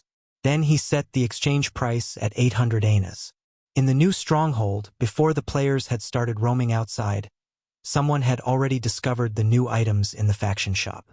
Is this the enlistee class armor that we saw in Sunil? Frenzied Sword said in surprise. It is their technology indeed, Hao Tian said. Why can we purchase another organization's equipment from the faction? The players became curious. Bunhit Dog had a flash of insight and gave a sensible guess. A mercenary group might be a faction with growing potential. After completing different mission hires, the faction shop will be updated. The more missions completed, the larger the faction will grow. The players thought of Herlu's joining and the growth potential on the faction interface when they first joined Black Star, and they felt it made sense. Instantly, they became excited. The actions of the players could make the faction grow. We might have joined a special faction. Frenzied Sword was overjoyed. They were all pro players, so they immediately realized the advantages of the mercenary group. If they underwent missions from different organizations, the exchange list would be updated with equipment from those organizations, which meant that the more missions they did, the richer the faction exchange list would become. All they had to do was increase the relationship points with the faction itself. It would save them a lot of time. They were the first batch of players entering the galaxy, and they had gone through a very difficult selection process. Was joining this faction the hidden benefit? The players felt that this specialness of the mercenary group came from Han Xiao. After all, storyline main characters would definitely possess something special. The players trusted Han Xiao very strongly. No matter how shocking the things that he did were, it all seemed possible. This was the impression that Han Xiao had forged in the players' minds. To make the players feel that the growth of the faction was driven by them, when they clearly saw the growth of the faction, they would slowly develop a sense of belonging. This was the development path that he had set from the start. Now, the players finally felt this specialness and freshness. His strategy had achieved its anticipated result. At this time, the players had money in their pockets and were willing to spend. A few of them bought the enlistee class armor on the spot. Han Xiao did not have any completed products with him, so it had to be built. The other players wanted to observe when the finished product was made. During the battle on Sunil, every player had been tempted by the single-unit armors, but sadly, they had not been given a way to purchase them. Second Prince almost wanted to steal one. We have battled for more than a month. Let's all take a break and rest for some time. Han Xiao dismissed them, left the stronghold, and rented a mechanical modification room. He first spent millions of experience and upgraded the armor blueprint level to LV.6. Only then did he start to build. There was still a lot of material left from what he had brought from planet Aquamarine. Only a small part of the Sunil Enlistee-class armor required him to buy materials from the galaxy. The cost to make one was only about 50 anas. For the time being, there was no mission for the mercenary group. The players could finally explore Ubarely Hub freely, and naturally they would not just spend money in one place. There were many shops in the hub center, and it was full of variety and choices. During this resting period, they witnessed equipment from many different civilizations and bought a lot of gear, such as arms with stronger power, small supportive machinery, and so on. At the same time, they noticed that some machinery shops were selling single-unit armors as well. This was very common in the galaxy, and although these armors' designs were very different from the ones on Sunil, their technology levels were all rather basic. However, these shops were selling them at a way higher price than exchanging in the faction.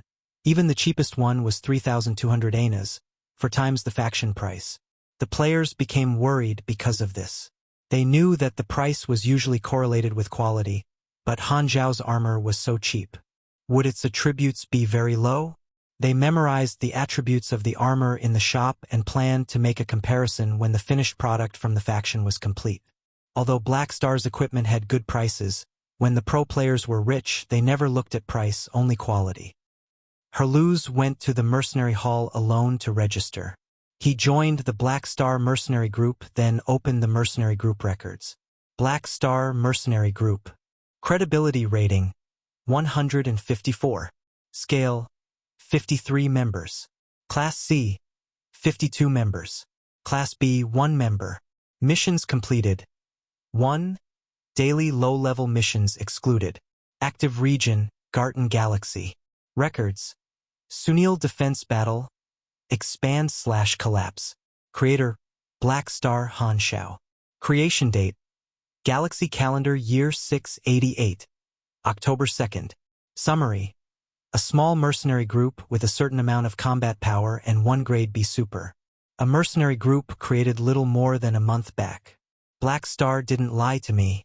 When Herluz saw there was only 1 grade B super, he knew that he was the strongest in this mercenary group.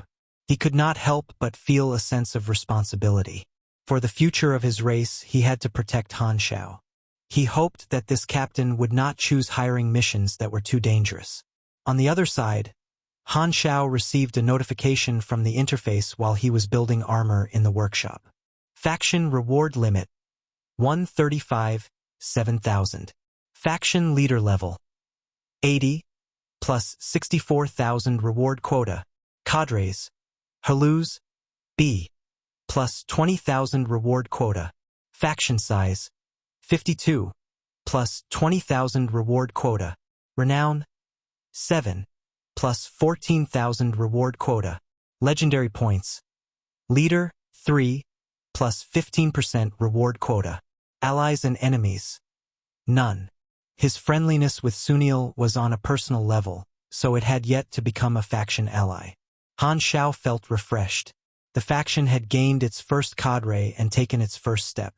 Plus, the quota had increased by 20,000, showing that recruiting cadres was indeed a good way to quickly increase the quota.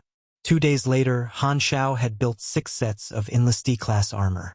The players could not wait to equip them, and they instantly felt the benefits of the armor. Single-unit armor was something that most civilizations would research on when they reached a certain technological level. Its original purpose was to let users have stronger physical capabilities and adapt better to different environments. The first time wearing single-unit armor was like opening the gate to a new world for the players. In the stronghold, a few players that bought the armor were controlling them excitedly. The fresh feeling had them overjoyed, and the other players surrounded them and touched the armor with curiosity. How does it feel? It looks heavy, but it's actually really easy to move. There are parts inside that helps me move. Rainy Kim frowned and said, piles of iron. They look so ugly. All the male players stared at her. It was the first time that they had shared a common enemy. You don't know *T. The mechanical suit is men's romance. Chapter 355. Speeding. 2. Chapter 355. Speeding. 2. Translator. Atlas Studios Editor. Atlas Studios. After playing with the armor for a while, Only then did the players remember to compare the attributes between the Sunil soldier armor with the armor in the shops, and the result was that it was almost the same. Same quality, a quarter of the price. This was more than worth it. The players were over the moon. The rest of the players did not observe anymore and paid willingly. 50-something people, more than 40,000 anas. About the price of 2 knowledges, Han Xiao smiled. There was more. Right after, he added a new option in the faction shop page. Equipment enhancement. Han Xiao had held back when he built the armor. Their attributes were just the basic version. This was to provide room for enhancement so that he could open another revenue stream. Repairs and enhancements were long-term incomes. Han Xiao had multiple machinery enhancement abilities, so he had what it took to enter the enhancement business. Naturally, Han Xiao was not going to miss this opportunity. Also, he was going to control the level of enhancement that he gave and would not do full enhancements the very first time, leaving room for improvement, hence attracting the players to keep spending. The great mechanic Han was not greedy. By dividing one thing and selling them separately, he could maximize his profits, and the players that did not know this were willing to pay for it. Han Xiao competed with other shops by using cheap, high-quality equipment to first let the players buy the equipment, then introduce the enhancement option, turning a one-time sale into long-term profit. After all, he had occasionally played single-player games in his previous life too, and he was inspired by the gaming companies turning one game into several DLCs. Han Xiao felt nostalgic. Back when he was young, he had been an honest man, but his tiny and pure heart had become polluted by society. Turning bad was not one man's fault. It was the world's fault. For the following few days, Han Xiao built all the armor. Every player wore enlistee-class armor. It was like the mercenary group had its uniform. Although the players were all supers, enlistee-class armor still proved to be helpful. As a firm supporter of the great mechanic Han, Frenzied Sword was the first one to buy the enhancement. The attributes of the armor increased by around 10% after the enhancement. Multiple enhancements of the same equipment would have an increased cost. As for the enlistee-class armor, the first enhancement only cost 60 anas, the second cost 100, and the third 150. Every fourth enhancement in a row, the price would have a big leap from the previous one. The fourth enhancement cost 300. The attributes increased by 8 to 12% every enhancement. It was low cost, high profit, and Frenzied Sword vouched for it. The others thought that it was a good deal and followed. After the Sunil mission, the players all had more than 10,000 anas, and it was burning a hole in their pockets. Han Xiao had left plenty of room for enhancements when he made the armor. It had to be enhanced at least 7 times to reach the limit of his ability. The enhancement business made him 23,000 anas, which meant on average, the 50-plus players all enhanced their armor at least 3 times. Han Xiao made 40,000 from selling the armor and 23,000 from enhancing them. Now, with more than 67,000 anas in his account, he more than enough to buy knowledges. He was having a great time selling, while Herluz was speechless. He found Han Xiao and said with surprise, "How do you know our single-unit armor technology?" He had built Sunil's armor, which would definitely make Herluz question him. Han Xiao laughed and said, "I derived the blueprint during battlefield repairs. Aren't I very skilled?" Herluz's face twitched. Han Xiao had stolen Sunil's technology, yet he had asked a Sunil to complement his skill. Even his battleship slicing blade could not cut through skin this thick. Anyway, with Sunil at its current state, there was no point dwelling on this. Herluz still had to stay with Han Xiao, so he did not care about it. Furthermore, it was not any kind of rare technology. Most civilizations had basic single-unit armor, just with different styles. In the area exchange center of Ubarely Hub, Han Xiao was looking to buy some knowledge.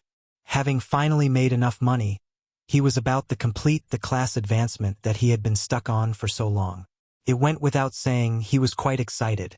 The Colton Star Cluster area only had 8 mechanic class advancement knowledges, and Han Xiao glanced through and swiftly chose 2. Heavy Machine Modification, selling at 25,000. Advanced Electromagnetism, selling at 37,000. Learning, successfully learned. You have learned. Heavy Machine Modification, learning, successfully learned. You have learned Advanced Electromagnetism, class advancement requirements. LV80, 400 INT. Learned 5 mechanic class advancement knowledges. Class advancement succeed. LV-80 class advancement mission completion detected. Class advancement succeed. END attribute boost enhanced. 1 END equals 40 max health equals 50 max stamina. You have received a new class. Data mechanic LV1. Plus 100 energy plus 3 DEX, plus 2 END plus 4 INT. You have received 5 free attribute points. You have received 1 potential point. You have acquired skill, blueprint refinement. You have acquired skill, high concentration refining. You have acquired skill, magnetic vision, data flow. You have acquired talent, machinery analytical comprehension. The energy in his body was cheering. His class advancement made Han Xiao feel like he had broken through some kind of shackle. His vision became black, and it felt like hours had passed. However, it was actually only half a second. His vision then recovered, but it was very different with before. He could sense much tinier things. Every time his strength increased, he felt like he had been reborn. Data mechanic was also called experienced mechanic. His understanding of machinery became even better. The machinery affinity at this period would make a huge leap, and among the 4 new abilities that he had just received, magnetic vision, data flow, and machinery analytical comprehension were both able to largely increase machinery affinity. Machinery affinity was a key attribute of the mechanic, representing the speed, attributes, and power of building and using machinery. Magnetic vision, data flow was an active skill, and after activating it, he would enter a special magnetic vision. His magnetic property energy would become his extended senses, revealing the details of the machinery with a magnetic field. Han Xiao immediately leveled up this skill to LV.10. Its effect was a 25 to 50% increase in machinery affinity with a 20 energy cost per minute. The percentage increase changed randomly every minute. As its cost was very low, this skill could be activated almost continuously. Unlike surging mechanical force, this skill could be used in the building process too. Machinery analytical comprehension was a passive talent, increasing machinery affinity directly according to intelligence. Its effect was very powerful. Every 10 intelligence increased machinery affinity by 1%. Han Xiao had more than 400 intelligence at this moment. This was a key ability for the current stage, increasing the benefit of the intelligence attribute toward mechanics. For the foreseeable future, this would be a core ability. High concentration refining was the upgraded version of basic refining. It increased the strength of the raw materials, a very important effect. Blueprint refinement was a passive skill, and it had a chance to be triggered during equipment building. That equipment's blueprint level would temporarily increase by at most 3 levels, increasing the end product's attributes. There was also a chance to crit during the building process, resulting in an equipment of a higher grade. The chance depended on the user's intelligence and luck. Han Xiao still had 2,500,000,000 experience, so he immediately leveled up all those skills and talents to the max level, using close to 50 million at once. Then Han Xiao also increased his main class to the max level LV-15. After LV-80, the experience to level up multiplied. One level required tens of millions of experience, so leveling up 15 levels at once cost him 900 million experience. Yet he did not even blink. Data mechanic leveled up to LV-15 max, plus 240 energy, plus 3 DEX, plus 2 END, plus 4 INT. You have received 5 free attribute points. You have received 1 potential point. From LV-80 to LV-95 in a flash. It even exceeded the max player level allowed in version 2.0. Han Xiao's advantages of being ahead were even more enlarged. Energy filled his body. If it had been a stream before, it was now a wide river. Han Xiao took a deep breath and felt the strength of his body. Reveling in the raging energy within him, he opened the interface, spending all the free attribute points in intelligence. Then, he observed his attributes go through astonishing changes. Level 95. Main class, Mechanic. Attributes, 121 STR, 244 DEX, 214 END, 570 INT, 21 MYS, 14 CHA, 1 LUK. Free attribute points 0. Potential points 82. Health 13,057. Stamina 15,420. Energy 5,210. LV9. Power level 5,377 ONA. Grade B. You're a strong enough super, a pillar level even in the galaxy. With this level of strength, you're superior to most beings. I became Grade B. Han Xiao smiled. 5,000 increase in just max health and a new attribute boost level when my energy reached 5,000. My attributes should be 30 to 40% higher than before. Finally, he was Grade B. He could now protect himself to a certain level even in the galaxy. His combat power was far beyond Grade C, and he had 2 new class advancement knowledges. His combat style could be improved once more. Chapter 356, Breaking News, Universe Royalties Reward. Chapter 356, Breaking News, Universe Royalties Reward. Translator, Atlas Studios Editor, Atlas Studios. The prerequisite of the Sunil NCO class armor had been met, and Han Xiao could reverse engineer the armor and draw up the blueprint. He did not want to sell it to the players at the moment. After all, he had just finished selling the enlistee class armor, and releasing the new armor would affect the rewarding buff from the enlistee class armor. So he chose to wait for a while. I have 5 class advancement knowledge in my hands right now. With all these new blueprints, I can finally upgrade by equipment. Han Xiao stroked his chin and fell into deep thought. He currently had 4 battle styles: the core Amphiptera, compounded magnetic chain split blades and thermoelectrical incisor gloves for close combat, sonic sphere for mid-range combat, and Wrath of Garrett while kiting for long-range combat. All 4 modes provided well-rounded combat abilities for Han Xiao. Heavy machine modification gave him the skill to create large-scale machinery, and advanced electromagnetism could help Han Xiao create more stable weapons running on electromagnetic force. Electromagnetic weapons were the next stage for normal weapons, and they were more powerful compared to weapons running on gunpowder. These 2 knowledges were extremely important, and Han Xiao had to upgrade them sooner or later. Thus, he used 16 potential points to max out both knowledges. If he wanted to update his combat styles, then his close combat weapons were outdated. Luckily, he could use these new knowledges to build bigger and badder toys. For mid-range weapons, he just had to change his gunpowder weapons into electromagnetic weapons. The Ghost Sniper rifle had always been incomplete, and the advanced electromagnetism was the key to completion. For Amphiptera, since there was nothing that could drastically revolutionize the armor, Han Xiao only had plans to just add a few new functions and attachable charms. He cracked his knuckles and got to work. Not only was he going to renew his combat styles, he also had the power to create large machinery. Han Xiao planned to create a vehicle on the ground to travel with the entire faction. As soon as he thought of this idea, one word popped out in his head: genius. Han Xiao's eyes sparkled. The vehicle can also be the symbol of this mercenary group, which can raise the interests of the players as it shows that our group is growing together. If I can use the advanced electromagnetism to improve this heavy machinery, then isn't it just a simpler version of an electromagnetic rail cannon? A ground vehicle is the best out of all other vehicles. He dove straight into his work.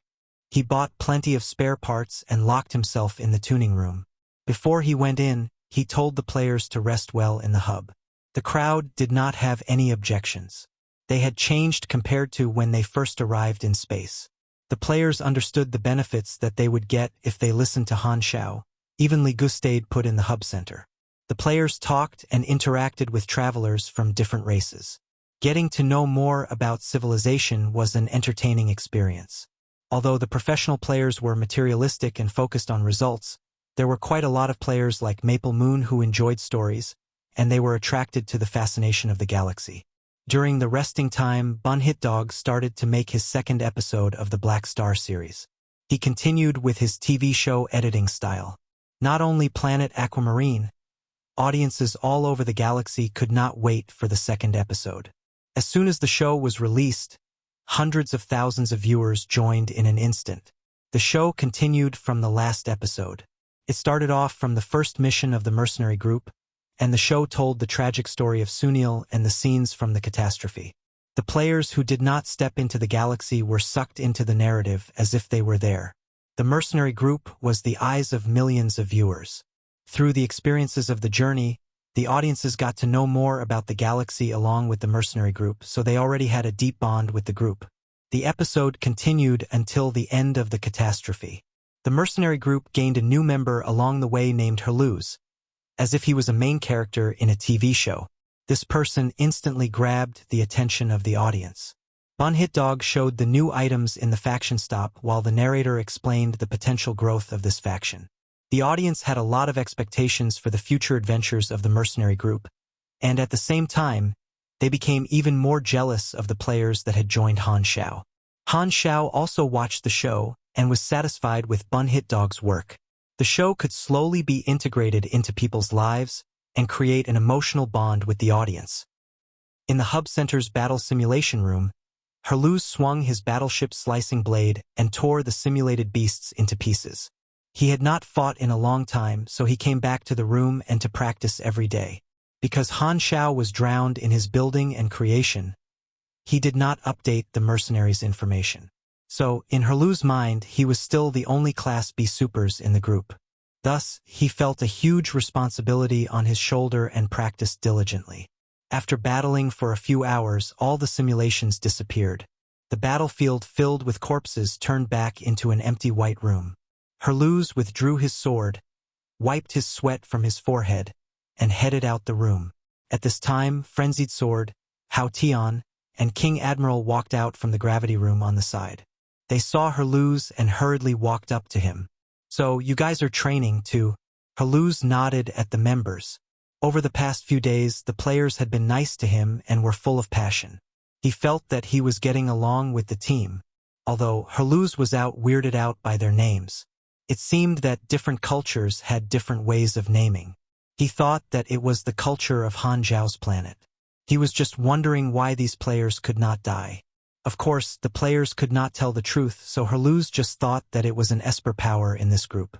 "Can you teach us some battle techniques?" Han Xiao asked. In the eyes of the players, Herluz was an unopened chest. They tried to activate some certain events such as learning a new skill. However, Herluz did not have the ability to pass down skills, so all he could do was offer a few pointers. However, under his teaching, the players' close combat skills would significantly improve. One would need some luck to activate the event, which mostly depended on Herluz's mood. However, the players would still try and ask once in a while. Herluz felt important after being in this team. Suddenly, a local news agency building sounded an emergency alarm. Breaking news. A team of Silvers were attacked by scavengers during their travel in the Shattered Star Ring. Some of them were kidnapped. From our intel, the point of attack was Colton Star Cluster, Fawn Galaxy, Star Zone 4. The size of the scavenger pack is unknown. The escaped Silvers are now hiring mercenary groups to save the remaining Silvers with a high reward. This information got Herluz's attention. The Silvers? This race was from the Silver Spirit Sea that was far away. It was the race of universe royalty. Some powerful and advanced civilizations were called the universe royalty. The three universal civilizations that colonized the universe were, of course, the universal royalty. The Silvers were not on that level yet, but it was a long-lasting advanced civilization, and they also had a special position in the universe.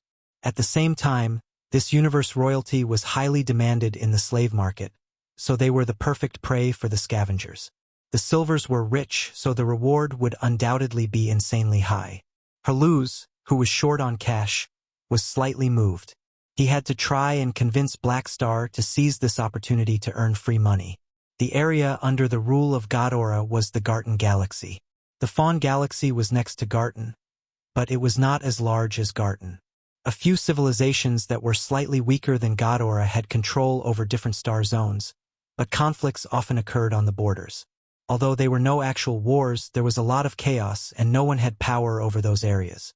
Fawn Galaxy's Star Zone 4 was right on top of the borders, where it was under no one's jurisdiction. The neighboring civilization ignored the calls of help from the Silvers, so they had to pay high rewards to search for mercenaries to help. Chapter 357 New Gear, New Objectives. Chapter 357, New Gear, New Objectives. Translator, Atlas Studios Editor, Atlas Studios. Silvers. Han Xiao received Herlu's message while in the machinery repair room and was shocked. He quickly turned off the humming equipment around him, and the room instantly quieted down. The smell of red-hot metal drifted through the room. He knew that the Silvers were an advanced civilization that hailed from a prosperous region of space in the Silver Spirit Sea. They were a member of the Federation of Light along with many other advanced civilizations. They minded their own business, and their region of space was very safe, completely unlike the precarious living environment of the Shattered Star Ring. The Silvers had a very long history. This kind of space royalty rarely visited a place like the Shattered Star Ring. Yet they were traveling there? Han Xiao honestly did not know what tourist attraction in the Shattered Star Ring could have attracted such high-end folks. What would these people, born in the magnificence of their planet-sprawling cities, want to see in the broken streets of the Shattered Star Ring? The danger level there was 10 out of 10. Did this group of Silvers travel there for the thrill? Having their companions kidnapped to become slaves was indeed thrilling. The Silvers' reproductive capability left much to be desired, so they did not have a very large population. However, they were a species that had evolved to a very high level. To many forces, highly evolved species DNA was like a treasure cove, filled with the secrets of the species' powerful and ancient bloodline. One of the common things of these space royalties was that they were very rare. The Silvers could be used to net an astronomically high price on the slave market, and this was probably why the scavengers had been willing to take the risk. Black Star, the Silvers are willing to pay a hefty sum. They are currently holding a massive recruitment for mercenaries. This is a good opportunity to make money, said Herluz in a deep voice. Herluz had not been doing anything for the few days prior, and he was in a hurry to make money. Thus, he had notified Han Xiao of the news the moment that he heard. However, Han Xiao shook his head. The Silvers are indeed quite generous with their reward, but this isn't an assignment we can take on. Large mercenary groups such as the Sky Ring Army will fight tooth and nail to take on the job. We won't even get a chance to compete for it, but we should at least try. There has to be a chance. The mercenary game was full of competition. The large, higher-end mercenary groups could easily get the big jobs.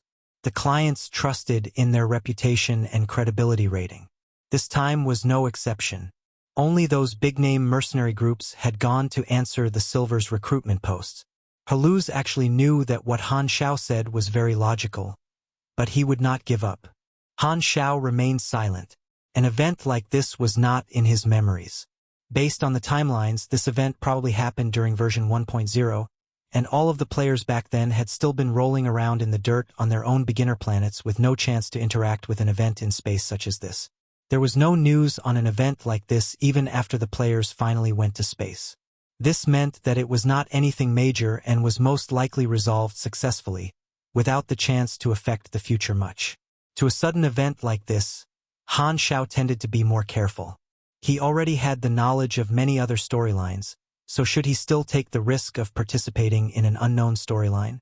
It was not him being afraid of getting in harm's way or changing the development of the storyline. He was someone full of the adventurer's spirit and also a stout believer of the man's romance. However, the most pressing task right now was to get stronger, and taking on the storylines that he knew about was the safest way to achieve that. He did not want to cause any trouble that could be avoided. Let me think about it, said Han Xiao. Okay, I will be on standby. Herluz nodded. Han Xiao was, after all, the leader of their mercenary group. Although he was currently the strongest member among them, he would never let pride cloud his judgment. After switching off his communicator, Han Xiao turned to inspect the fruits of his labor from the past few days. All the firearms had been replaced with electromagnetic versions. This included pistols, sniper rifles, and assault rifles. The conventional firearms that he was able to produce now were all at least purple gear, with an attack power of around 80 to 140. However, although the electromagnetic weapons that he had created were only of green or blue rarity at best, the damage was at least above 230. The effective range had also been increased by 3 to 5 times.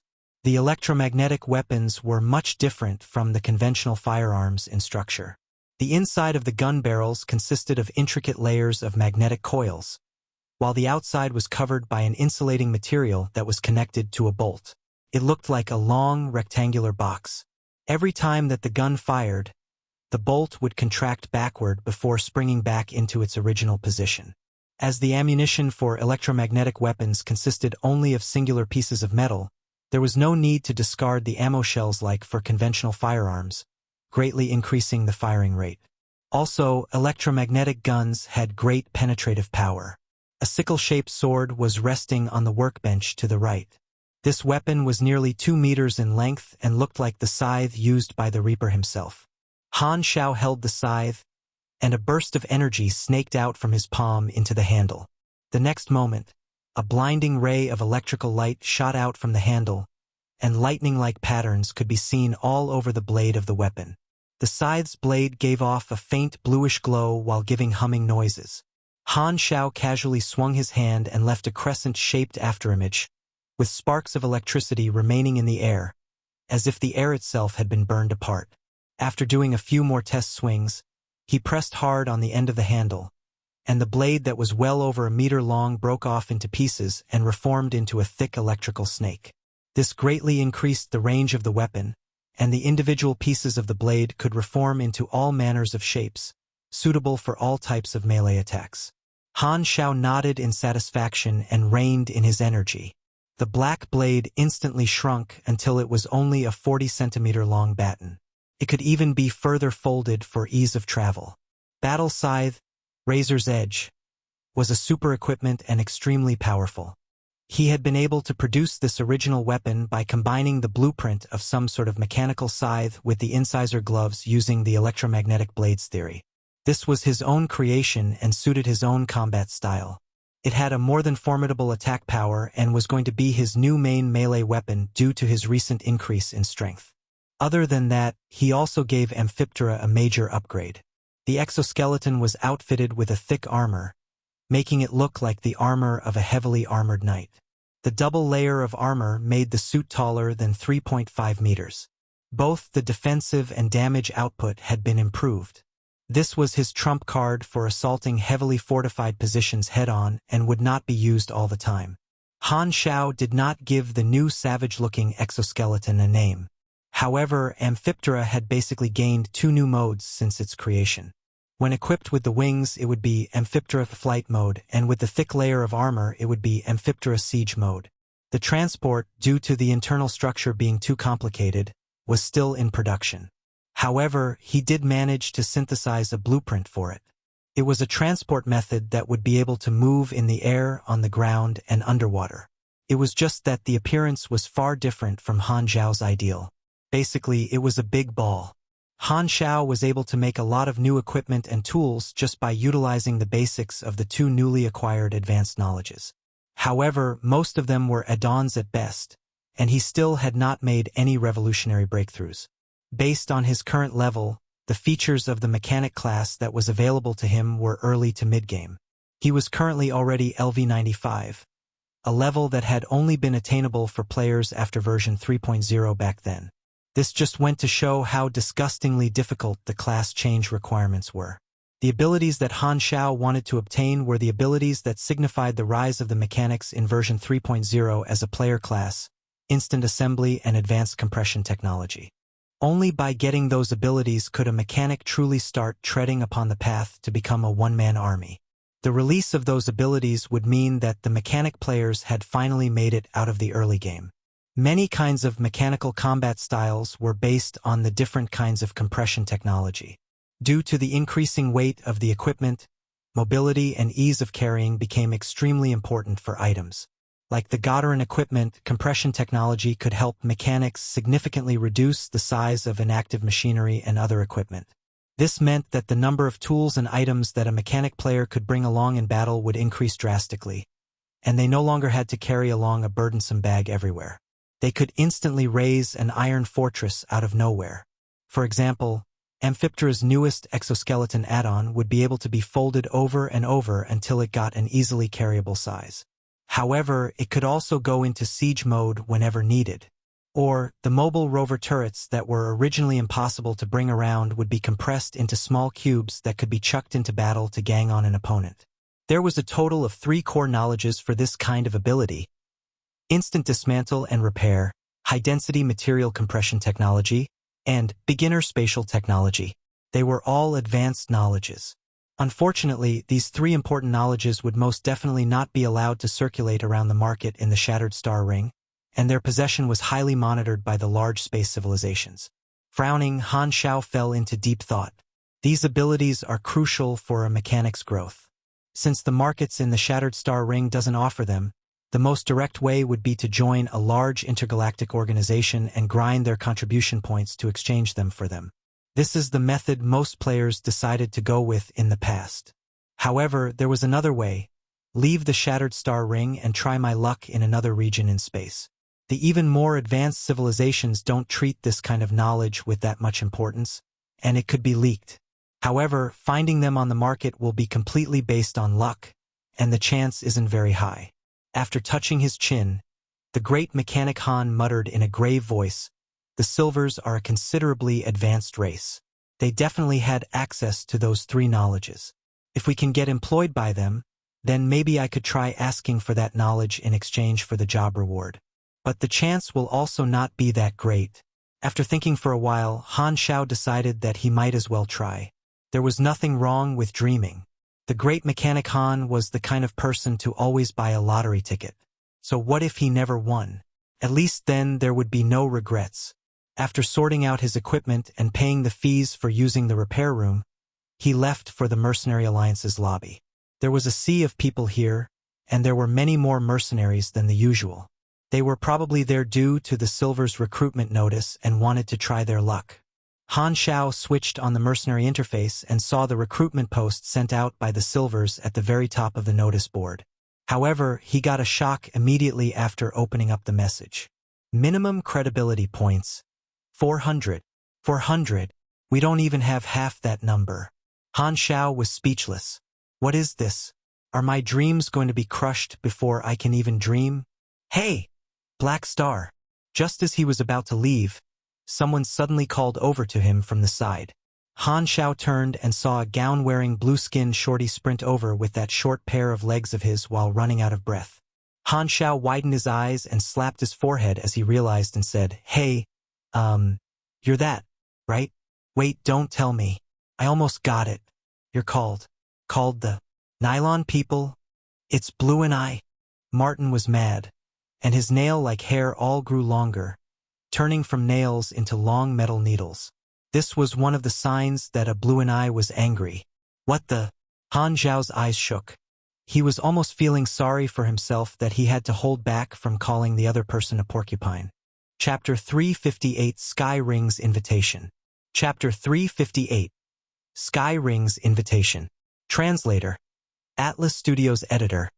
Atlas Studios. What do you want? Han Xiao thought that this was odd. He had only met Martin once, a month ago when Martin tried to recruit mercenaries personally. Han Xiao had somewhat of a bone to pick with this blue-skinned shorty, as the latter had turned his mercenary group down due to their lack of an impressive resume. Martin rubbed his hands together awkwardly and said in a sincere voice, Are you interested in accepting a job? It's the same one as before. Our research team is going to investigate a barren planet. It's already been a month, and you still haven't found anyone to go with you?" Martin did not know what to say to that. Recruiting personally like he did would normally only attract the weaker no-name mercenaries. After a long time, he finally could not wait anymore and posted this job onto the Mercenary Alliance's job board. However, there were still no willing recruits due to the laughably poor pay, so the investigative operation was still on hold. A few days ago, after the mercenaries who had participated in the Sunil missions returned, news of a mercenary group full of people capable of revival spread around and piqued the interests of many other mercenaries, causing them to become somewhat famous in the Ubarely hub. Martin heard about this news by chance and realized that the group that he had rejected earlier was actually very powerful and that he had missed out on a good opportunity. He was full of regret and so had sprinted over the moment that he saw Han Xiao in the lobby. "It's still the same price. 400 anas per person. Let's hurry and go now." Martin had a face full of expectations. Han Xiao had registered once earlier, and he thought that he would not reject the offer. Go look for someone else. Han Xiao shook his head and turned to leave. He had only wanted to take on the job last time because he could make some quick bucks on the way to the Sunil's planet. Now that the moment had passed, why would he even care about this meager pay? He even had to travel to some faraway planet for it. Martin held on to Han Xiao's arm and hurriedly said, "Is it because of the price? We can pay more. 500. No, how does 480 sound?" Martin had firmly latched himself onto Han Xiao's arm, leaving the latter speechless. Martin turned around to be the one doing the begging this time.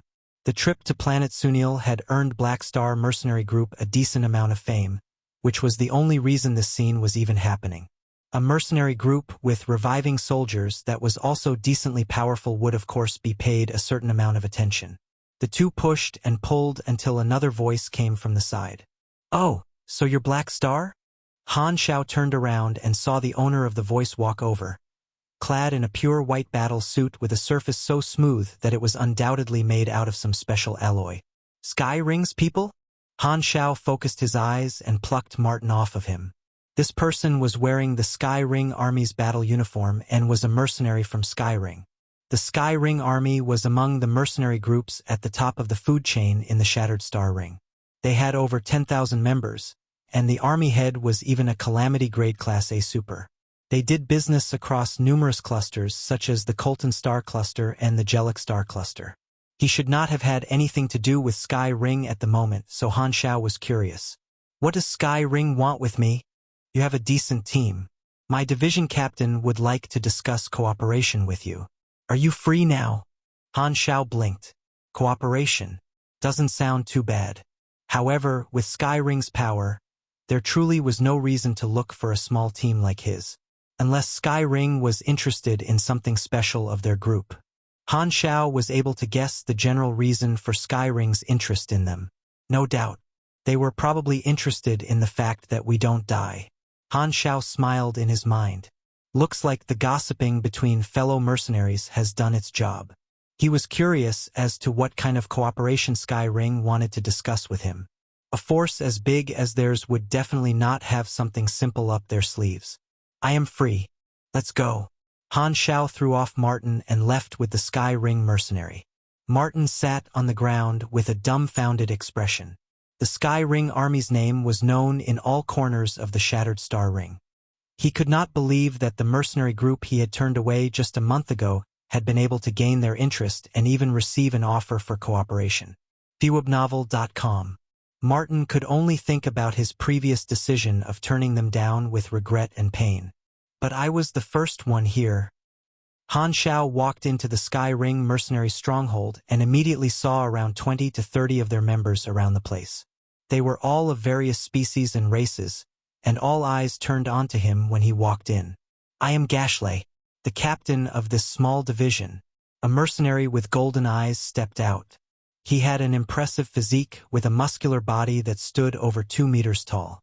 His species came from a region in the Jellic Star Cluster. Gashley's battle suit was a little different from the other members. There was a golden ring that circled a triangular crystal at the center of his chest. Although a mercenary group as large as this offered its members a good amount of freedom, they still had their own hierarchy. The more rings that circled the crystal on the suit, the higher the wearer's rank. Rank was decided based on one's strength. The division captain had 1 ring, and there were 4 more ranks above that, with the army commander having 1 more than the highest rank. Black Star, Han Xiao. After the simple self-introductions, Han Xiao cut right to the chase. "What do you want to cooperate on? What's the situation?" "Sky Ring is devoted to recruiting capable warriors," Gashley said slowly. "You have a great team, and we would like to invitation to you and your team. Join Sky Ring." Recruiting other mercenary groups was a crucial step for mercenary groups to grow. The Sky Ring Army was a relatively free organization that consisted of many individual teams that were all originally from other mercenary groups. Successfully recruiting strong members would earn the recruiters quite a reward, making all Sky Ring mercenaries pay great attention to potential new recruits, like part-time scouts. Gashley's team just so happened to be stationed at the Ubayerly hub and had heard news about the undead Black Star Mercenary Group. After validating the authenticity of this information, Gashley had immediately decided to extend an invitation to Han Xiao, as he wanted to take in the whole Black Star Mercenary Group. He was mainly interested in the revival ability. Otherwise, with their average Class C combat ability, they would not even have entered the sights of the Sky Ring mercenaries. Of course, Gashley also did not bother paying Han Xiao himself any extra attention. This was because in Sky Ring the average members were all Class C, while they had several hundred Class B officers. They even had 2 Calamity-grade supers, which entire civilizations feared. The sudden invitation surprised Han Xiao. However, after some thinking, Han Xiao also thought that it was not too unreasonable. Mercenaries that could revive as much as they wanted would be able to become the best vanguard and cannon fodder. Even a large organization like Sky Ring would not ignore this ability. He calculated the losses and gains in his mind. Joining Sky Ring would guarantee them special privileges, and they would be able to enjoy Sky Ring's influence, which had been built up over the centuries. He could also gain access to many new shop items. But if the Black Star Mercenary Group worked under Sky Ring, they would cease to be their own faction. The long-term losses were too much to bear, and he was not willing to give up on having his own faction just for some short-term gains. Your offer is very attractive, but I'm not really interested in becoming part of another organization. Han Xiao declined politely. The onlooking Sky Ring mercenaries all started to whisper among themselves after hearing that. He actually declined. There's only benefits to receive, so why wouldn't he accept? I didn't even hesitate when I was recruited. Gashley had a face full of surprise, and he thought that Han Xiao did not understand the benefits they would be receiving after joining. Thus, he then went on to patiently explain. You might not be too knowledgeable about the benefits that Sky Ring can offer. Firstly, we do not confine our members with strict rules. You can even choose to become an individual mercenary, or you can also join a team, as long as you complete a minimum of 2 job assignments every year. Also, there are many other benefits enjoyed by Sky Ring members such as, Sorry? Han Xiao interrupted him and shook his head. Sky Ring is indeed very nice, but I'm a man who believes that benefits always come with risks. Acting with my own faction suits me more, but I would still like to thank you for the invitation. Chapter 359. I'm a professional at planting flags. Chapter 359. I'm a professional at planting flags. Translator. Atlas Studios Editor. Atlas Studios. The crowd exchanged looks with surprise on their faces. Gashley shook his head. Black Star had used polite words, and he was not angry at being rejected, just felt that it was a missed opportunity. Although Sky Ring was a large organization, most of the members were not arrogant and did not feel superior. Sky Ring was an official and lawful mercenary group, so they would not make enemies in the same industry easily. freewebnovel.com. Gashley felt it was a shame. At this time, Han Xiao suddenly changed the topic and asked, It's only been a month since Black Star Mercenary Group was created. Yet Sky Rings contacted us. Is it because we have the reviving ability? Being an honest man, Gashley nodded and said, Yes, it is. Although I'm not willing to join other mercenary groups, I feel we can be in a partnership. Sky Ring definitely takes on many dangerous missions. My group can accept tasks from Sky Ring and take on these dangerous missions with high risks of death. Gashley thought that having a partnership was not a bad idea even though he could not recruit Black Star. Sky Ring also had similar partnership relationships with other mercenary groups. There was a long list of records of these partners who were like backups. In times of danger, Sky Ring could ask for help from these reliable partners anytime. The two discussed for a bit and agreed on their intentions on the partnership, which Gashley reported to the organization. Many mercenary groups wanted to get in touch with such a large organization like Sky Ring, and people applied for partnerships very often, so the people of Sky Ring were very used to it. Most of the applications did not meet the requirements, but because of the special characteristic of being able to revive, Black Star's application was approved immediately. When its name was added to the partnership list, Han Xiao signed the partnership agreement. What the agreement roughly meant was that all members of Sky Ring could contact Black Star for support privately at any time, and they had to pay a reward individually. The two parties of the agreement were in a partnership, and any form of combat between the parties was prohibited. If Sky Ring was hired by a certain party, Black Star could not accept hiring from its hostile party, and vice versa. If that happened, the agreement would have been breached, the first party to breach it would have to pay a fine, and the agreement would be voided. Other than that, the other terms were very free and easy. It was regulated by the Mercenary Alliance, compulsory to comply. Han Xiao was rather satisfied with the result. It was like gaining a new customer and expanding his business by borrowing Sky Ring's name. Sky Ring definitely did not lack combat opportunities, which meant his mercenary group would not lack job opportunities as well. Anyway, the mercenary group had just been created, so it did not matter who their missions came from. Although they could not enjoy Sky Ring's privileges through the partnership, at least they had some backing. It was beneficial for the mercenary group's development. After signing the agreement, Han Xiao suddenly thought of something and said, "If I guess correctly, you guys should have accepted the Silver's request, right?" Gashley nodded and said, "No large mercenary groups are going to give up this opportunity. My team has been summoned by the cadres, so we will be leaving and heading toward Fawn Galaxy later on." Han Xiao's eyes sparkled and asked, "Can my group follow? If you guys get the mission, our help might be needed." "I'm happy to accept a hiring from Sky Ring." Gashley was stunned for a second. After some consideration, he realized that it did not seem like there was any downside to bringing a group of undying mercenaries.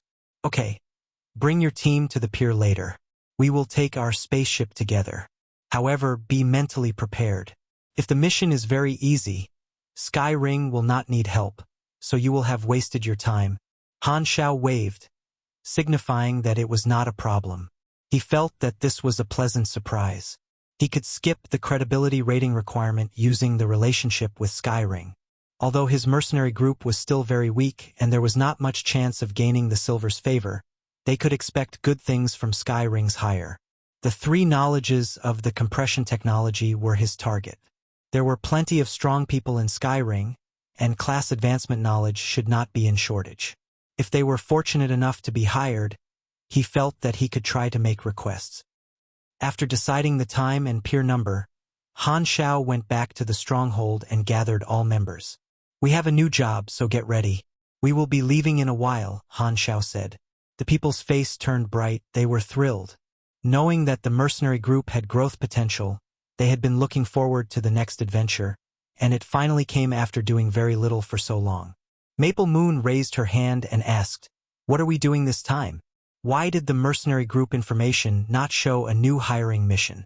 "The thing about the Silvers drew quite a lot of attention, so we're following the people of Sky Ring to Fawn Galaxy. I have brokered a partnership relationship with them, so we might have a chance to be hired." Han Xiao thought and added, "Also, you don't have to raise your hand if you have a question."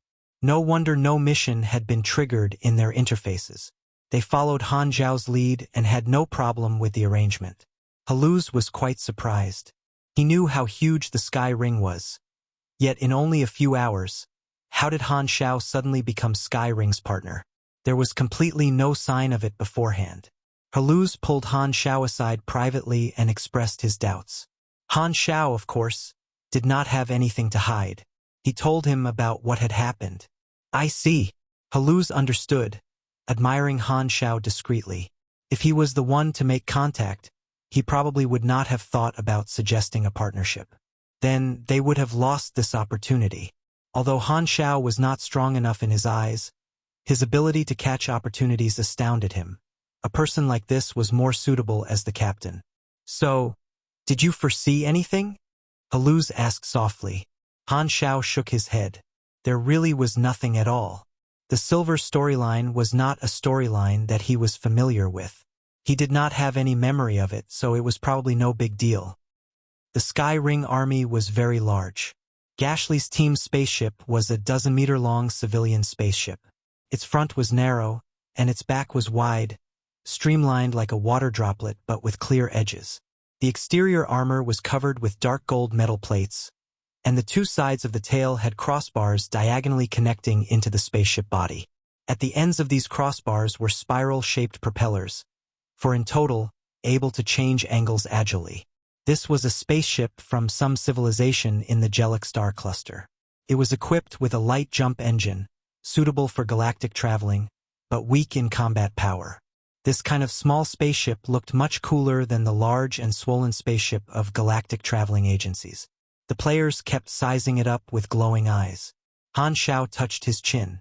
He also wanted to buy a mercenary group private spaceship, but sadly it was too expensive.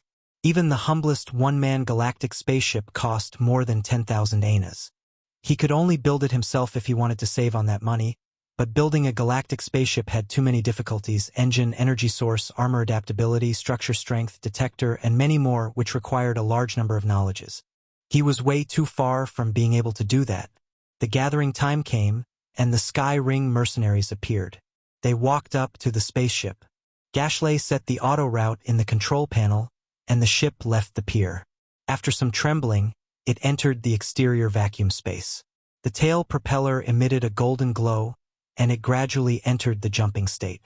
The colorful galaxy outside the window rapidly became blurry, then into stretched lines, like it was infinitely long. It had entered a teleportation stargate near Ubaerly Hub. "We will very soon arrive in the Fawn Galaxy through the stargate."